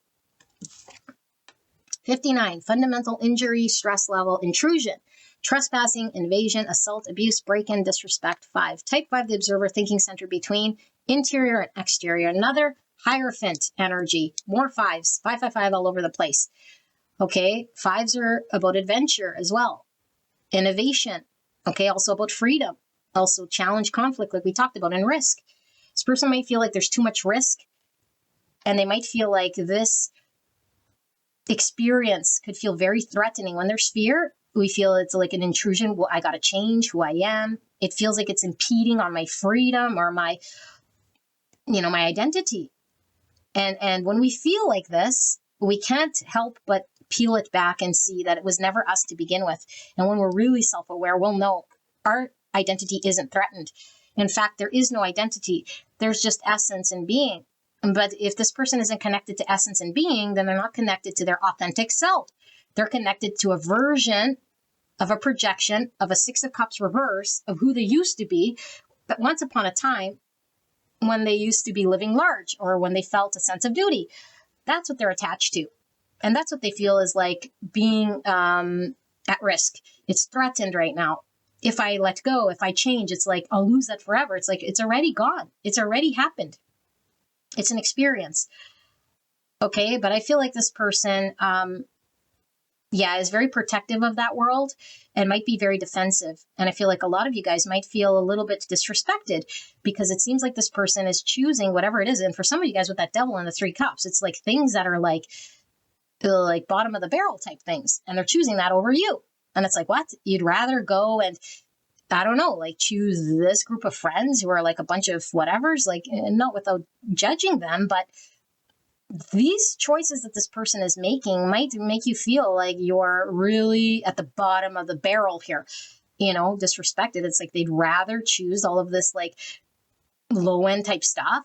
Okay. And you can't help but see this stuff because what they are choosing is creating suffering for them. And it's like they'd rather suffer than be with me, or they'd rather experience this sadness or this fear or this unhappy marriage or whatever the thing is, the addiction. Okay, but it's not a conscious choice. It's just like, again, if someone has an addiction here, it's the same way. It's not really a choice. They're not really aware. Okay, and if it isn't like an actual addiction here, it's the subconscious fears that are driving these decisions that are kind of in an addictive state of choosing the safe route over and over and over again because I don't want to feel impeded on. I don't want to accept the change. Okay, but now there's this reflection back to this person through the suffering, through whatever they've experienced in this connection, in order for them to deal with this so that they can welcome change, so that they can deal with this feeling of like being impeded on, and really peel this back so that they know the difference, that they're not being impeded on, that this is created from the fears. Okay, and it's creating all sorts of anxiety when they think about change and making different decisions that aren't aligned with the sense of duty that they have right now. Okay, so let's see, spirit. Yeah, they don't want to be judged either. So if they still have like people that knew them previous to this connection or from the past world, it's like, I don't want those people to see me different. I don't want them to think that I'm forgotten about my deceased partner, or that I'm no longer this player, or that I'm no longer a party person, or that I'm giving into emotions, or that I'm taking connection seriously. It's like they're really attached to that version. Like they're really, really, really wanting to appease those people and that identity of them, even if it doesn't exist, at the expense of this connection. It can be very hurtful because it's like you're on the back burner while they upkeep this illusion. But it's integrated who they are. It's like they have to choose them and they think that they're that. So of course they're going to choose that, and it's going to be painful, but it's really not them. But they keep choosing themselves because it's a fight or flight. It's like an automatic. Of course they got to choose them. There is no choice. It's just them every time. Just like you would choose you every time. You have to. You can't go choosing other people. Now you can in action, but when you really peel it back, you're really not choosing them. Your ego might be attaching to them, doing certain things, but you want outcome. So we have to really look at our intention. Okay, this is all about an automatic reflex, how this person is protecting themselves so they're not intruded, so they can not give in to changes. Okay, trusting. Today I trust in God. No matter what happens, as my day unfolds, I will remember to remain in harmony. I will maintain my sense of humor, and I will keep my focus on God's love for me. In these ways, I will minimize drama and increase my inner spiritual strength. So when we cling to a Six Cups reverse, we're not trusting the divine. Our hands are tied, clinging to the past version. It's not open. It doesn't allow for change. Even though the universe keeps on turning, things change. In our mind, we're still attached to the identity and the story. This means we don't trust in God and the divine to bring in new, because there's too much fear. What if I won't like what's new? What if? No. We got to trust that things are going to unfold, that there will be harmony, new harmony, but our hands have to be open to receive the gift, the blessing, because this person is going to receive a blessing here, which is this connection. Okay, and if it's not this connection, then their hands need to be open for the new, because the new is going to come unless they want to suffer here in fears. This doesn't feel good. This person isn't feeling good. They think it feels good to give them a sense of duty, but it's a false fulfillment. This is a true fulfillment, opening our hands to God. And so this person is really being asked to let go of this fixation that they have, okay? There seems to be drama here as well. So they're really hung up on the story. And people might certainly be involved, okay, when you see drama and 5 swords. So beyond. Today, I lift my consciousness above all worldly illusions. I remember the power I have in every situation. I always have a choice in how I respond. Today, I choose to turn my thoughts towards God by focusing my awareness, self-awareness, okay, by choosing to turn my awareness beyond the illusions of material world, I experience simplicity and peace. So this person isn't conscious in choosing. Choice keeps coming through here. They're at a crossroads and they don't even know it. They have to be awakened. And that's what they're working on, is the awakening with this judgment, to see where they truly are so that they can make a decision. This has to be through a neutral observer. Okay, quiet observation, totally neutral, visualizing, seeing everything as it is without narrating and dictating and projecting, like judging, this was bad, this was good, judgment of others. No, just seeing. Okay, because I feel like this person is editorializing what's good, what's bad, what's expected of them, this judgment of others, how they'll be perceived. It's like, no, see things neutral in order for them to see beyond the illusion so that they can choose from a conscious place. Because once this person is conscious, which I feel they're working through, I keep saying that because I feel like you guys might feel this person's just stuck here and is helpless. No, we're all working through our consciousness. This person is being awakened to their self-awareness so they can make a conscious choice. One being the 2 cups, this connection. They have to be awake to choose it. They can't be asleep. If they're asleep, they constantly choose the path of the 6 cups in reverse without even being involved in the decision making. Okay, God's waking them up. And they're being awakened here. Okay, and I see the world, which talks about an end of cycle, successful conclusion. I feel this is where this person is being guided towards the judgment, and then comes the world, where we see everything, we accept truths, we wake up, okay, we become self-aware. This can also talk about like the resurrection. We're reborn, and then we close out the past version of us. We can close out the 6 cups in reverse, okay, but we have to be present. So, I thought this said attachment. Achievement, and look at this ladder. Attachment, interesting. I do feel this person definitely is attached to a 6 cups in reverse and a version of them. Okay, so achievement. As I advance on the road towards achievement, I discover my greatest strengths and learn from each challenge. I believe in my truest potential. Today I have faith in my abilities and in myself. I move forward towards the fulfillment of my vision. I reach my objectives. I am courageous. I embrace life. I am always in good company on this journey towards the light. So this person is ascending. This person needs to be courageous, to take steps forward. This person is seeing what could go bad or what could go wrong with the change. This person needs to embrace change and be open. This is what they're working towards so that they can ascend. Okay, this is going to take some time. They have to build their confidence that they can achieve. I think this person might have lived in their glory days, or I don't know.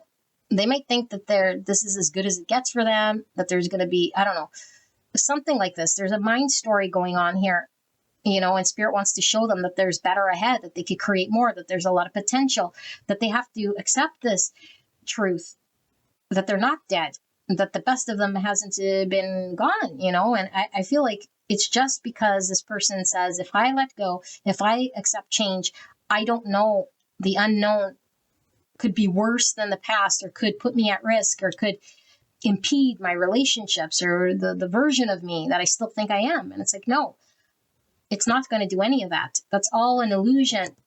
We got to break through this illusion, okay? They're being asked to move forward.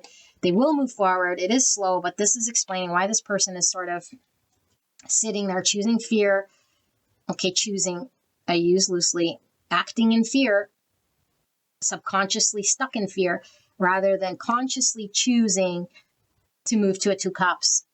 And to do this, we have to be awakened first. And that's what's happening. They're being awakened to the truest version of them by observing, okay? And it's triggered by pain. The catalyst is if you are experiencing pain in this connection, if they're not engaging in a 2 cups with you, okay, even if you're together, it's like, is it a 2 cups or is it a 3? You know, are they waffling between a 3? Because if that's the case, it's not fulfilling. It's still hanging on to the 6 cups in reverse. Okay, they have to trust the divine here. Beautiful angels, and your guidance, I really feel, is understanding this person's dynamic. Okay, because even these came through as this person's guidance throughout this whole thing. So some of you guys might resonate as this your energy, but it's really about knowing where this person is at and trusting that the divine is going to reflect to this person whatever they need to see in order to close this out. Okay, you're on a road to ascension. Maybe you've been catalyzed by this person. Keep going. Keep moving forward. Do not stay stuck. Do not make decisions based on fear. Allow yourself to know when you're self-aware, okay, through self-reflection, through meditation, but being honest with what's really going on, okay, not in denial. And Spirit says, if your hands are open, you'll receive what the universe wants to give to you. But you can't be hanging on to a person who's stagnant or a person who's based in fears and stuck, because if you're hanging on, your hands aren't open, okay? So it doesn't mean you don't be loving or you can't be here with this person in a way that allows them to figure it out.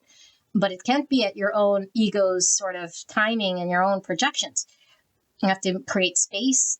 Well, you don't have to do anything, but a healed version of you would create space, would be trusting, would allow the divine to unfold as it does, you know, without feeling triggered or without feeling anything like 3 swords, because I do feel you feel 3 swords. Okay, and if you do that, then just sit with your 3 swords, but know that this is change, that this is good, this is positive, this is ascension. The 3 swords needs to happen in order for there to be a shift, for us to really connect with our emotions. Okay, so don't see it as a negative so much as it is a change for things to develop and grow. All right, I love you very much. I hope this helped you, and I'll see you at the next one. Bye-bye.